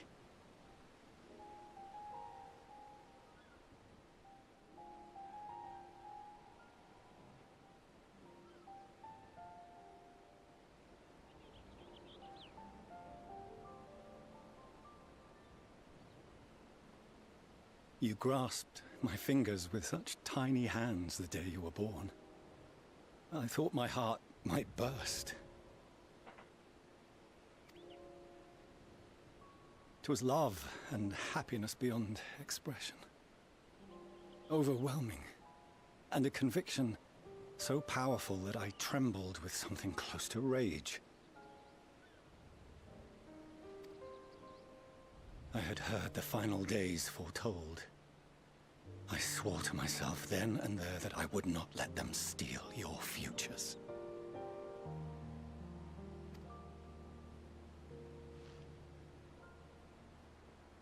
The great exodus would succeed, must succeed. No sacrifice or sin was worse than the alternative. If anything gave me pause, 'twas mine own father. The Archon Louisoix openly decried Sharlayan's policies, a perspective which I regarded with increasing disdain as I grew older. Yet even as part of me thought him a fool, perhaps I also hoped that he, of all people, would devise a brilliant means to save my children. A naive hope, but stubborn enough that I could never bring myself to keep you apart.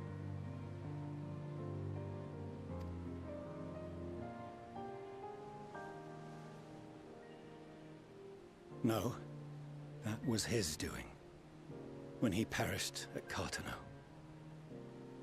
As we pulled that twisted slab of Dalamud from the sea, I remembered the warmth of your newborn touch. Chastened, I vowed never again to suffer any interference in my mission to protect you. No matter that you yourselves wished otherwise.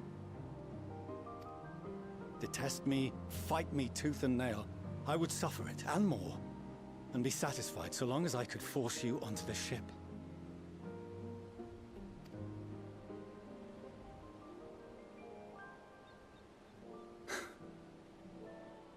I was wrong. You two have grown so much stronger and so much wiser than I dared dream. You have earned the right to walk your own path, and already begun to do so. Good. Because there are things we care about, and people we love, and none of them is replaceable. Not a one. It cannot have been an easy journey for you to have come so far. We shall be glad to acquaint you with the finer details someday, once this danger has passed. All that we have seen and heard, that we have felt and learned in our travels. Ours is not a kind world, but it is beautiful. Always. Oh no. Are you quite sure that's wise? After all, someone turns pale and flees the room when he sees so much as an envelope containing word of your adventures.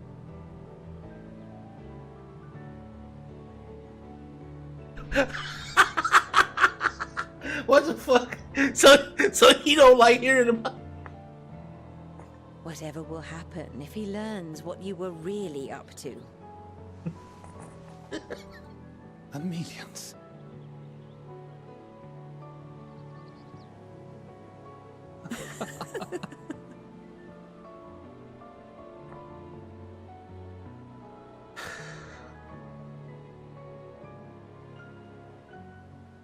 Though I have wronged my children most gravely, I owe you an apology as well. I assume that it was the Scion's influence that made them so keen to charge headlong into danger.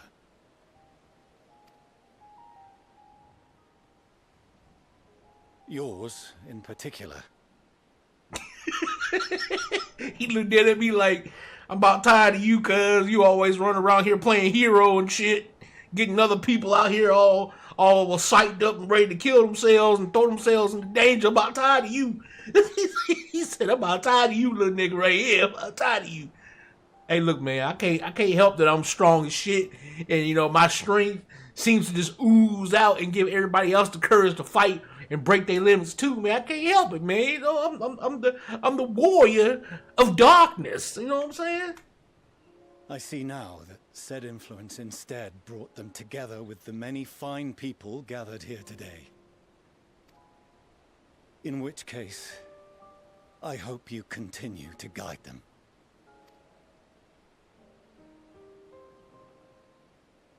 If we've finished loitering about the harbor, might I suggest we put our plans into motion? People are beginning to look confused. Perhaps you can spare a few words ere they resume the tedious lugging of cargo. You have no small number of friends and admirers here after all.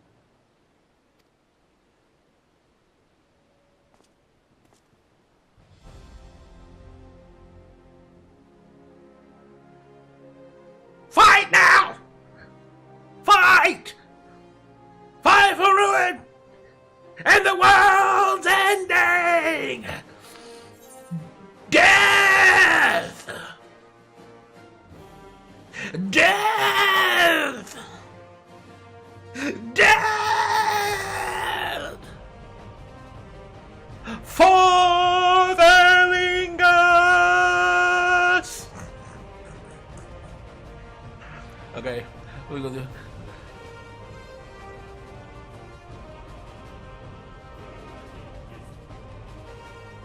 Our moment of triumph is close at hand!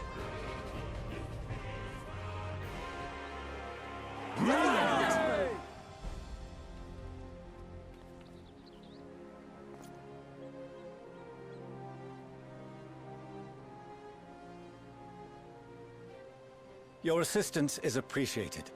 Now, in an orderly fashion, if you please.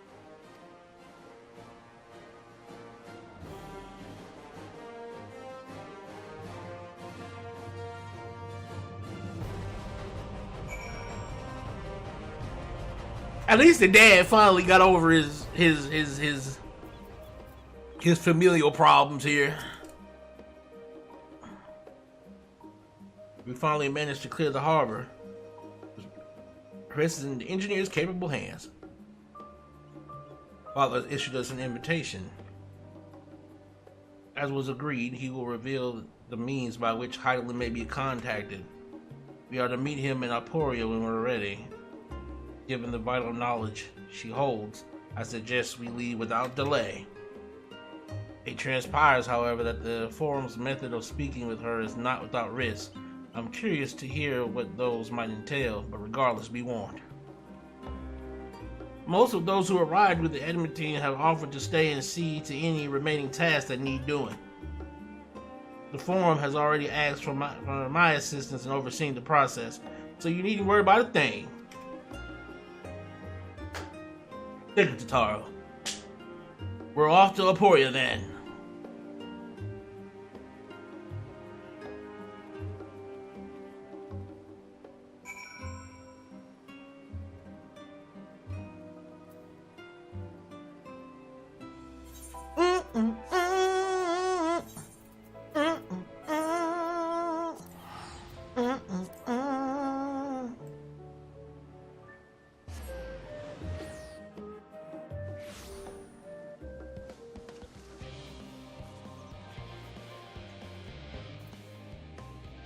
Fortunate, that was brave of you, man. Amon, I've already shown the others inside. You will want to speak with Clariane. She is the key to the lift and can see you down after me.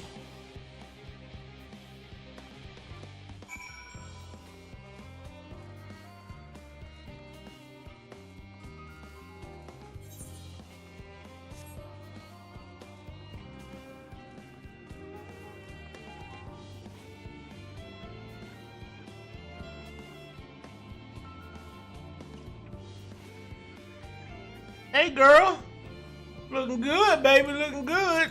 I need to get down there though. You're with Master Fortunal, yes? Just step inside the lift here.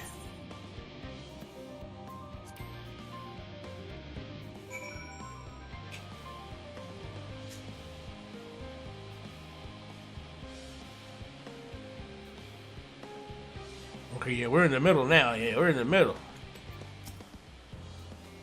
From here, we proceed to the heart of Labyrinthos, and its most closely guarded secret, Thalmazane. It marks the beginning and end of our efforts, whence we delve to seek audience with the star, and whence we will embark on our journey to the heavens. This way, if you please.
I bid you welcome to Thalmazane. Direct your attention toward the center to behold the ark, over which we have long labored.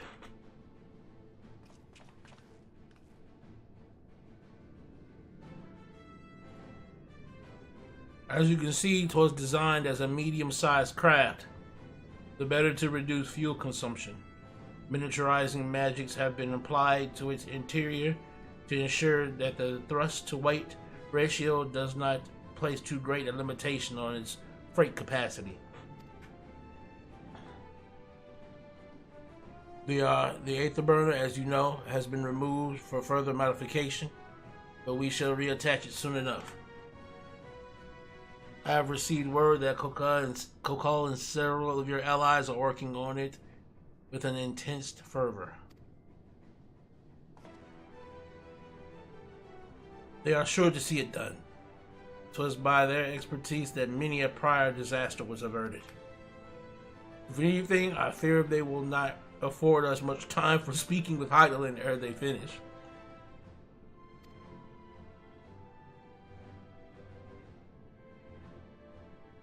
Point taken. Let us move on. I must warn you again, however, that even with the benefit of our device, to treat with her is not a simple feat.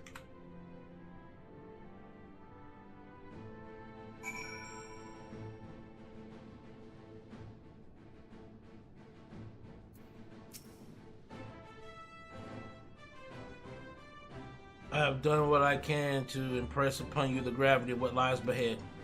Are you prepared?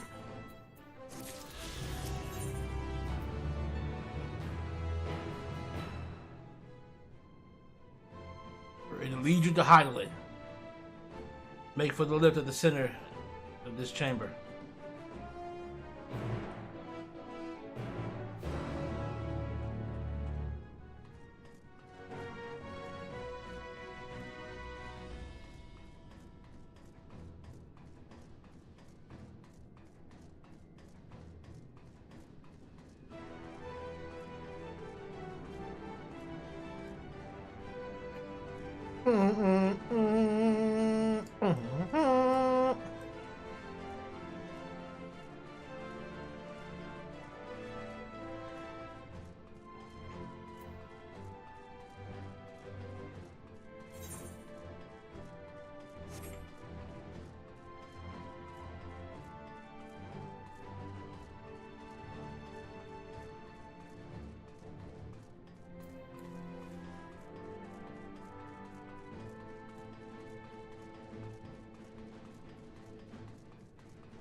As you all know, alongside our physical world exists an ethereal plane, what we refer to as the ethereal sea. At the heart of the star, the physical and the ethereal are one and the same. Thus, the deeper we go, the easier it becomes to pass between said planes. We utilize this principle in constructing the antitower. And once more here in Thomazane. No sooner did the Forum decide that an exodus from the star would be necessary than it began work on this facility. Our work culminated in a device that allowed us to peer deeper into the ethereal sea than ever before in search of Hydaelyn's ever fainter echoes.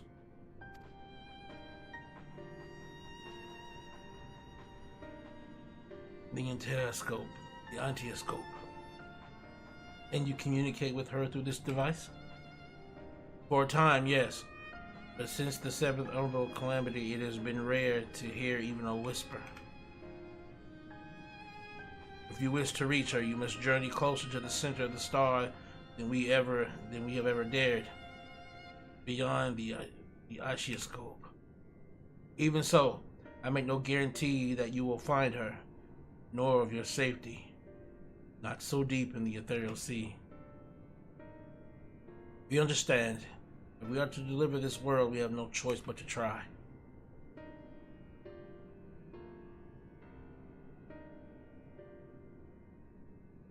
I know. I only wish we could do more than observe your progress from afar.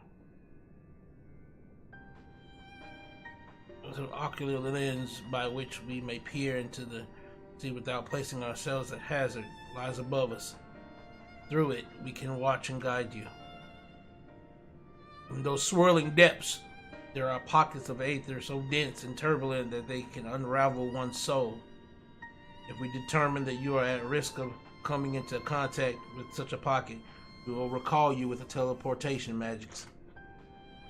To that end, it will be best if one familiar with the composition of your souls remain here to assist in assessing said risk. Otherwise, there is an increased probability that we will extract you too early or too late.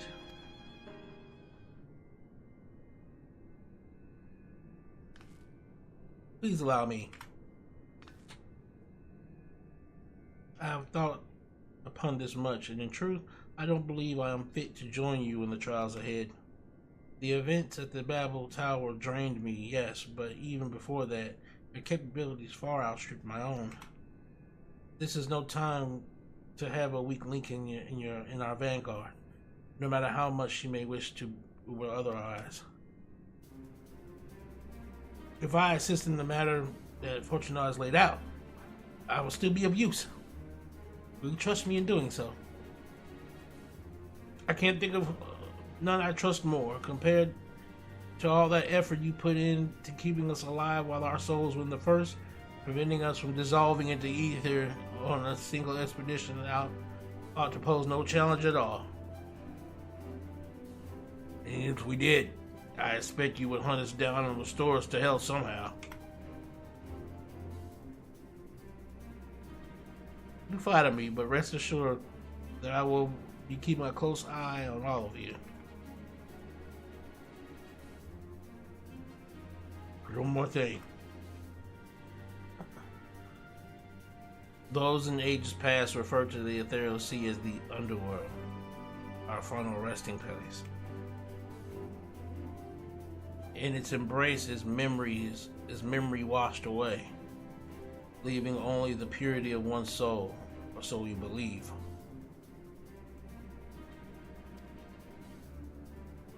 Yet what of these memories? Few think to ask what becomes of them, cast adrift on ethereal tides. Some theorize that they linger for some time, those associated with strong sentiment in particular. In those depths, memories of the departed may even coalesce around you, for hatred or for love. Thus do I caution you to be wary, but also to have faith. Remember those who did exactly who did gladly extend a hand to you, that they may lift you up once more.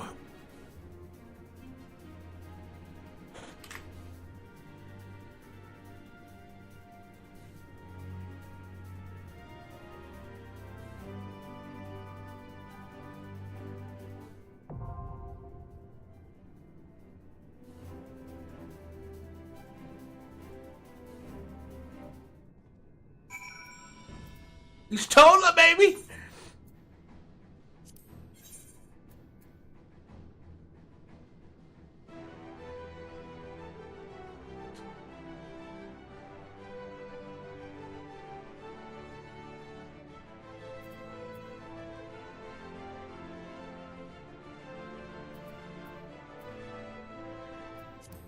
Victory will be ours!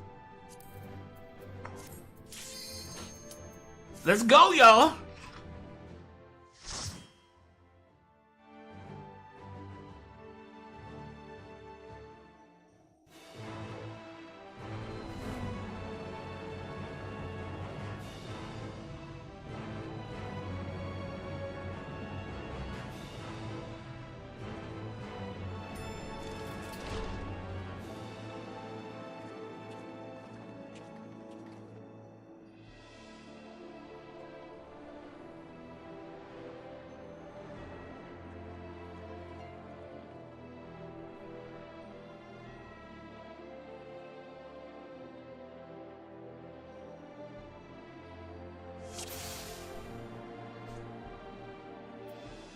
Let's do this.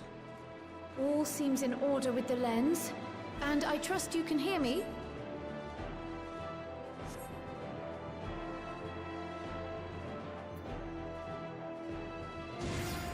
Those things are pure malcontent, the residue of lives unfulfilled.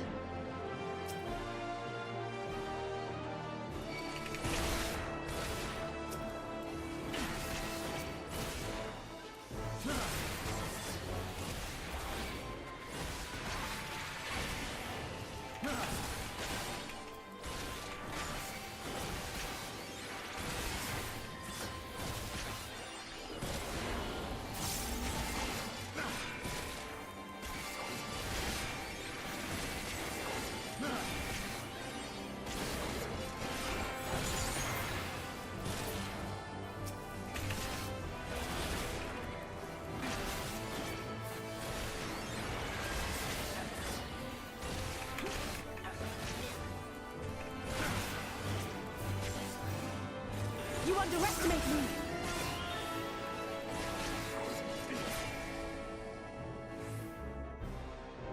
All right.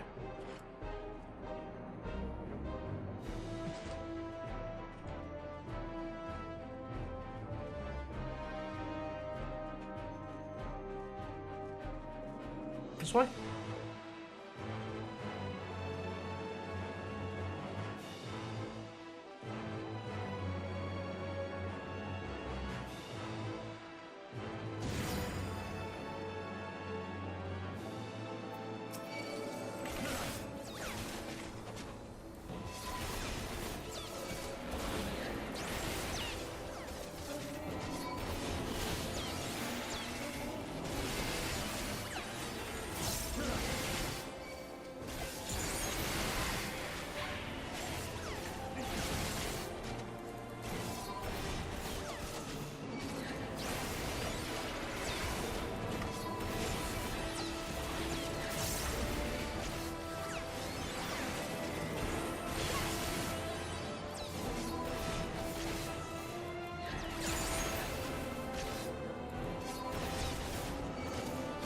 You underestimate me!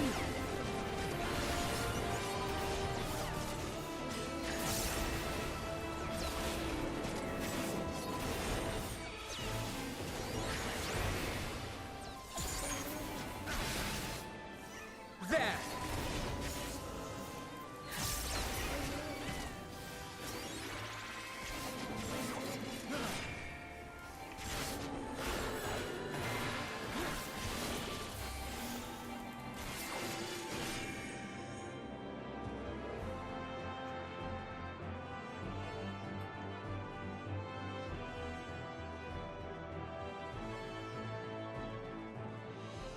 Okay, we can't go over there. Okay.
Let's go.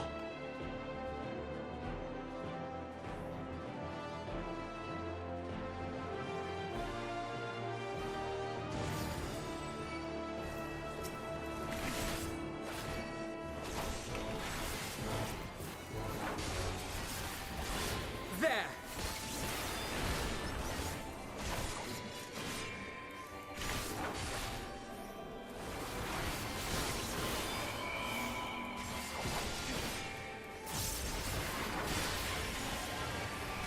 There!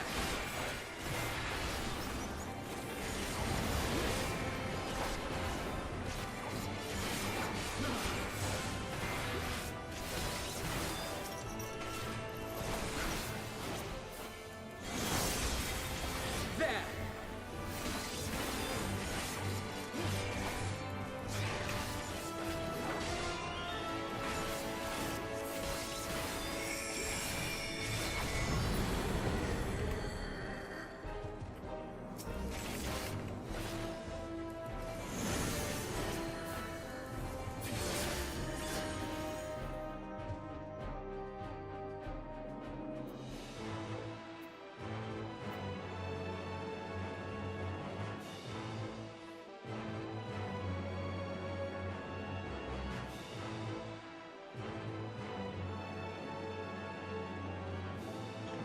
Oh.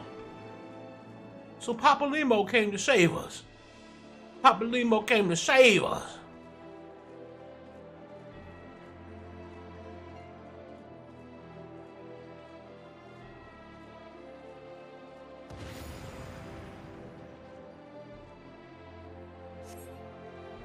Cannot take this from me. Never will I surrender my devotion, my love. Her resentment was bigger than she was.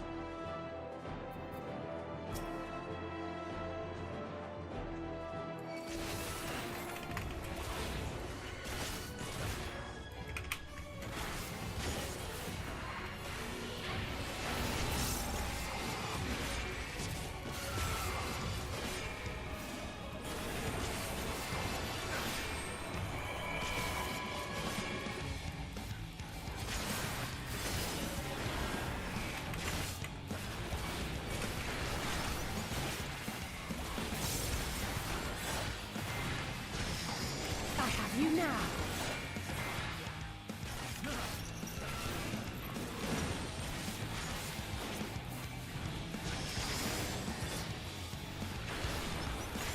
You underestimate me.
Ah, hell.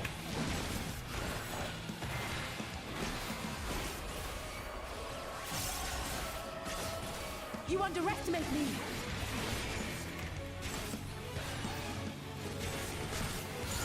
I have you. I have you now.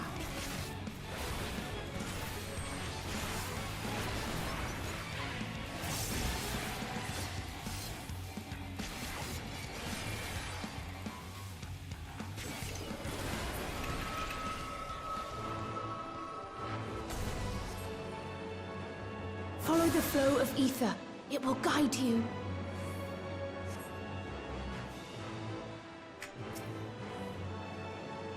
The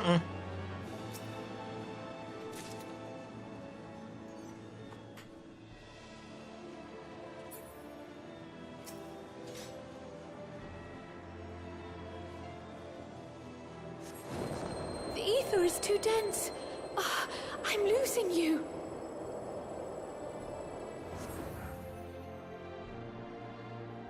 The abyssal plane.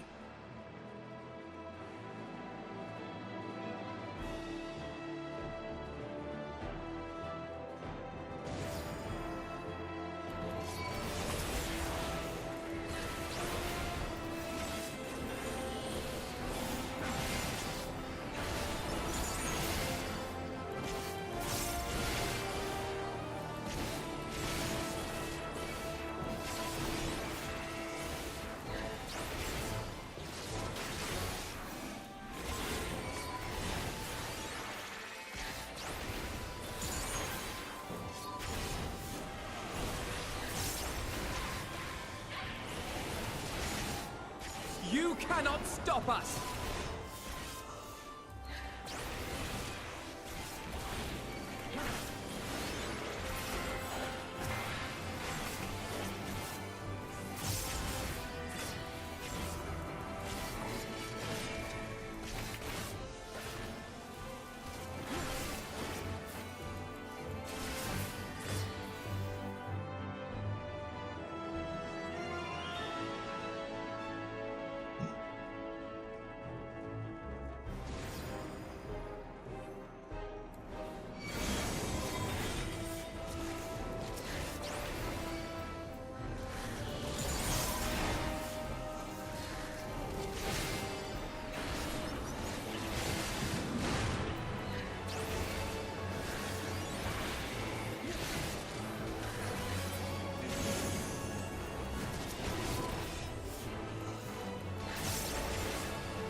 bracelet of casting. All right, let's go. Oh boy. We got a boss fight, boy. We got a boss fight. As my life belonged to the Empire, in death I shall serve. Ritaten. Gaius no longer wishes this of you, Praefectus.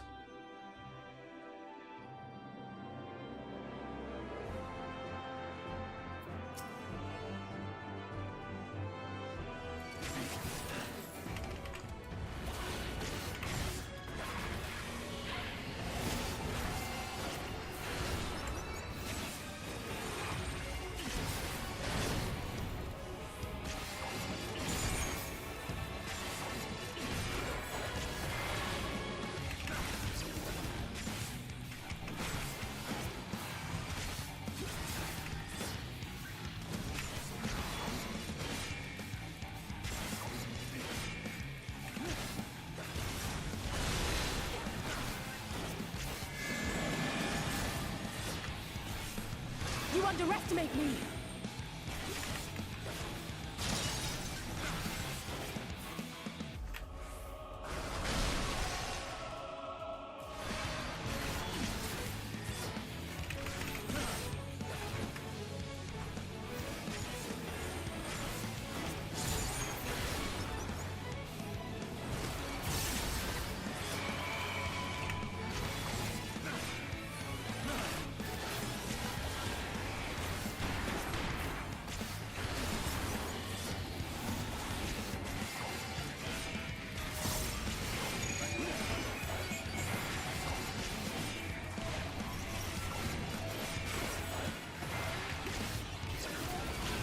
You cannot stop us!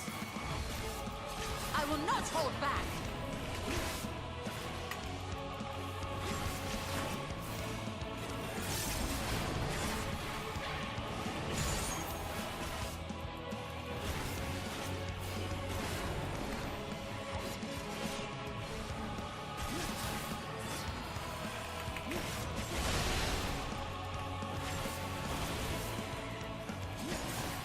You underestimate me!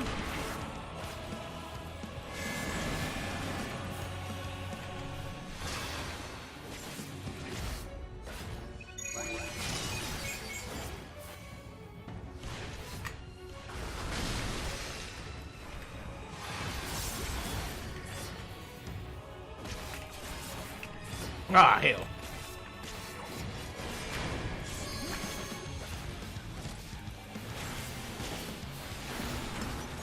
I will end this farce! I will end this farce!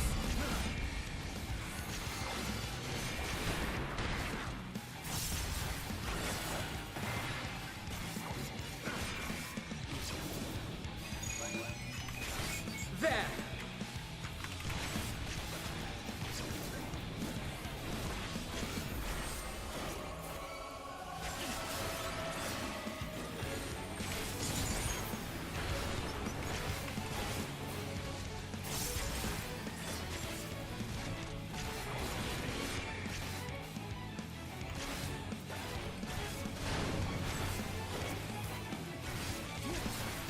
I will not hold back!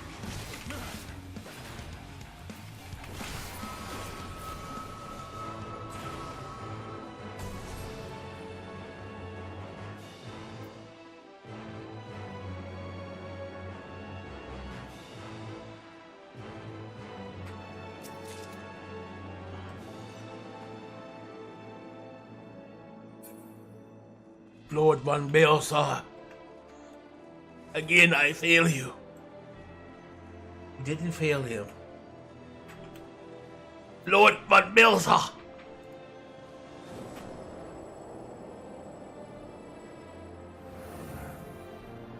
Wow, that was cool.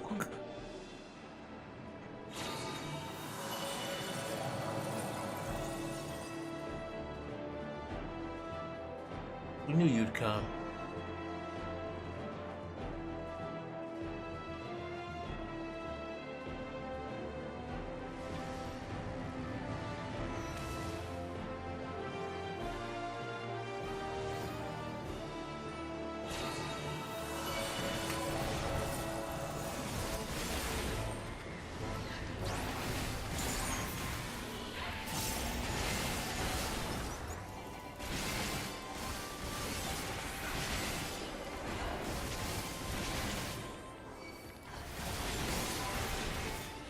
gloves are off.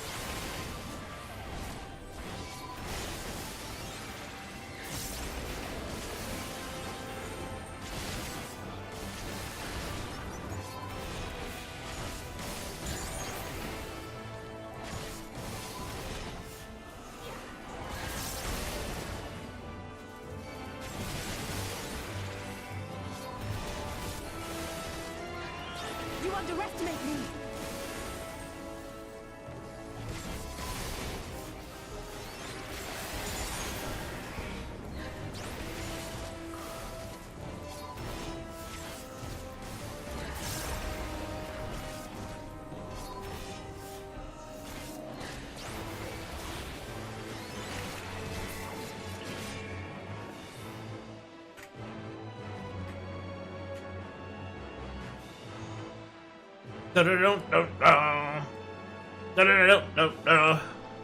Oh dear.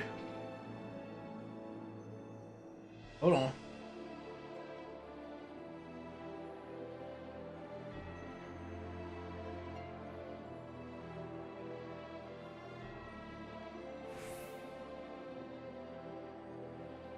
All right, let's do this.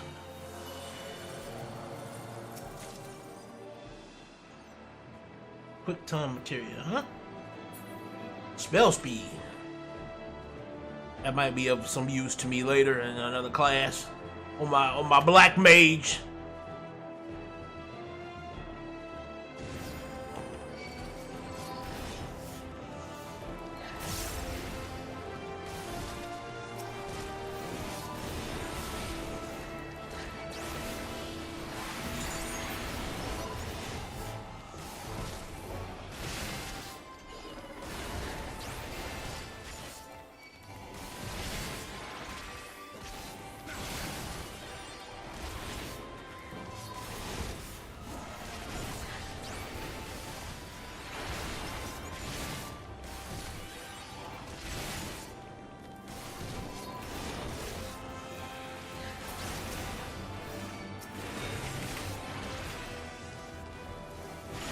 You underestimate me.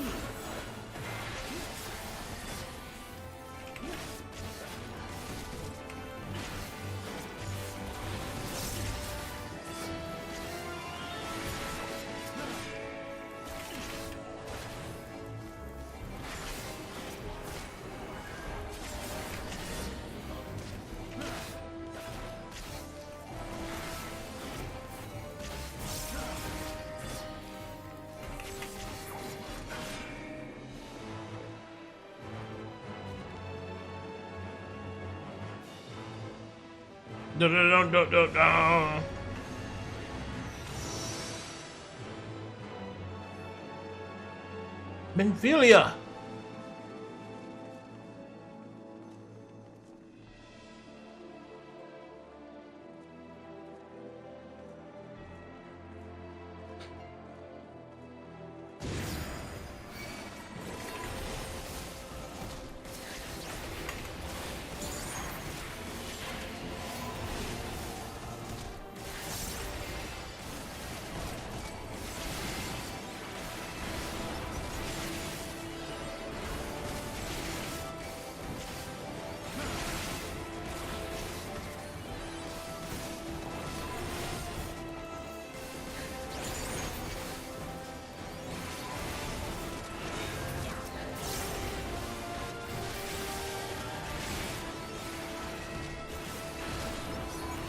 You cannot stop us!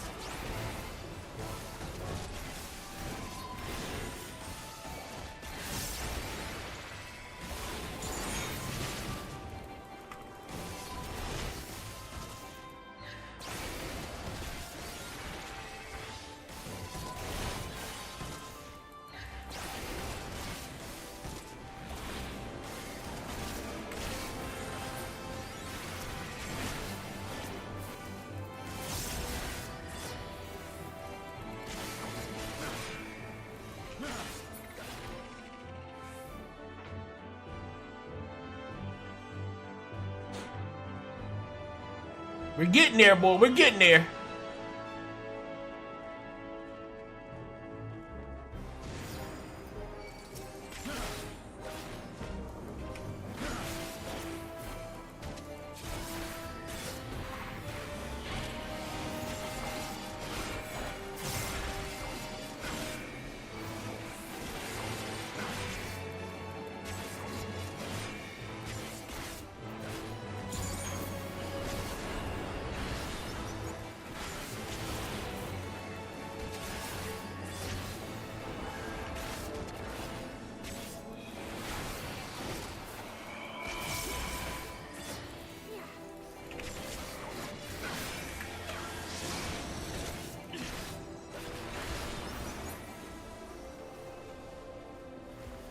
Oh boy, you.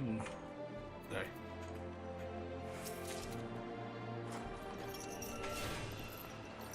See you later, Esteem. Thanks for helping out, guy.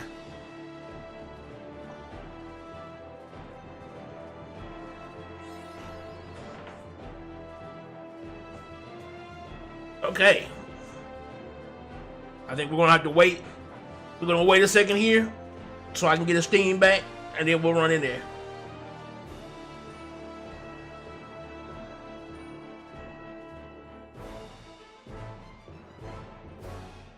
I gotta make sure my opener has everything I need. I should have paid attention to the thing here, or to my surroundings, and saw that I was about to be in another boss fight. But while we wait, we can take a look at this place. This place is ridiculous.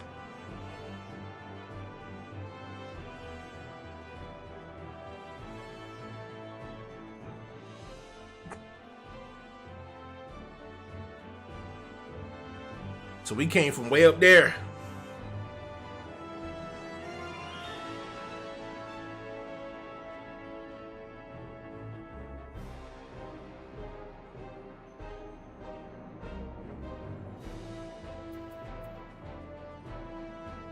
Okay, I think we're about ready.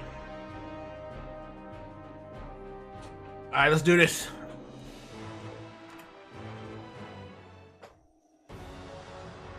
So bold, so headstrong, stubborn to the last.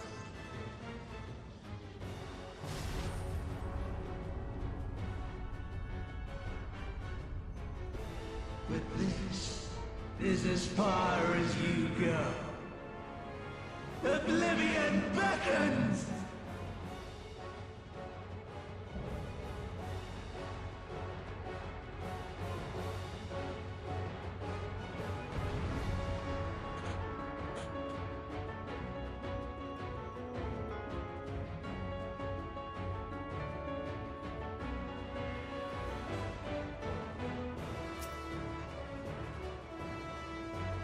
Many faces have I worn, but this is my favorite by far!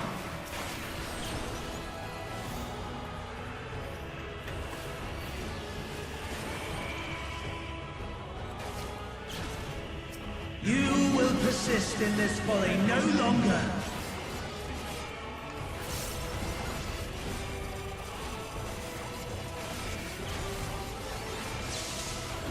I will not hold back! The stage is set!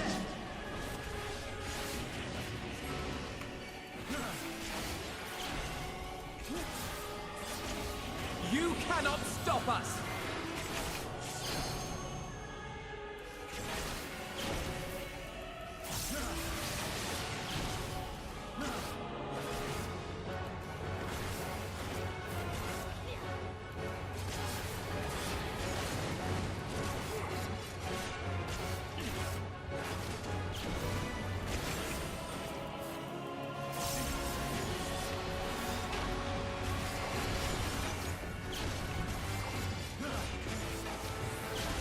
Let the curtains rise for the main attraction!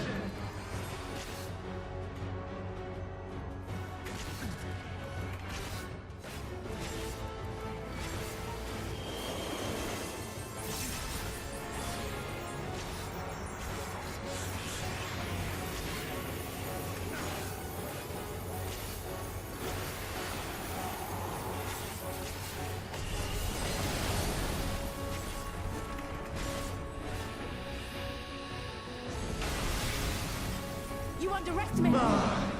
What a boorish audience you are!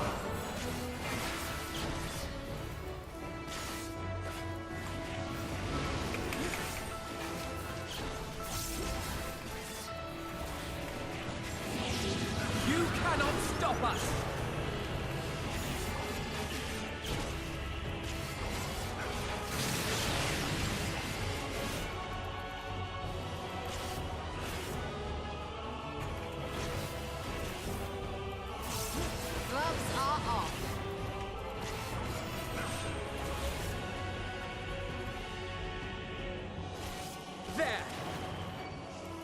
Why couldn't I use it?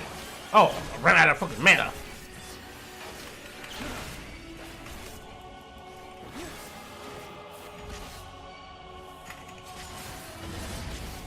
How? I have no idea. Or should I say, why am I not able to get my mana back? There we go.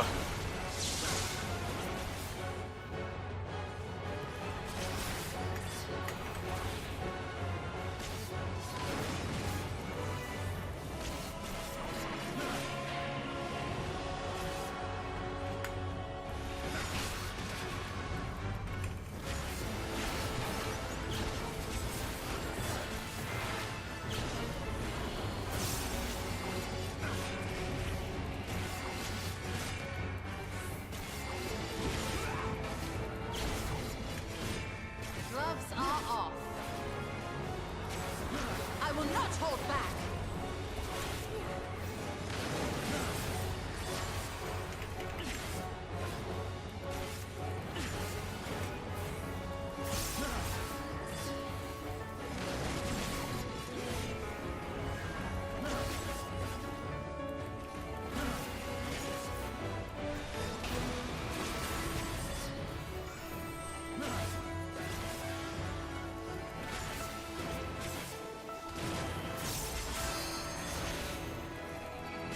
With hot speed.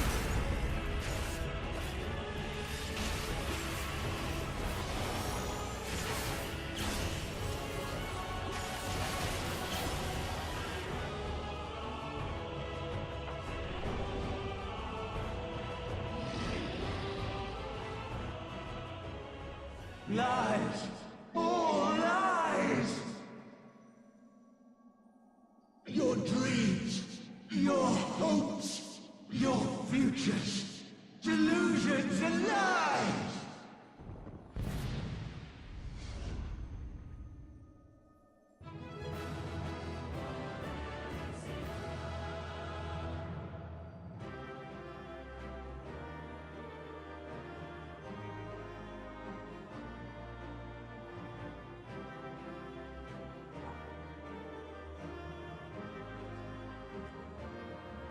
I like how they all come running up. They all come running up all late.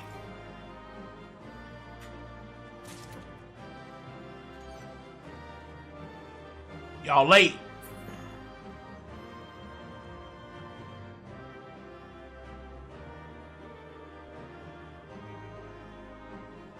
You told her?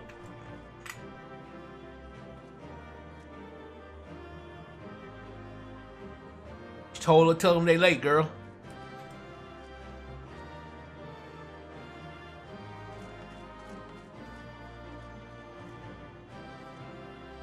We did it, people. Let's go see what's going on outside.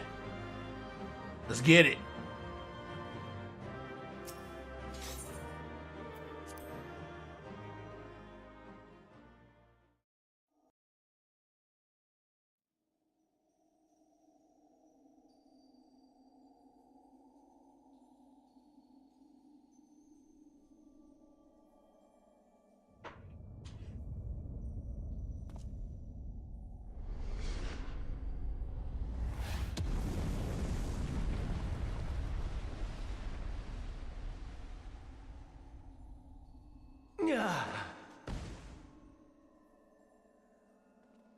My very essence begins to wane.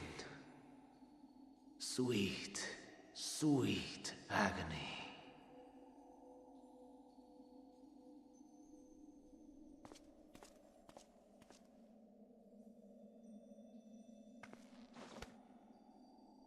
Leave this to him.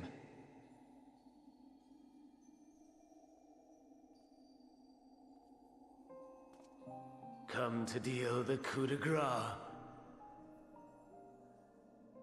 Good. Watching you struggle against the inevitable is bad comedy. Erase me from existence, soul and all.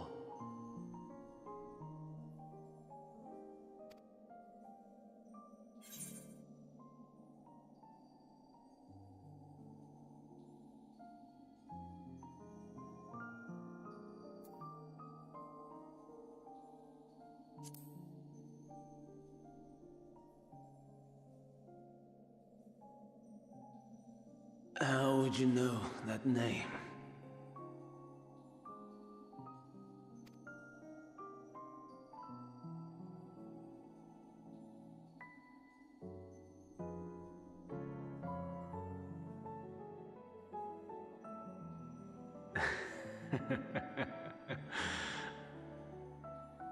Then it was you.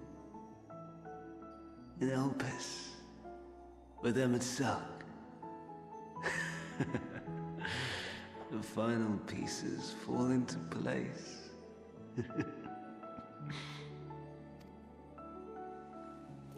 In my halcyon days, as the mortal Amon, I was haunted by a dream. Night after night, the faceless multitude, the voiceless cries, shards of shattered memories.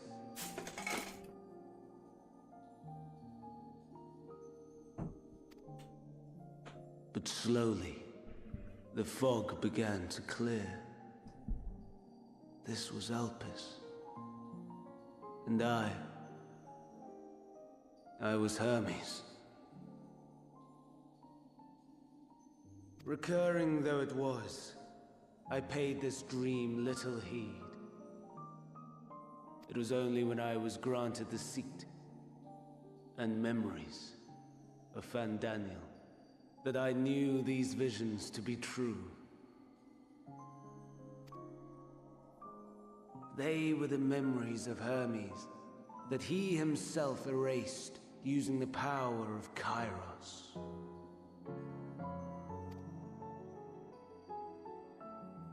Or so he thought. In his attempt to burn away the events of that fateful day, he succeeded only in searing them more deeply into his soul. My soul. Death failed to expunge them, no matter how many times it came. Rebirth after rebirth, from one Hydaelyn to the next. I wonder, is Amon-Rellik adrift somewhere in this ethereal sea? In defeat, finally remembering your time together in Elpis? How it must gall him to be entrusted with knowledge of the final days, only to be rendered powerless to act upon it. So many lifetimes dedicated to restoring his beloved Amarok in blissful ignorance. Oh, folly!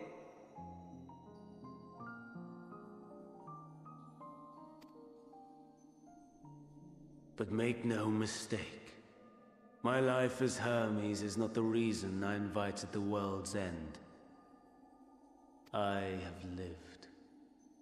I have struggled. I have dredged the very depths of despair. And in the detritus of existence, I found the truth. I served a great ruler, powerful beyond measure. The world his dominion. Yet even he and his vast empire were destined to fall. To become one with oblivion. At the end of life's journey lies only death. So I ask you, why live at all?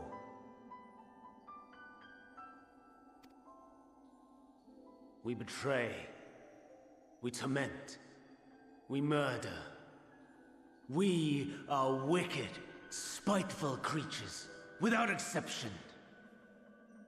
If life is so sacred, so precious, why fill it with such misery? Man wallows in a hell of his own making without purpose or meaning. To live is to suffer. And I would end that suffering by my own hand. It matters not if it flies in the face of all believed right and just. Death is the only solution!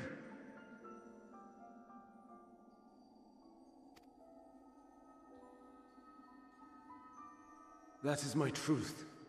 My answer to the question. And yet, even as the words pass my lips, I am filled with doubt. Has my search reached its end?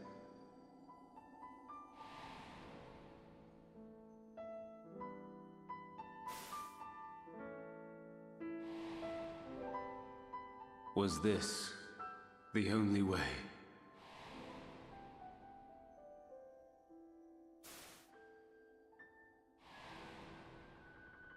After all these years,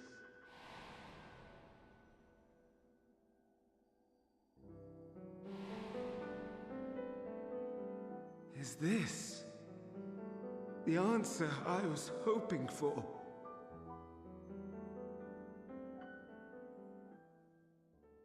The lamentations of the damned. How it vexes me to see your conviction falter at the last. Van still clinging to existence, I see. You, who champion death so fervently, unwilling to accept your own, refusing to be purified and swept into the sea of souls. As do I. We prisoners to men, watching as the world turns. Though unlike me, you will be spared the ignominy of having your corpse made a puppet, dancing to another's tune. Is that Arsahi? How very astute. But let me be clear, I have not come to consort with the likes of you. Nor have I come to bemoan the state of the world following my untimely demise. In fact, I delight in mankind's downfall, and the anguish it brings the savior of the savages. If I played some small part in the chaos, all the better. Not that I was in any position to resist. But to be made accomplice to the betrayal of Lord Xenos. I would die 1,000 deaths to exact my vengeance.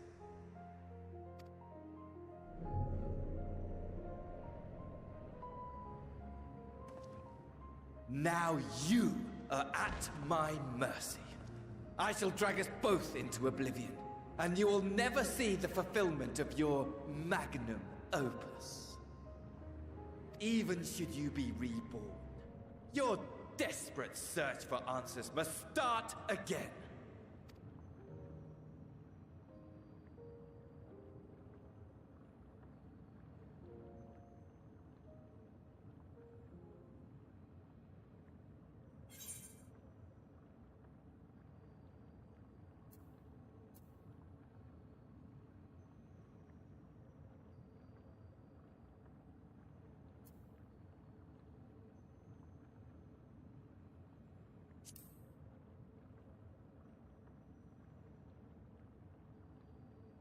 Even here, even now, you have every right to hate me. For the fool I was, for the monster I became.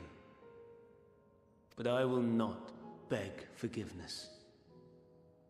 The tale of Hermes, the man who knew so much, yet understood so little, ends here.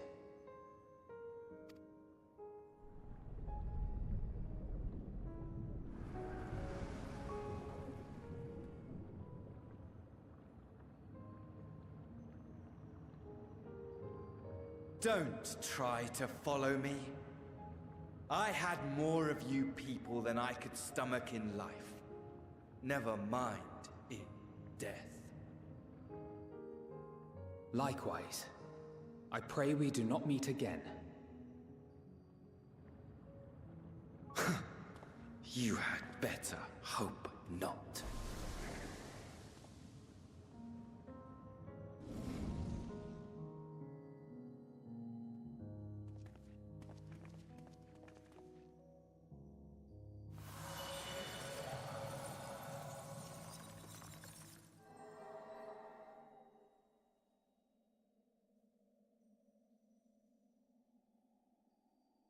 Come. Hydaelyn is waiting.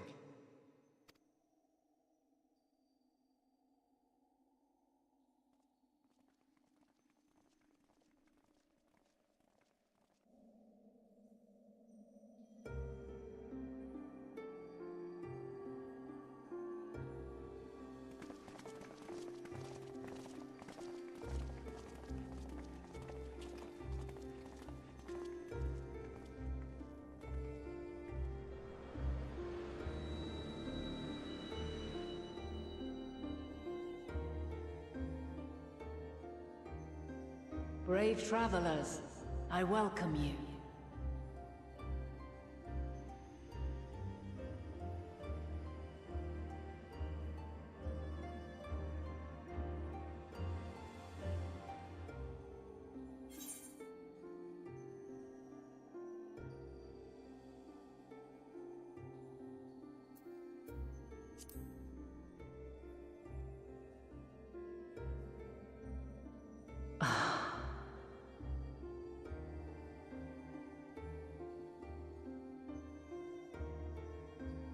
I see.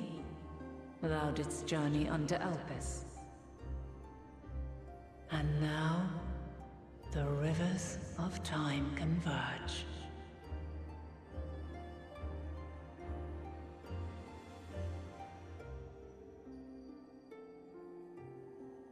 I know why you have come. Yet I would hear you speak your reasons all the same.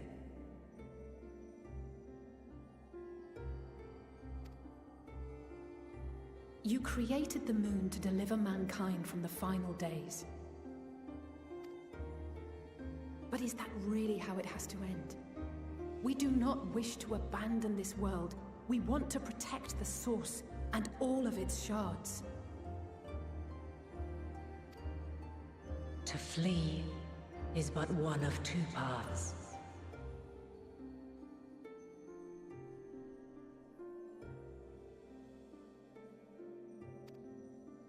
The other leadeth to Meteion, far beyond the stars, where she doth chant creation's requiem.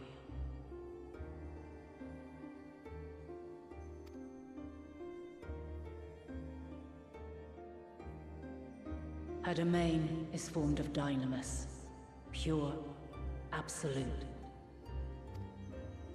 Where emotion and memory govern all, ether will avail you naught.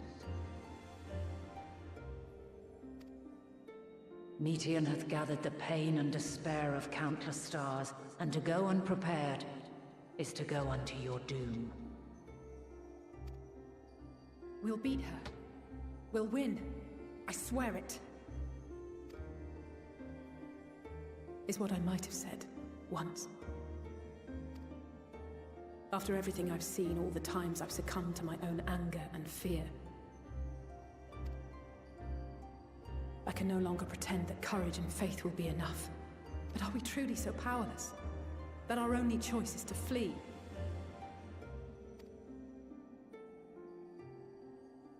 Far from it, my child.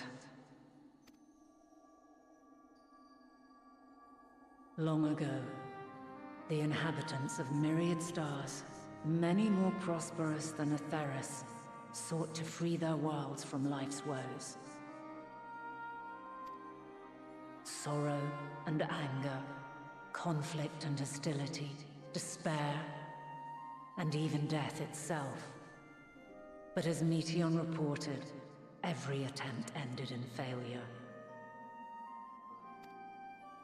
Darkness abideth within every living being, and can never be cast out.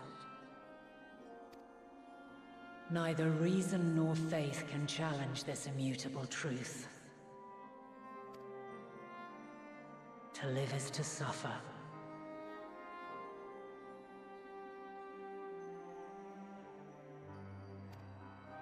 And in suffering, find strength, and purpose, and hope. As you have done so many times before.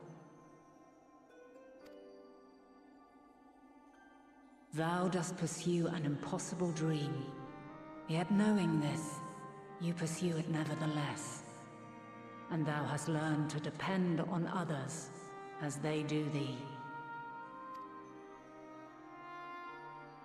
Thy yearning for the power to save the powerless hath ever driven thee to greater heights. Thou hast grown strong. Though those closest to thee no longer walketh by thy side, their love remaineth thy guiding light. For duty's sake, thou hast been bound by truths unutterable time and time again. Yet thy heart hath never wavered, as thy companions will attest. In thy pursuit of mysteries great, all thou believest is brought into question. Undaunted, thy thirst for knowledge remaineth unquenched.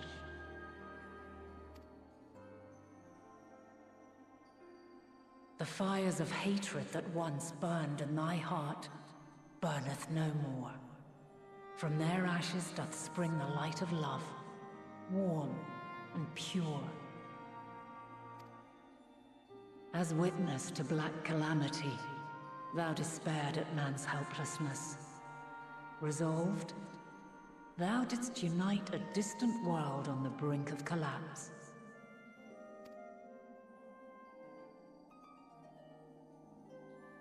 And thou, my champion, when all did seem lost, thou never abandoned hope.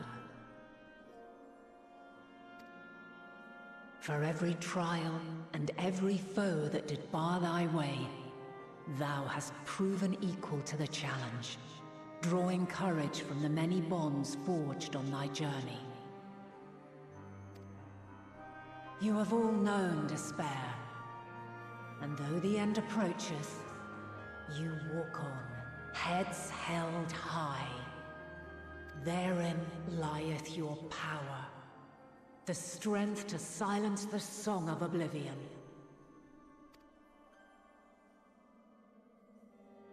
Then there is a means to confront her. Yes, if you should prove yourselves worthy. Hark!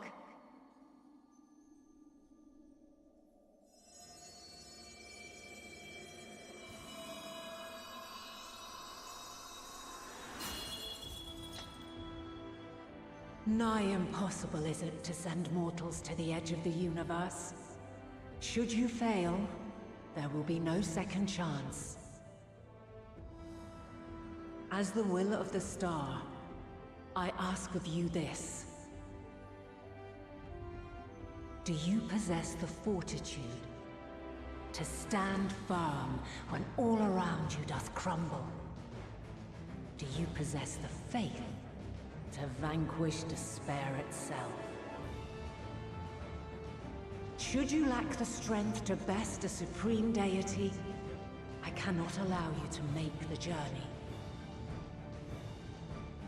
You must leave this star and never return.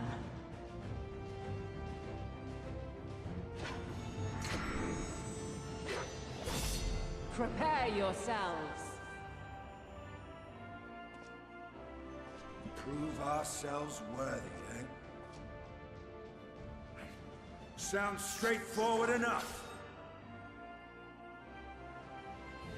Aye. No room for confusion there. In any case, we've come too far to back down now. I am of the same mind. What power I have, I shall bring to bear. The three of you seem to be forgetting who we're up against. It's not every day we battle a divine being of untold power. Well, not quite every day. Do try not to get underfoot. Needless to say, there'll be no margin for error. Let us hold nothing back. For the people of this world and those beyond the rift.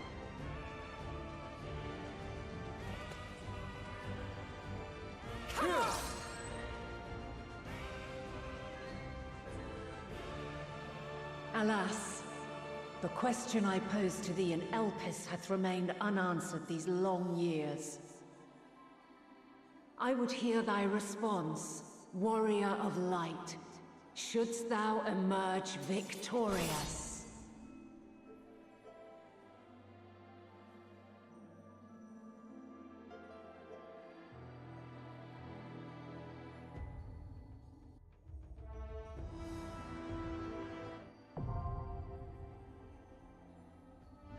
Boy, we about to face the mother of the mother of the world, cuz. We about to face the mother of the world.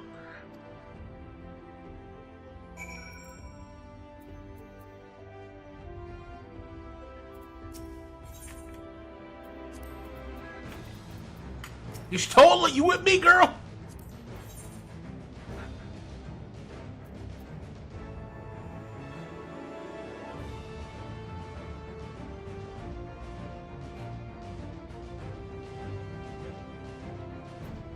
Oh, it's all of us together. Everybody together. Four aliens. We about to face the God of Earth.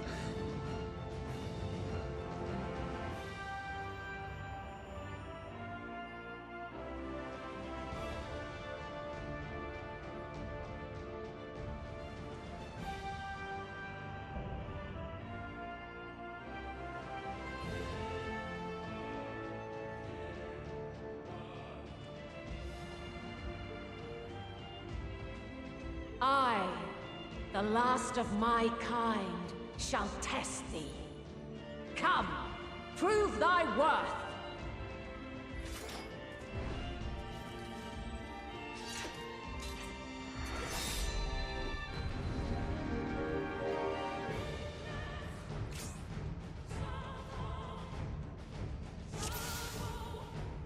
Okay.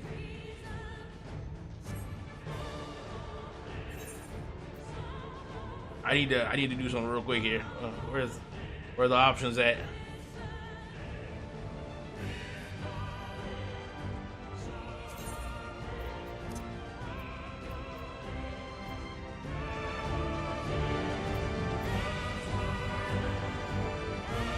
Here we go.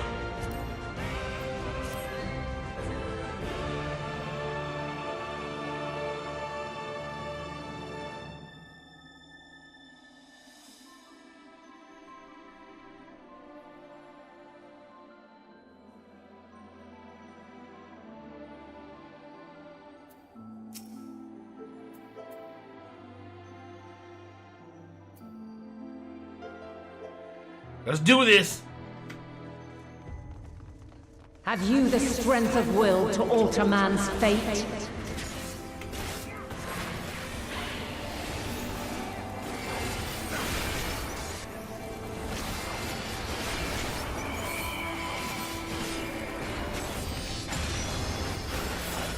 A change of arms.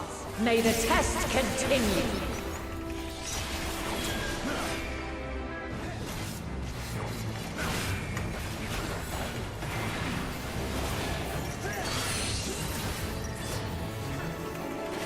We're near or far?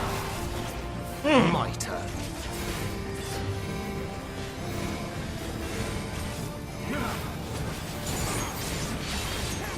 And now this! Be gone! Okay.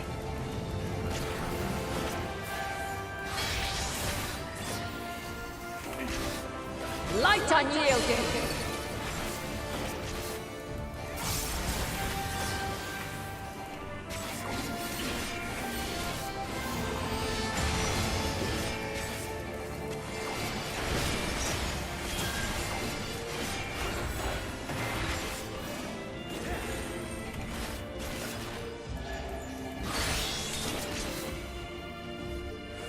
By blade!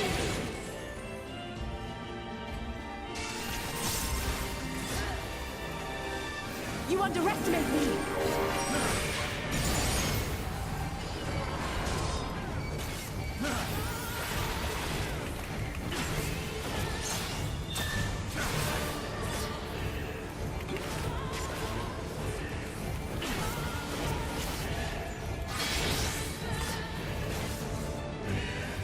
Light unyielding!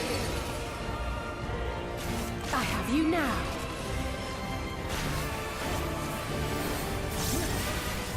You cannot stop us! You underestimate me!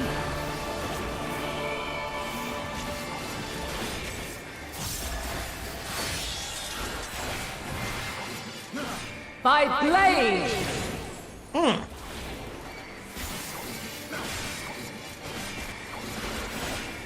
Crystals of light, to me!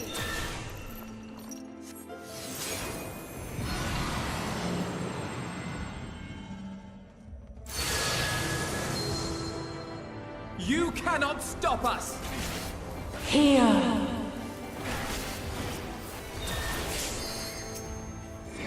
The song of creation's end! Feel! You cannot stop us! The sorrow at hope's demise! Think!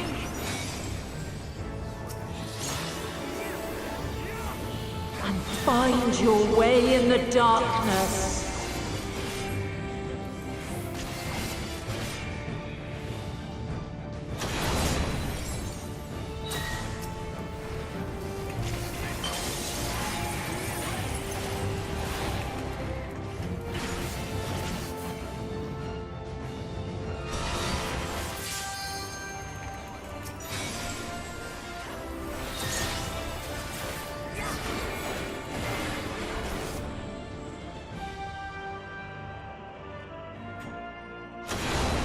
You cannot stop You us! underestimate me! I have you now.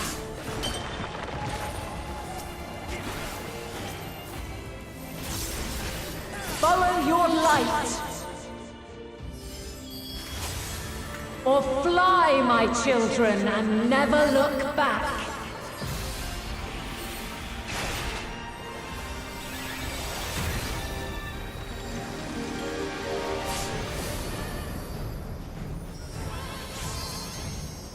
Then you are resolved.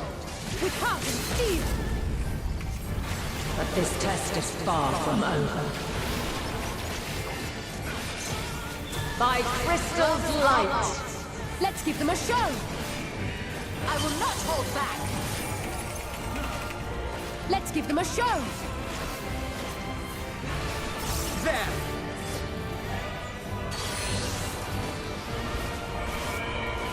We're near or far! This will hurt!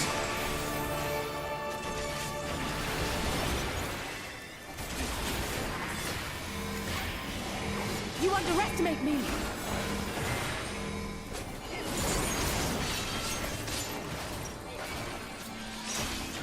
We're high or low!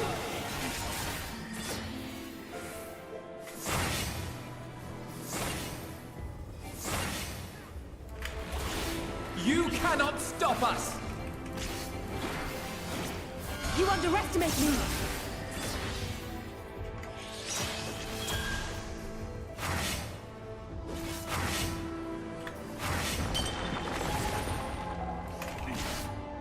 Together we shall overcome this.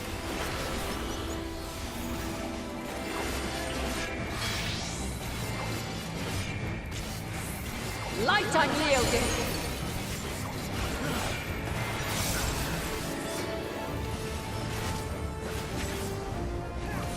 You underestimate me! Refulgence eternal!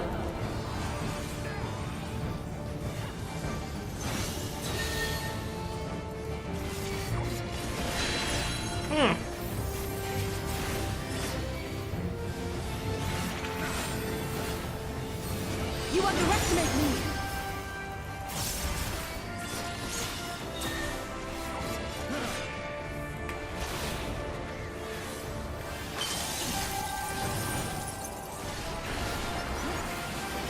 My turn.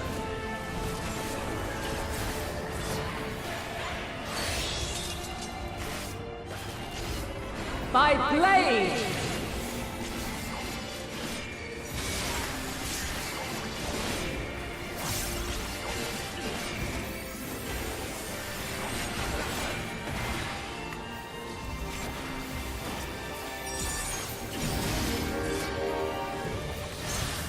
Succumb not to fear! I may. Yourself!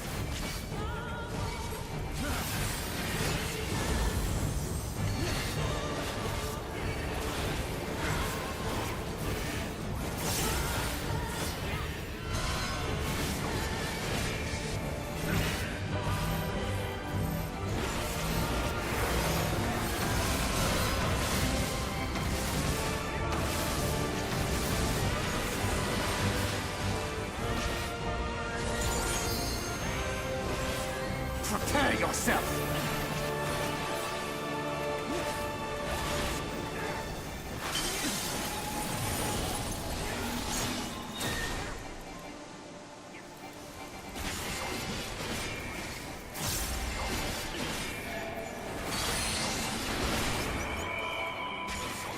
Where near or far!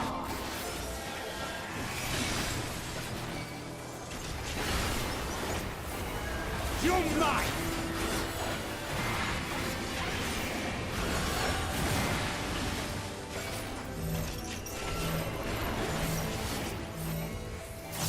Be gone!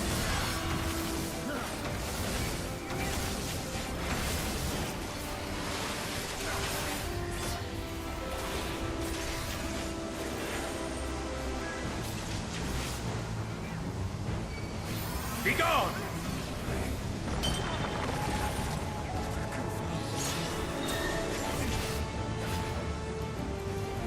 Where were we?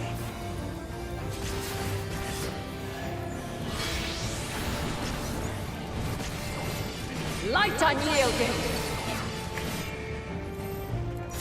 This boded ill. They'll pay for that. On your feet!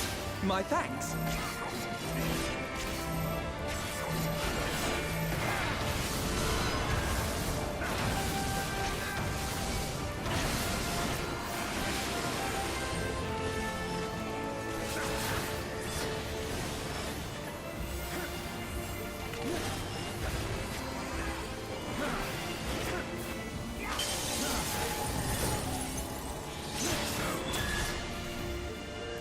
I have you! On your feet! Back to the fray! By blade!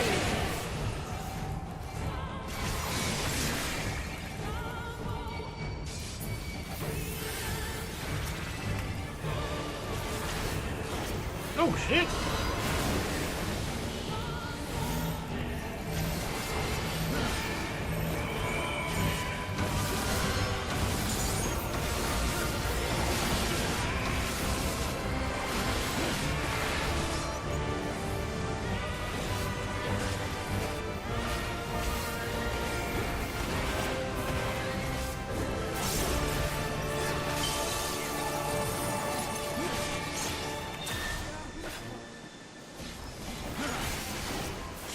My turn.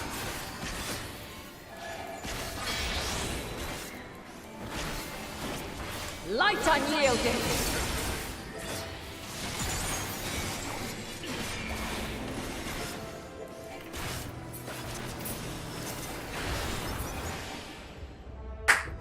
Woo!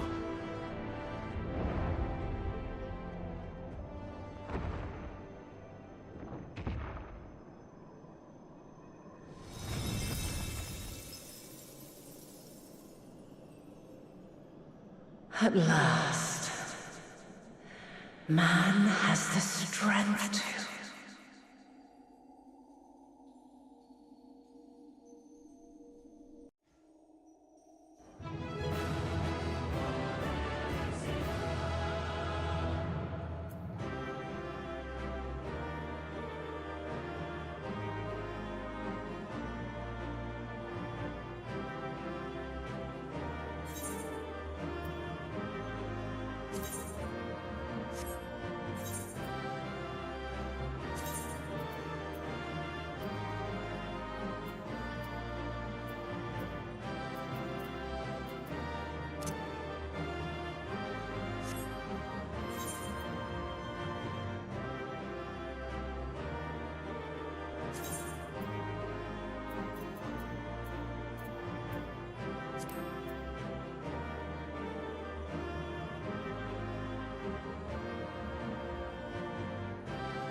All right. We did it, y'all. We did it. I had to get some pictures in here real quick, and I had to take a look at her design. Her design is pretty cool. Like she has blades for feathers. I don't know what that long ass thing is back there. It looks like maybe a headdress. But I wish she had more color to her instead of her being just white on white on white like that. I mean, I get what they're trying to do is try to make her like purity and whatnot.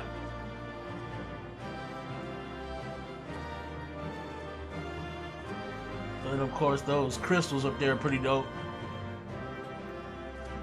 I didn't mean to beat on you, Hydaelyn, but you told me I had to do it. I wasn't gonna do this to you. I wasn't gonna unleash all this darkness on you. But you told me I had to prove myself. So, I can at least add now that this sword on my back done sliced many of gods. You know what I'm saying? I didn't want to have to slice you though. You know what I'm saying? I got mad love for you, Hydaelyn, but. You want me to show you that this great sword on my back done sliced many a motherfucker, so I had to show you.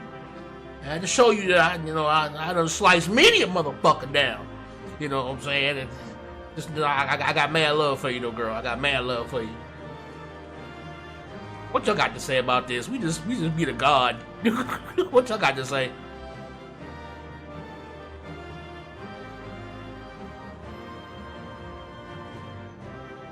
What you got to say, baby girl? What you got to say, baby girl? You ain't got to say nothing? You ain't got nothing to say? All of the day's work. I will go down in history. Were there anyone to see it?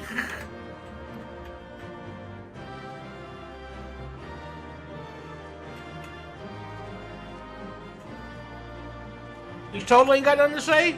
You the only one that ain't got nothing to say, girl? Okay.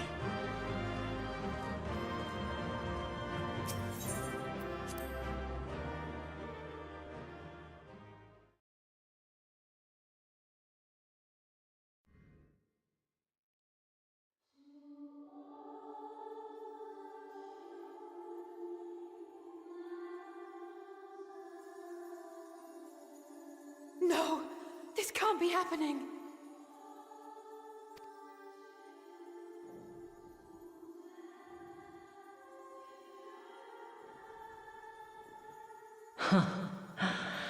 Though my power is in constant flux, I have always kept a reserve for this very moment. It was a true test of your prowess. You have done well. There is one thing I must ask. By sundering the world into 14 shards, the ether of all living beings too was divided. This reduction would in theory allow us to more easily interact with Dynamis. Having seen mankind brought to the very precipice of extinction, you wished for us to develop a means to overcome despair.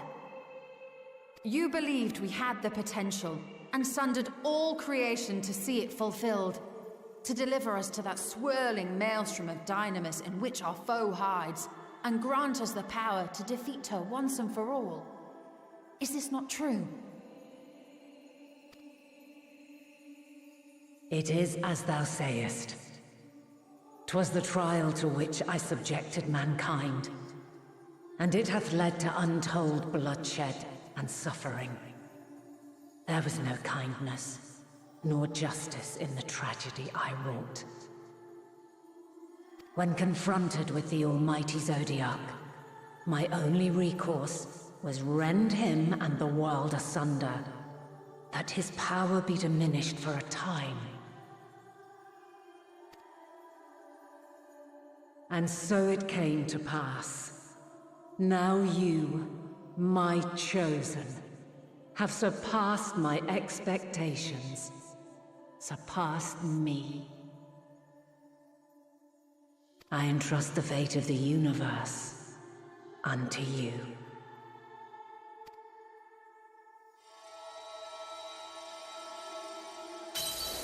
This crystal contains the memory of Meteion's passage through the stars. Deliver it unto the Loporrits. They will guide you to her.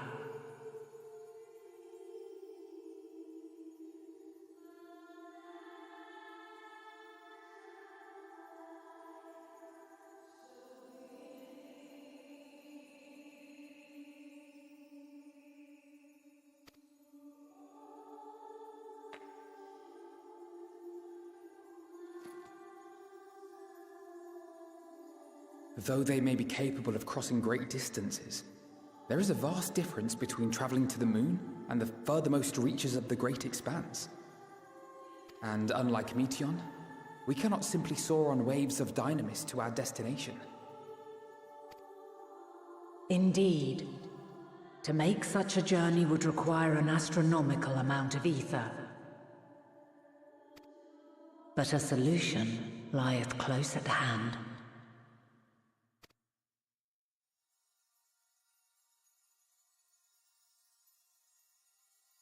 Of course.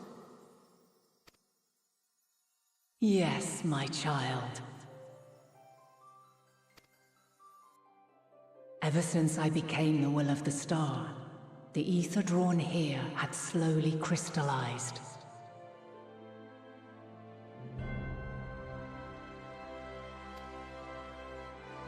They who have answered my call know it well. While I have remained hidden, it hath become the embodiment of the planet's will in my place. A faceless, omnipotent force of nature. The Mother Crystal, our final hope.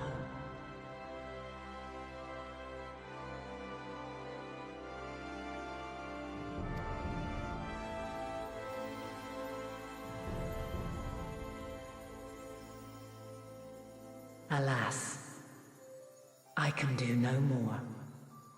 The fulfillment of this task doth fall to you, my chosen. Now, heed these words. Darkness and light, despair and hope. As goeth one, so goeth the other. Become light, become hope.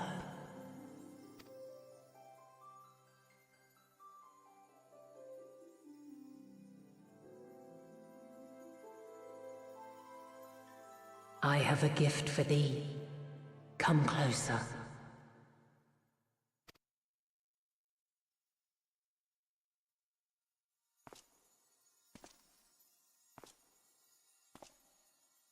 Long have I searched for a means to safeguard the future of this star.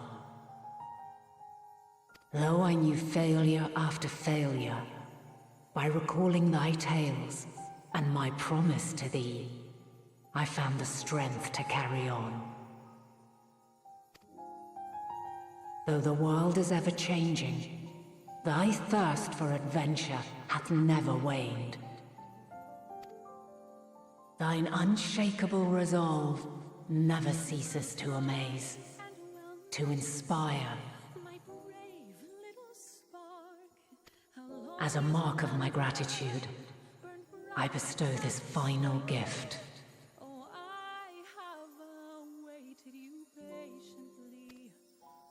Thou dost possess the crystal of Azum, yes?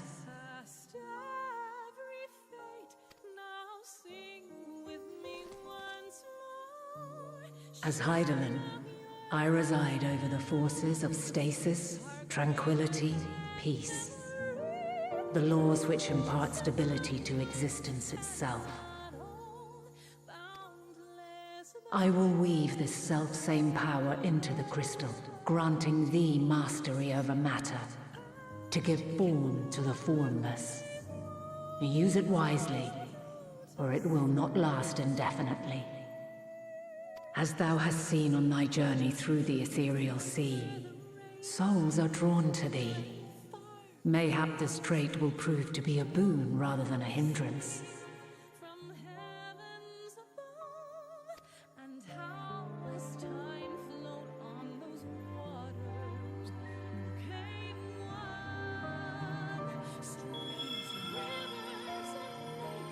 It is thy hopes and prayers that enable Azam's invocations and give them life. So keep them close. But pray, remember this. When the way forward is hidden, even from the mind's eye, look not to the invocation, but within yourself. These were the words of the crystal's original bearer.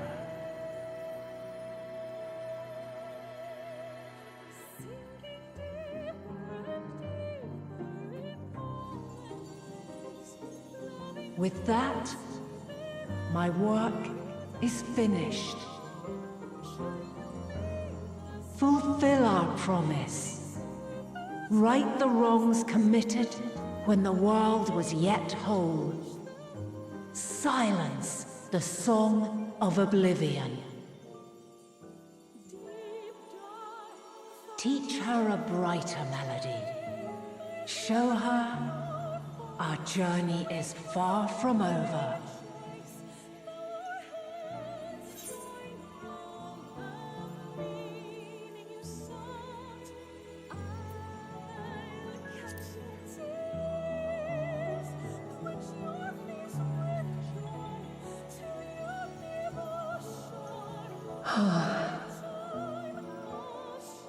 Of this, I have no doubt, for yours is a light brilliant beyond measure.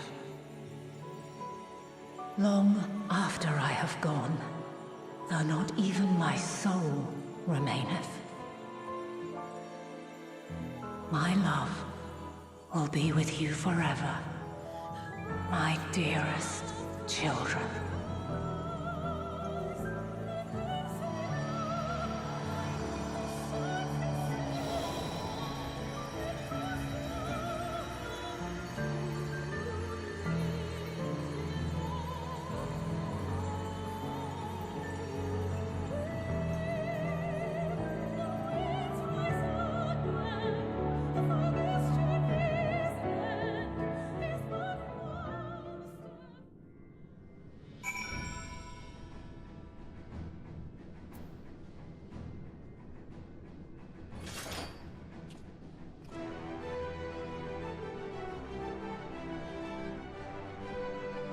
Hydaelyn's champion is back. We are her will. And even the darkness shall fight for the life of man.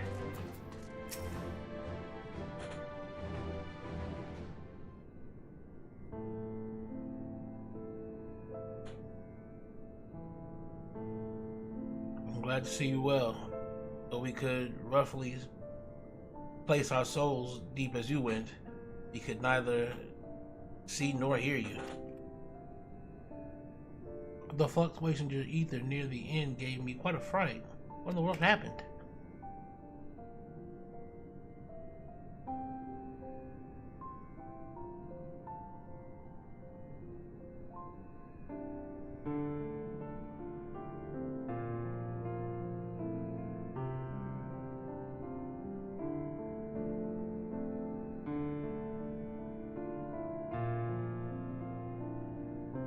You mean to say Hydaelyn is...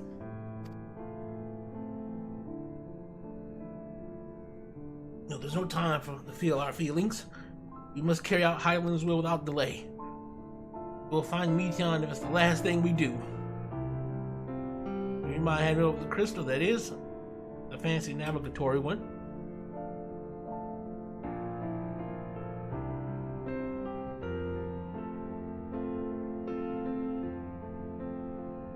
To the edge of the universe, where congregates the despair of countless stars.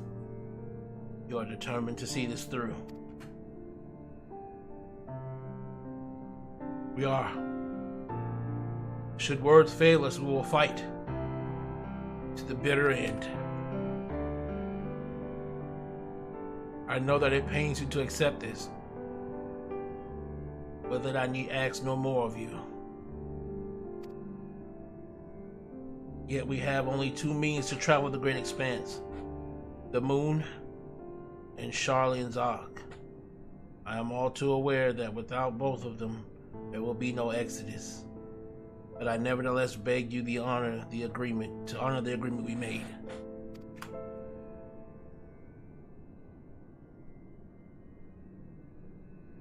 The Forum's decision will be honored. You have earned the right to use the ship as you see fit, and I could not rescind it even if I wanted to. As it happens, I do not, and would do all through my power to aid your cause.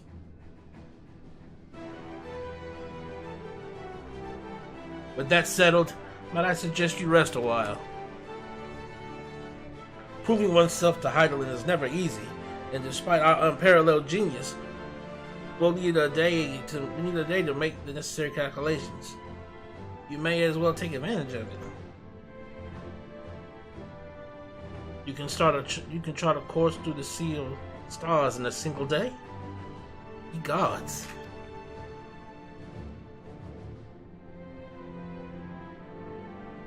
So we head above ground for some fresh air then. And perhaps a nap.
I've been expecting you. I heard about your foray into the ethereal sea.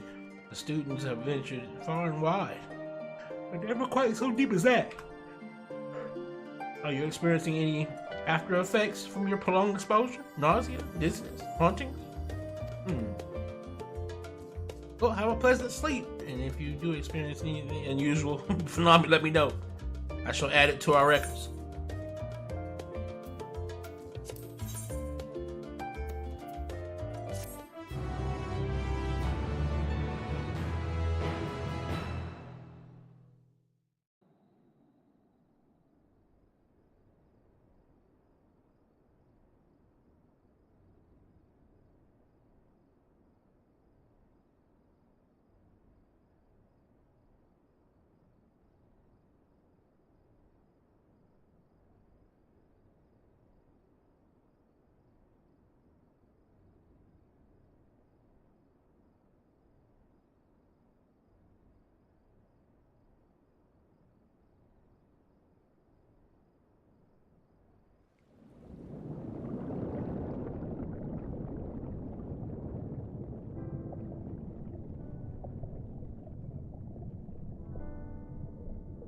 There you are.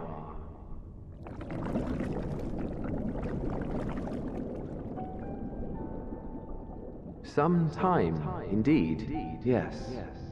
For you, at least.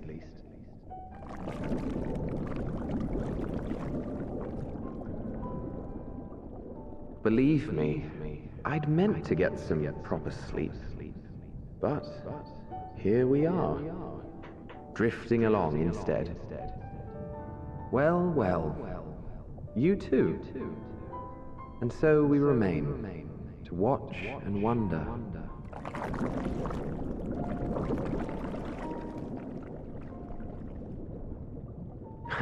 Yes, indeed.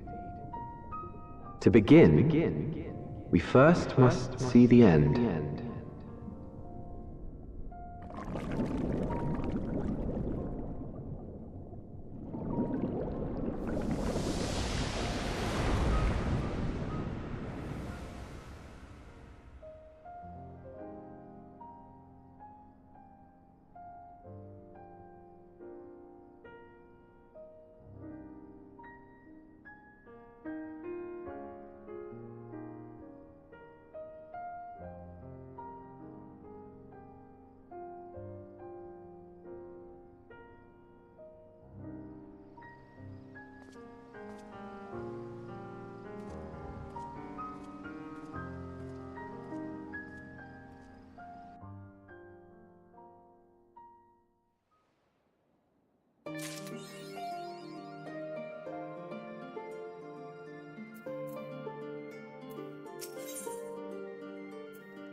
Alright, we'll run this quest for a little bit and then we'll call it.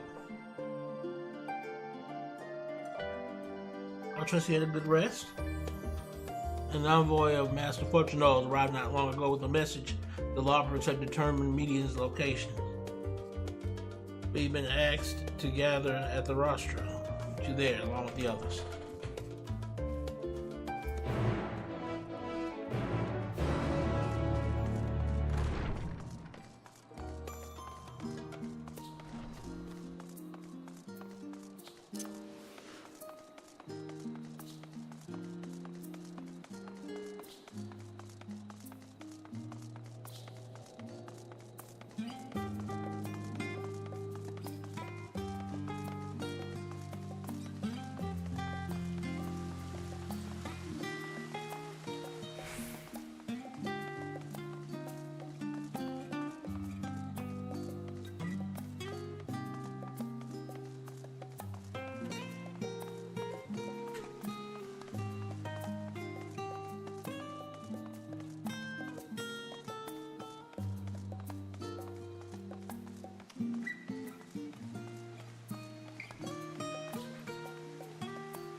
Little girl.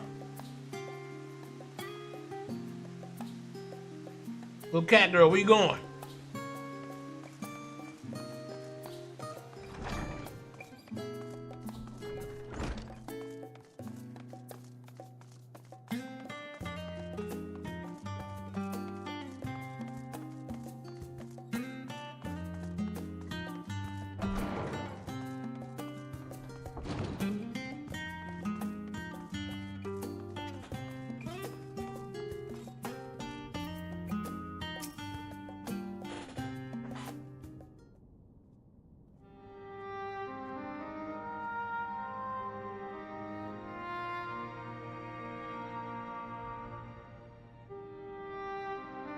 Everyone appears to be present and accounted for. Good.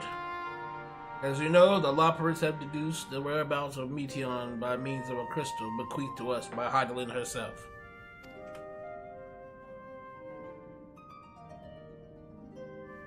Your quarry's location is a place far beyond the moon, in the far reaches of the Sea of Stars, at the edge of creation.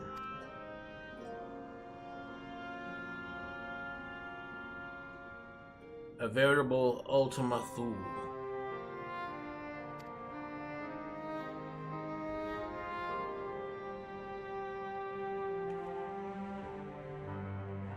Indeed. How then are we able to reach it? I have an excellent answer. In theory, with its advanced propulsion systems, the moon is capable of delivering you to Ultima Thule. But the myriad other facilities housed within would greatly impede travel through the Sea of Stars.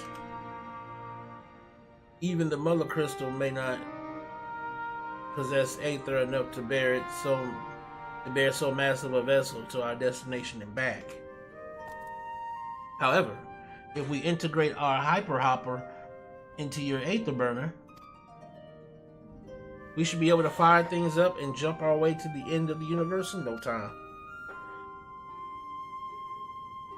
What does this mean?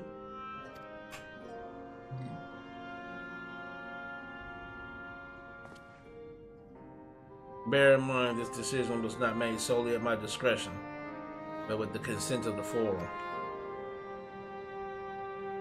Hearing the Lopper's proposal, the Forum was faced with a grave decision. To commit the Ark to this endeavor would mean abandoning our plans to evacuate to the moon and to resettle on another star. Needless to say, the proposition invited fierce debate. In the end, however, the Forum was swayed by the simple fact that Hydaelyn believed you possessed the strength needed to overcome this crisis. The Great Exodus was, after all, a plan of Hydaelyn's own making. Therefore, if in the 11th hour she would proffer another means by which we may seek salvation, we would be fools to dismiss it out of hand. Indeed, she sacrificed everything, her very existence, to avert the destruction of this star.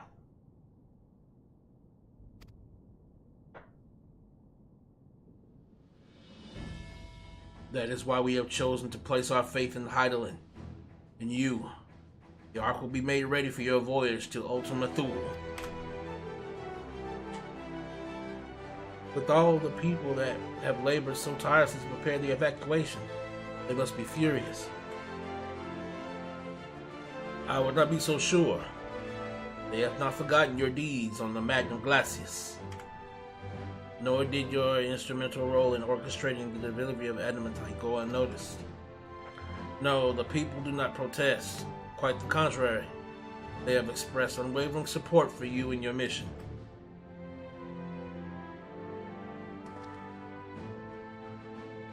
Are the Loppers too willing to abandon the Exodus? Are you not listening when we said we were born of Hydaelyn's love for Aetherius and its people? If it means your survival, we would do anything to help. And you'll most likely have need of our expertise where you're going. There's no guarantee Ultima Thule is a place that supports life. An otherwise vexing problem to our know-how can remedy. Besides, Hydaelyn chose us to lead the way to Median. Why else would she give you a crystal only we can decipher?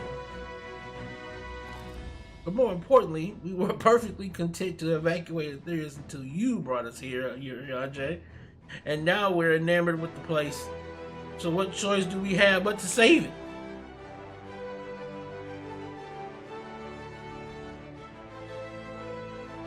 Of course, none of this is possible without you and the Scions. So I must ask, are you certain you wish to do this?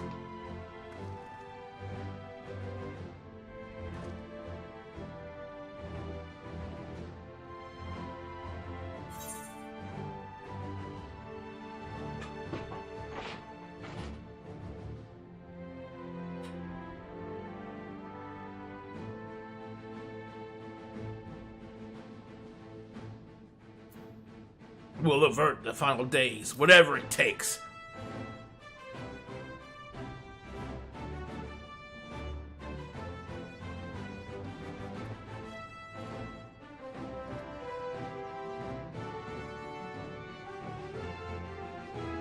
We shall inform the Forum of your decision and begin preparations to bolster the Ark with the Hyper Hopper. The Loppers will coordinate with the Ilzabar contingent to have the necessary components transported via the Tower of Babel. Of course, it will take time until the work is complete.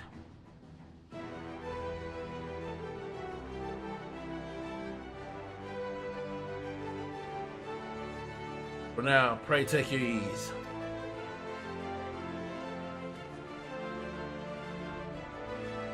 There's naught to do but rest and prepare, shall we?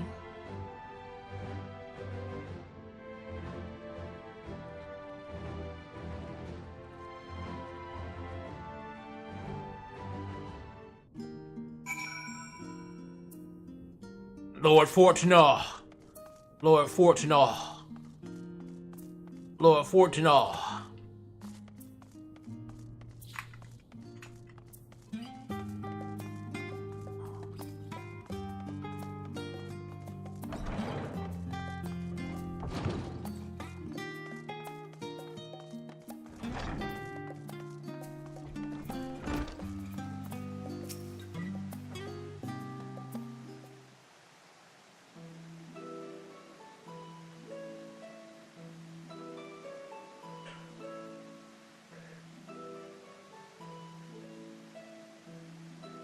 Ere we depart, we must leave nothing undone.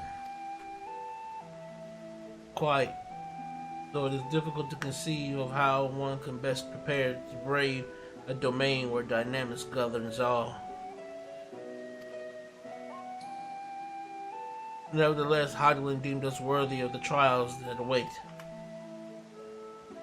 For lack of any other feasible options at this late stage, let us trust in her judgment and face Meteon as we are. Which leaves the not so small task of coordinating our efforts here to you and Tartaru. We'll be back before you know it. Couldn't go so. We'll be praying for your safe return. Mayhap it will affect the dynamics for the better.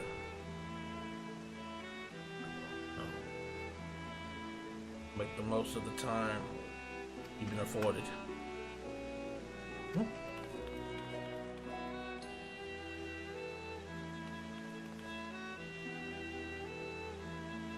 The meeting's over, is it?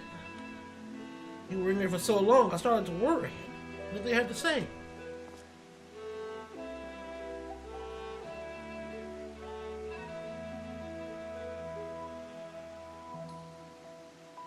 The edge of creation. See.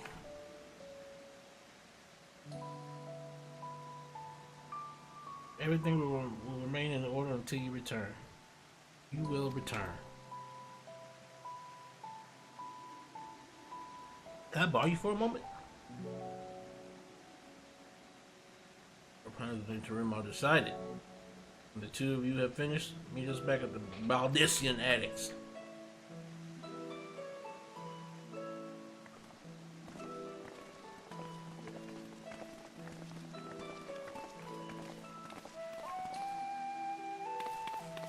Come with me to the Agora. I have something to show you.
Taru's boutique. I've always done my best to provide the signs of fashionable attire, but in your case specifically, I make an extra effort to strive for the most functional yet stylish clothing one could ask for. Not that I'm playing favorites, but you are the Warrior of Light. Faced with this unprecedented crisis, I knew you would need an ensemble unlike anything I've created before, and that I wouldn't be able to do it alone. So, after enlisting the aid of the world's finest artisans, I finally created my career-defining masterpiece. And then inspiration struck, and I saw a golden opportunity just begging to be seized. With the help of some Thavnarian refugees, I decided to set up shop here in Charlian. Of course, I would never charge you for any of our works. Perish the thought. Coming along. Everything is in order, Mistress Katara. We'll be ready to open shortly.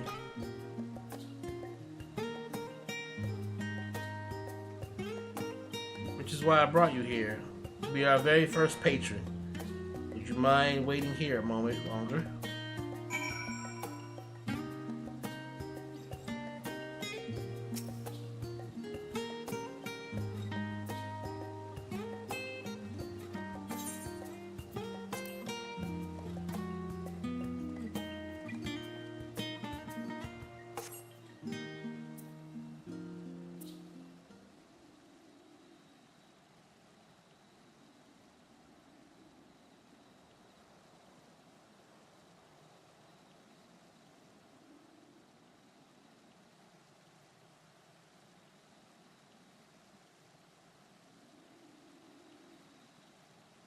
And I expect to find you here.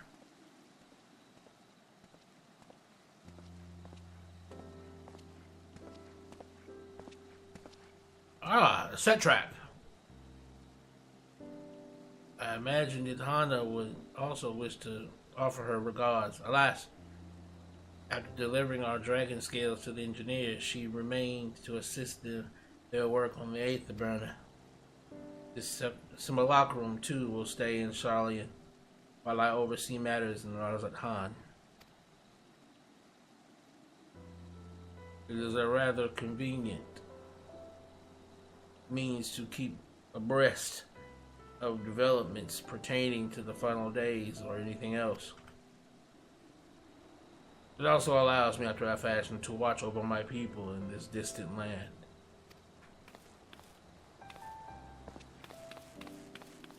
I was hoping you'd stop by. I can't thank you enough for allowing your artisans to work with me here at the boutique. Please, it is I who should be thanking you. This establishment has restored a sense of normalcy to their lives. You have blessed them with newfound purpose and a means by which to support themselves in these troubled times. What's more, when they at least return home to Razat Han, the experience and knowledge they have gained in your employ will no doubt prove a boon to the artistry and commerce of our land. In fact, I came here to see how your new employees are settling in, and to express my gratitude for granting them this opportunity. It was an opportunity for me as well, believe you me. Your artisans have taught me so much about Thavnarian craftsmanship. Their resourcefulness and ingenuity are nothing short of inspiring. I can't wait to see what kind of wonders we come up with. I pray you every success in your endeavors, Mistress Totaro. Before coming here, I heard word of the forum's decision, of what will soon be attempted. It was only then that I finally understood why my father called this star the last bastion of hope.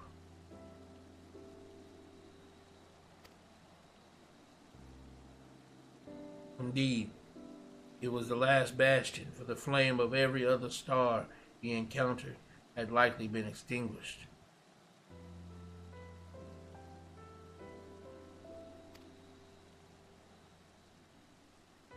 In the boundless dark, the light of brimming life must have been blinding in its splendor.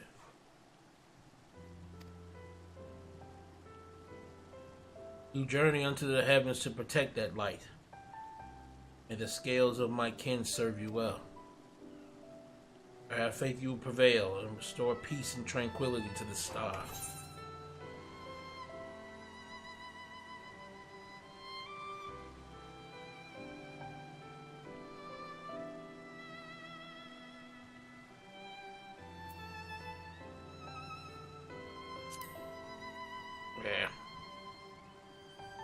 I will not see his sacrifice squandered, nor shall I rest until Razat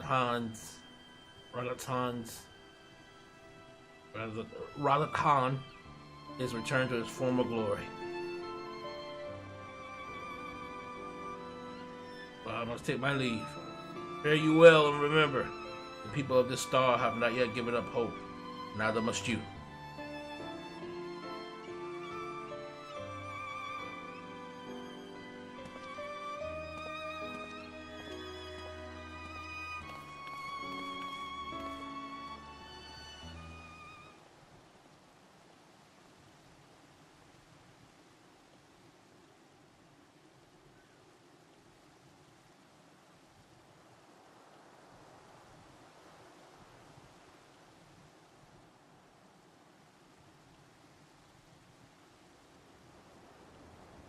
Where must I go to get a meal with some flavor in this wasteland of taste?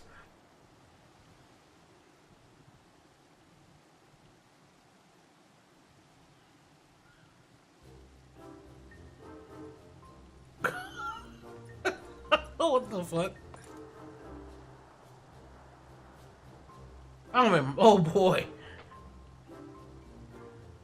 My, whatever are you doing here? Say, I've been meaning to expand my wardrobe. Yes, something with a little more flair. Perhaps befitting a man of my station. Being a man of my station. Though I have nowhere to flaunt what raiment though I have nowhere to flaunt said raiment so long as my confinement continues indefinitely.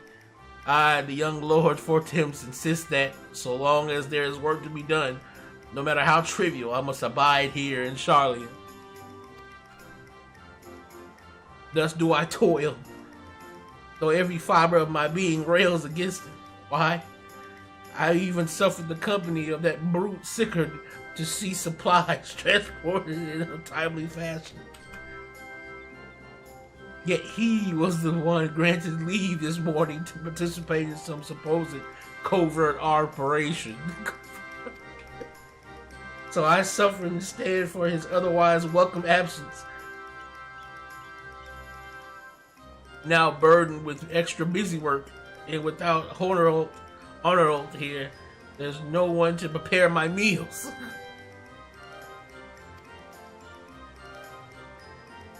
I came here in the hopes of finding a nice cafe, perhaps. Alas, the Charlian delicacies I've sampled were lacking in every respect.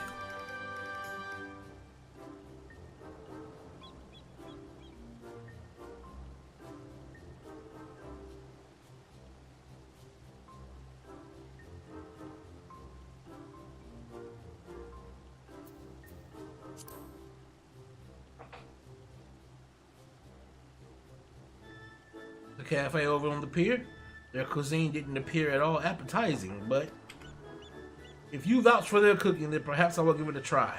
Thank you for your suggestion. Ta-ta for now, old boy.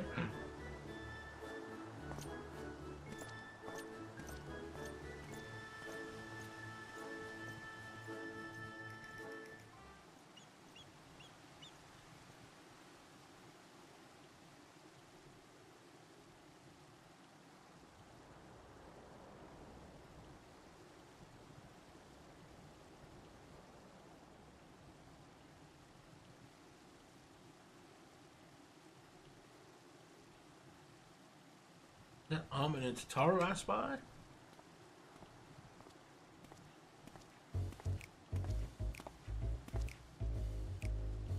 What is up with all these strange interactions I'm having right now? What are you still doing here? You said you were returning immediately after dropping off your cargo. Yes, that was my original plan. After all, any expertise required aside from the delivery of goods is well beyond my purview. But what manner of entrepreneur would squander an opportunity to study the markets of the northern seas? Worry not, I will return straight away to Kagane once I have finished. Of course, you will find a way to turn this crisis to your advantage. She wounds me, the industrious woman running a new boutique. I'm not blind to the travails of those who fight on the front lines to deliver us from ruin. Indeed, I have every confidence they will succeed, and I would make myself and my business ready for their return. If you believe in them so devoutly, then why not put your money where your mouth is? Fair enough, Tataru, fair enough. There is not more I can do to help ready the Ark and her heroes for their maiden voyage. But on your return, I shall host a grand celebration in your honor at the Bokaru Inn. Accommodations are quite costly given the reputation of said establishment, but the East Aldenor Trading Company would be honored to foot the bill.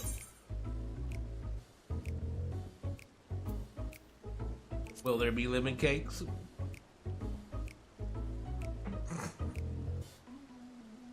A man of tart taste, I see. And much, much more. The finest delicacies the world and Lord Larito have to offer.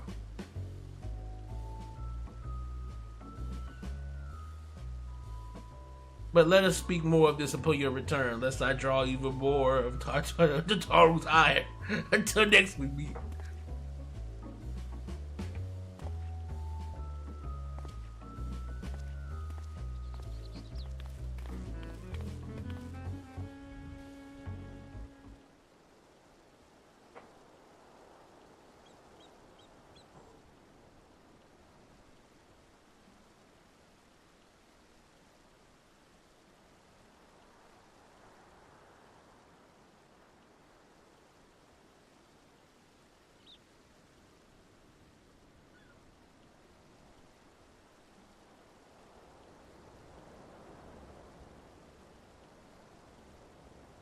Decided to spend your time in the markets, did you?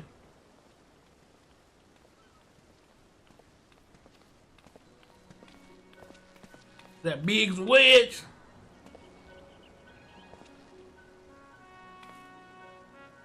Taru. Biggs wedge. I take it work on the arc proceeds pace. Aye, it does indeed. Collaborating with the greatest minds of Charlian and Razathan has been a rewarding experience.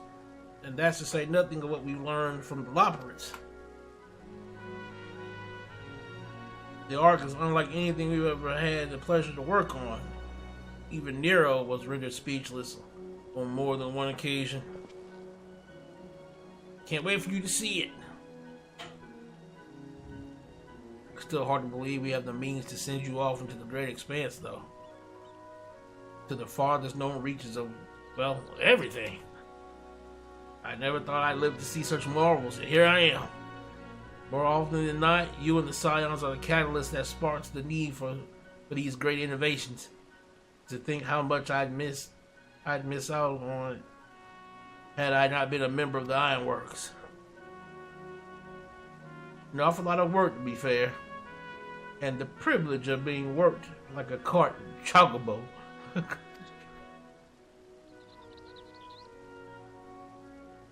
There's that too.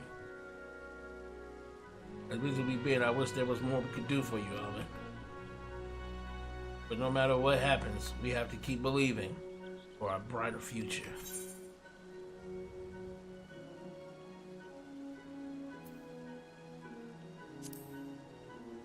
One filled with even more adventure.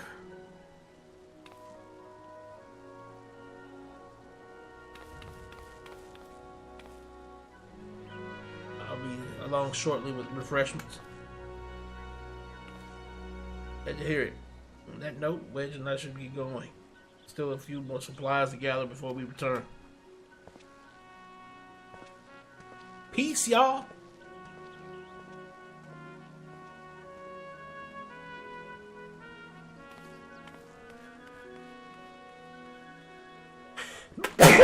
Excuse me.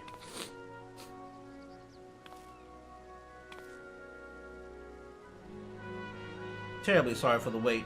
Right this way, if you please.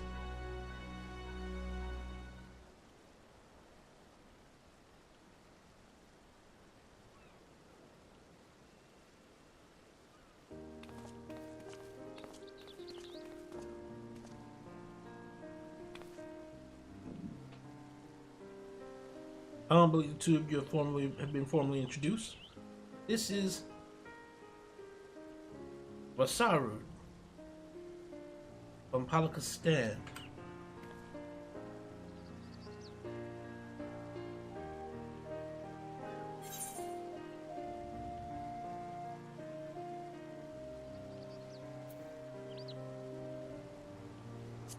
Have we met before?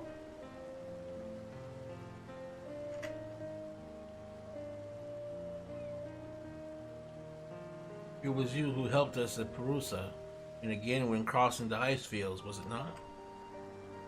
I doubt we exchanged little more than glances then, but it is kind of you to remember me. Thanks to Mistress Tataru, I and many of my friends have found gainful employment in this foreign land. It is only natural to feel fear in the face of calamity.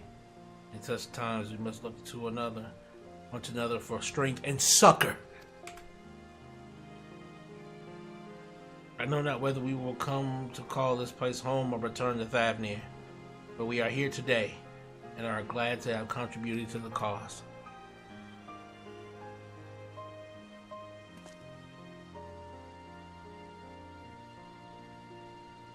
And contribute they did by helping to make your new garments as durable as possible. We put our heart and souls into them. And I have every confidence they'll keep you safe in the battle to come. I don't know, man. My abyss armor's pretty tight, though. My abyss armor's pretty tight. To think how far we've come since your humble beginnings at the Waking Sands. From the rising stones to the falling snows, and even a certain insufferable someone's Ruby Bazaar. We were always fortunate to find friends along the way. Even when you were swept away to the first, Rahatia was there to grant you sanctuary. I'll never forget the relief I felt when you all returned to us. I thought my heart would burst.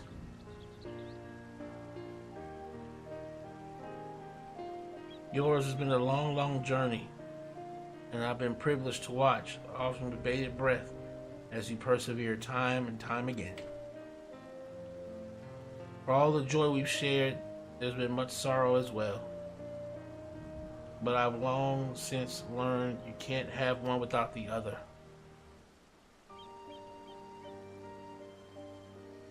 Which is why I promised to send you off to the Sea of Stars with a smile. And you can be certain that I'll be the first one to welcome you back on your return.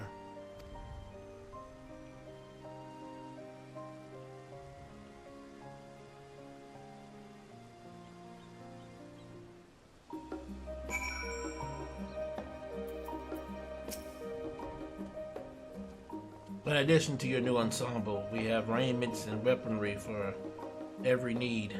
So please, feel free to browse our stock.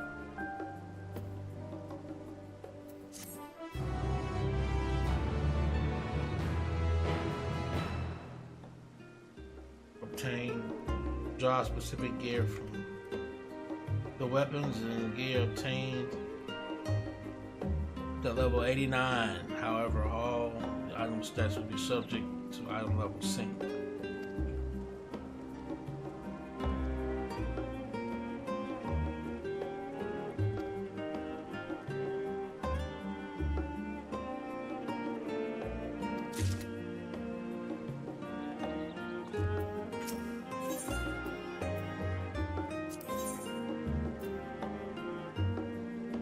Alright, what are we looking at here?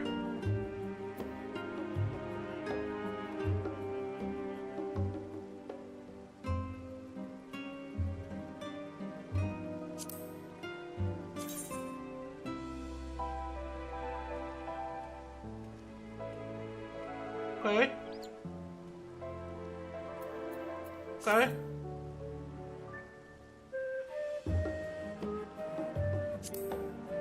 Try it. Let's see what this Chaos Bringer looks like.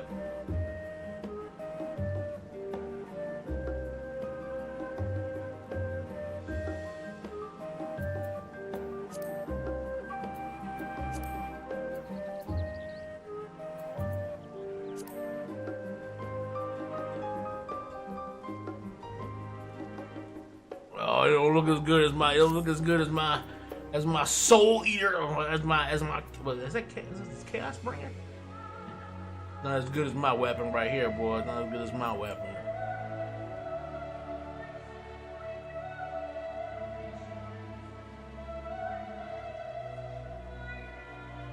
Okay.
Oh shit, we can just...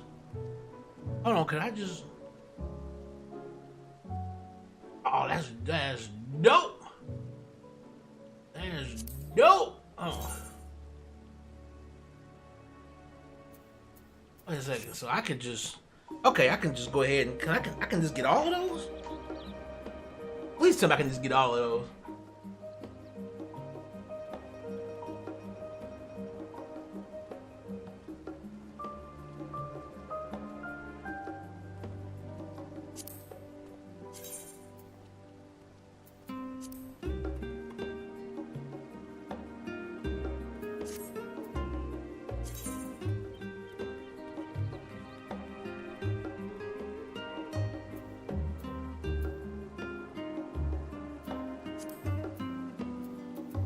Well, that's dope. Okay.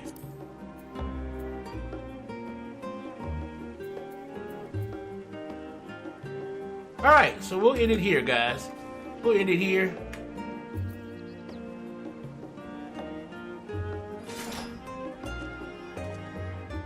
At Totaro's new place of business. We did it, guys. We went. We touched the realm of gods. We faced the beautiful Hydaelyn and proved to her that we have the ability to face down despair and con it. I have shown that my darkness will pierce through so that the light may shine once again. Thanks, guys, for hanging out with us. We'll be back in another one. Give me a couple of days. I got a couple of things going on this weekend, but give me a couple of days. We should be back in it again, and we'll be going. I think we're near the end of this expansion. I think we're near the end of Endwalker. I'm not exactly sure how far we are, but I think we're near the end. Any case, we're still going, guys. That was an awesome boss fight to send everything off, and we did learn a lot today about certain characters like Urianger and of course Alphino and Alice. So thanks, guys, for hanging out. See you guys in the next one. I'm Amon-Rellik the God Slayer. I'm out.